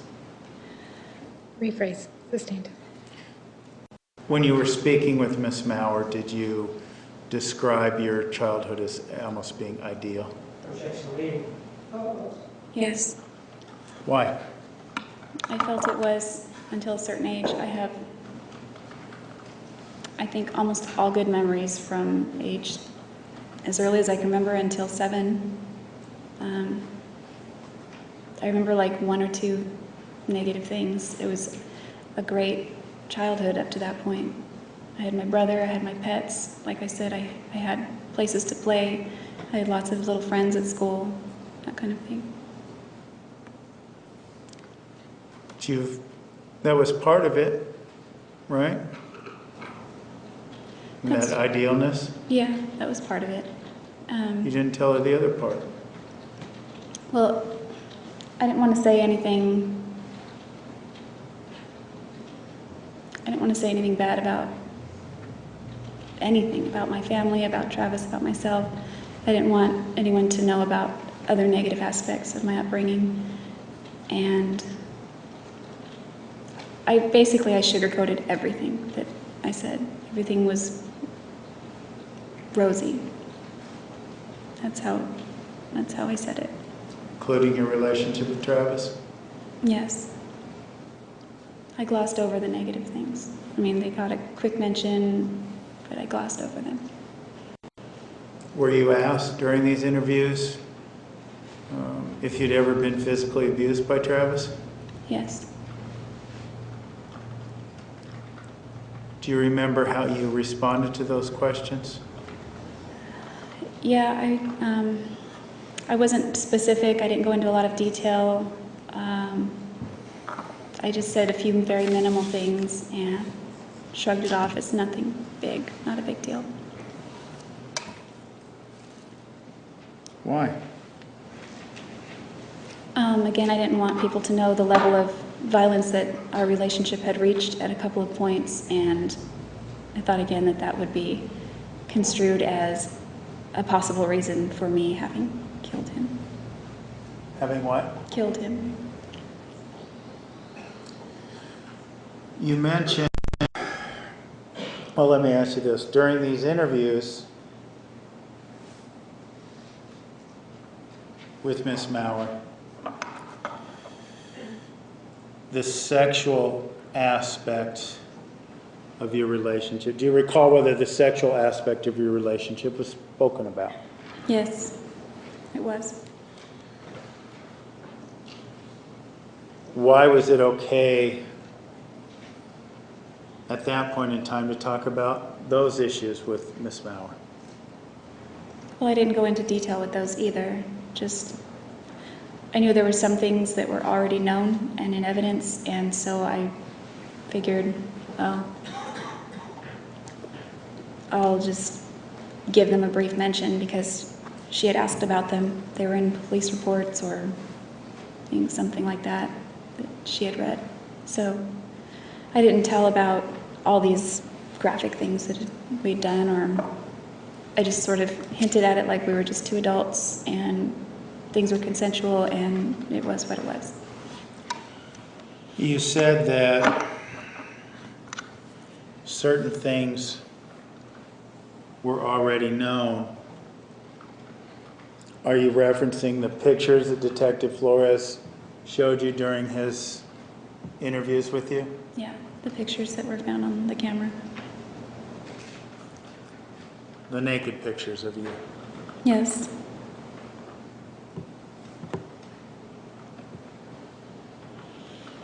During your phone calls with Detective Flores, You also admitted that there was a sexual relationship between you and Mr. Alexander, didn't you? Yes, I did. Why did you do that at that time?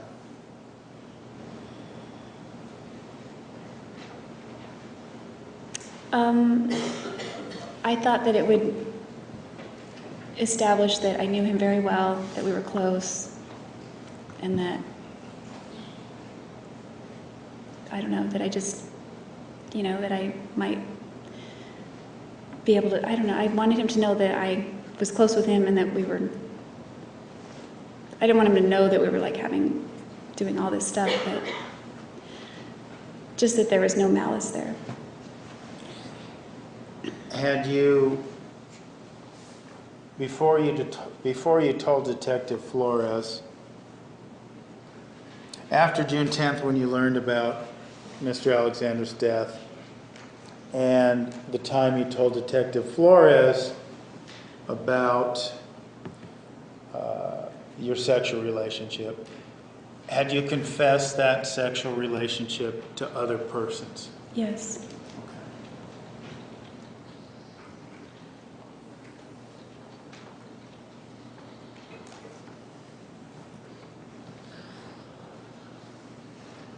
Why did you choose, the cat was somewhat out of the bag as it related to your sexual relationship.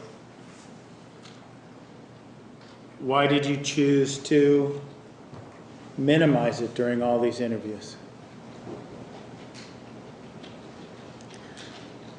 Well, because I didn't want to get explicit. I mean, I confessed to my bishop, and I mean, it wasn't a secret, but it wasn't widely known either. And I also didn't want, I just didn't want people to know, like, it's embarrassing, really, is why I didn't want to get into detail about it.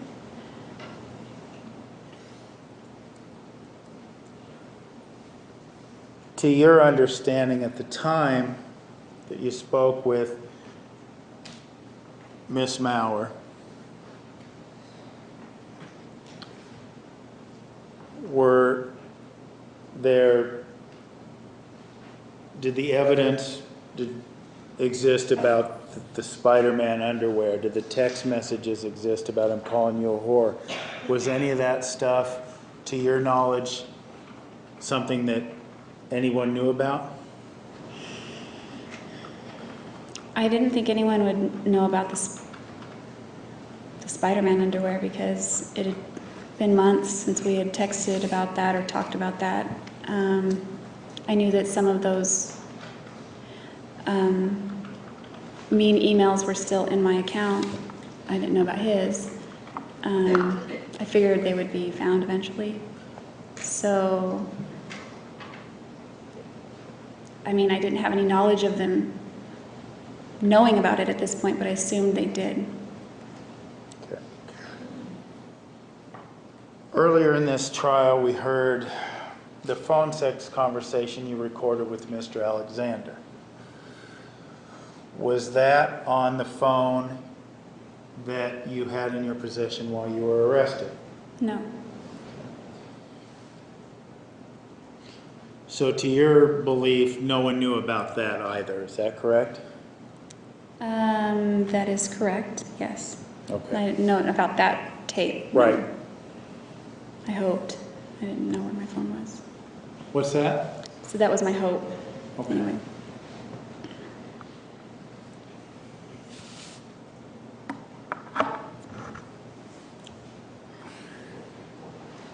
Why do you continue when you speak with Miss Maurer? Why do you continue what we call the intruder story? I wanted to remain consistent with what I told Flores, and I certainly was in no place in my head to admit to any involvement.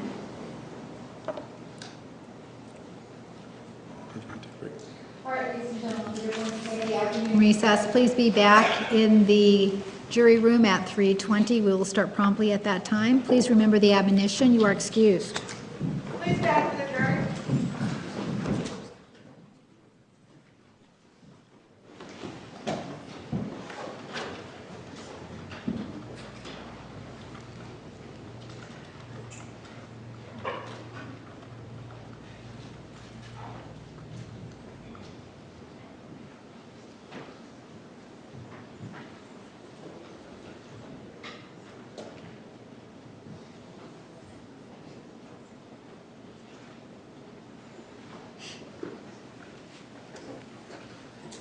Please be seated.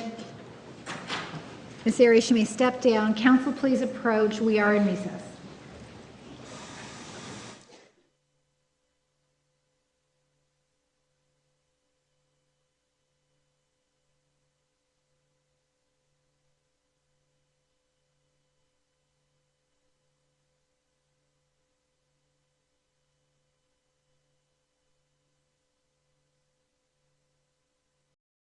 Secret was out. Right. And why, you said you had told others about your sexual relationship. Do you remember who you told? Yes, the first person I told was a mutual friend, Aaron. What's his name? Okay. And why did you, well, prior to this, you told us about some comments you had made to Rachel about sexual activity that you minimized. You recall telling us about that? Yes. And then, well, when you spoke with Aaron, did you also minimize the behavior? No, Aaron wasn't, he was a church member, but he wasn't living the standards of the church, so I assumed that by sharing this with him, he wouldn't judge me. That maybe he was in a similar boat, so to speak. And I also was still seeking advice, and I was still hesitant to go to my bishop based on the discussion I had with Travis about that. But once he had passed, then you felt more comfortable? Is that what you're telling us? Talking about these things? Yeah, I would have never talked to Aaron about that if, you know, I didn't want anyone to know about that. But he wouldn't judge me, is what was my thought. Okay.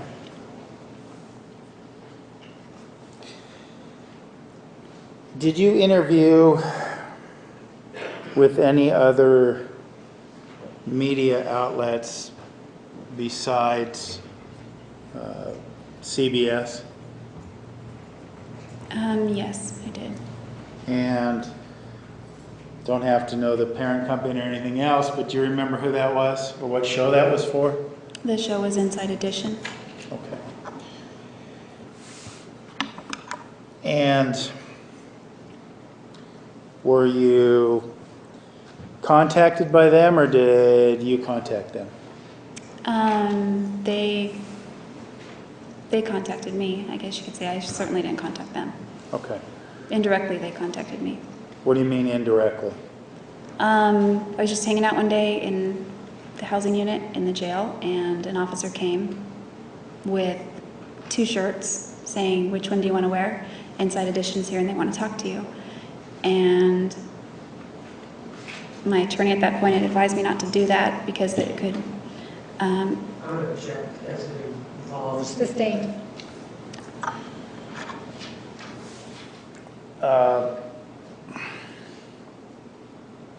So after the officer gives you the shirt and you say you go, what happens after the officer gives you the shirt? Well, she didn't give me the shirt right away because I didn't want to do it at first, but I was encouraged to.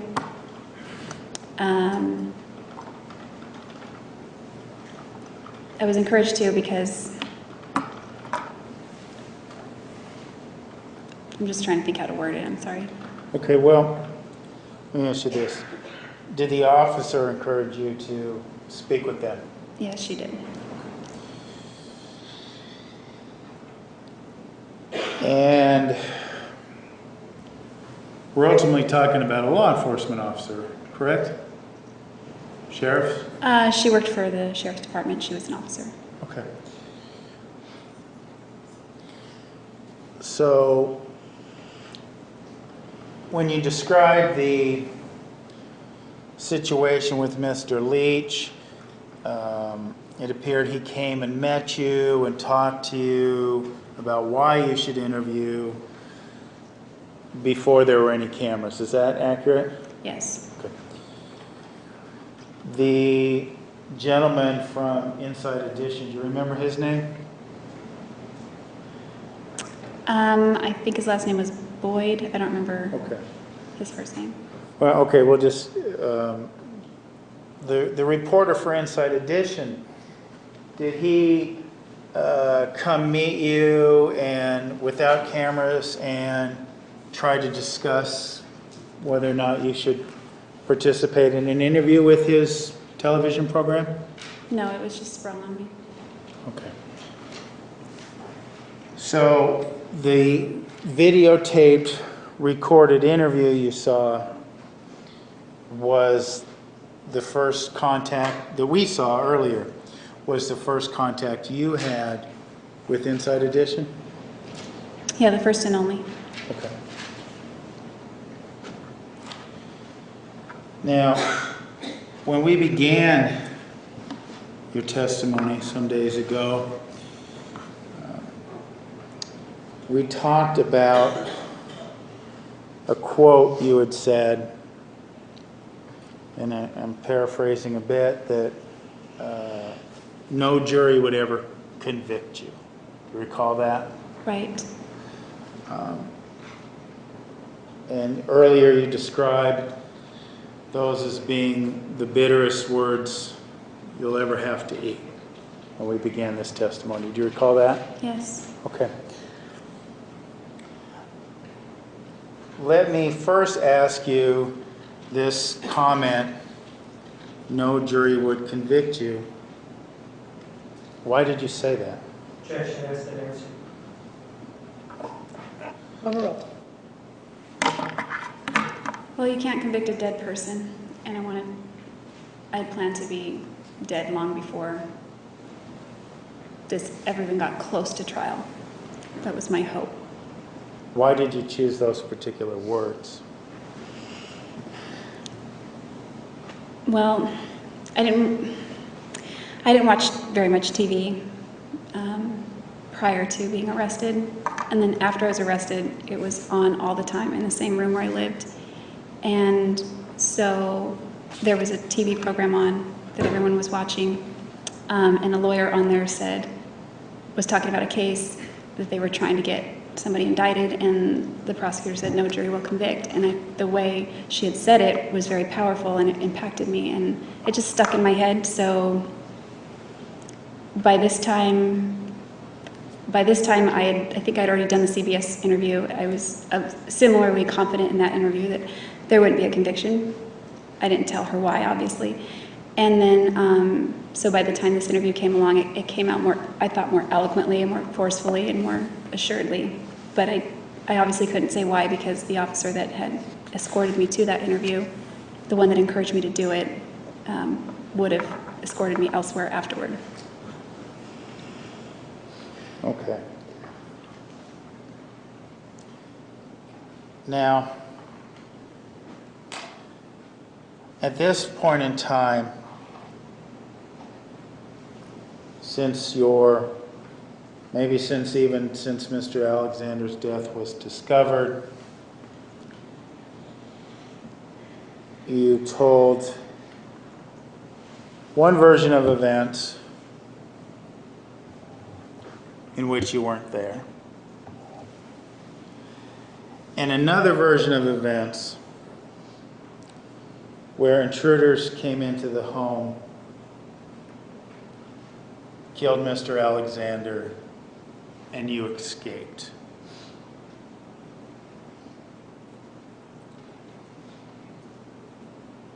Why did you then now decide to tell us what really happened? Objection, vouching what really happened. It's telling us something. Sustained, rephrase. Why did you decide to come forward? All these things that you've been hiding. Mr. Alexander's sexual interests, the sexual relationship, the violence. Why did you feel comfortable coming forth with that information? Objection, indicating she was hiding this, assumes facts not in evidence. He started the question by saying, Overruled, you may answer the question. It wasn't an overnight decision by any means. From day one, there was a part of me that always wanted to, but didn't dare do that. I would rather have gone to my grave not without confirming that I could have done something like that. I was extremely ashamed of it. It wasn't in line with who I was or how I had been living my life all the way up to that point. So as the years went by, however, I began to, it feels very fraudulent from day one, especially when there are so many nice people reaching out to you and they believe you or they believe in you. It just feels, it doesn't feel right. It feels fraudulent, it feels wrong. My family also remained very supportive and told me that it doesn't matter what happens, we love you anyway. And I realized at that point that even if I told the truth, that they would still be there and they wouldn't walk away. So it was around, it evolved. It was a process that happened over a long period of time, but by the time the spring 2010 rolled around, I confessed. You what? Confessed. When you say confessed, what do you mean by confess? I basically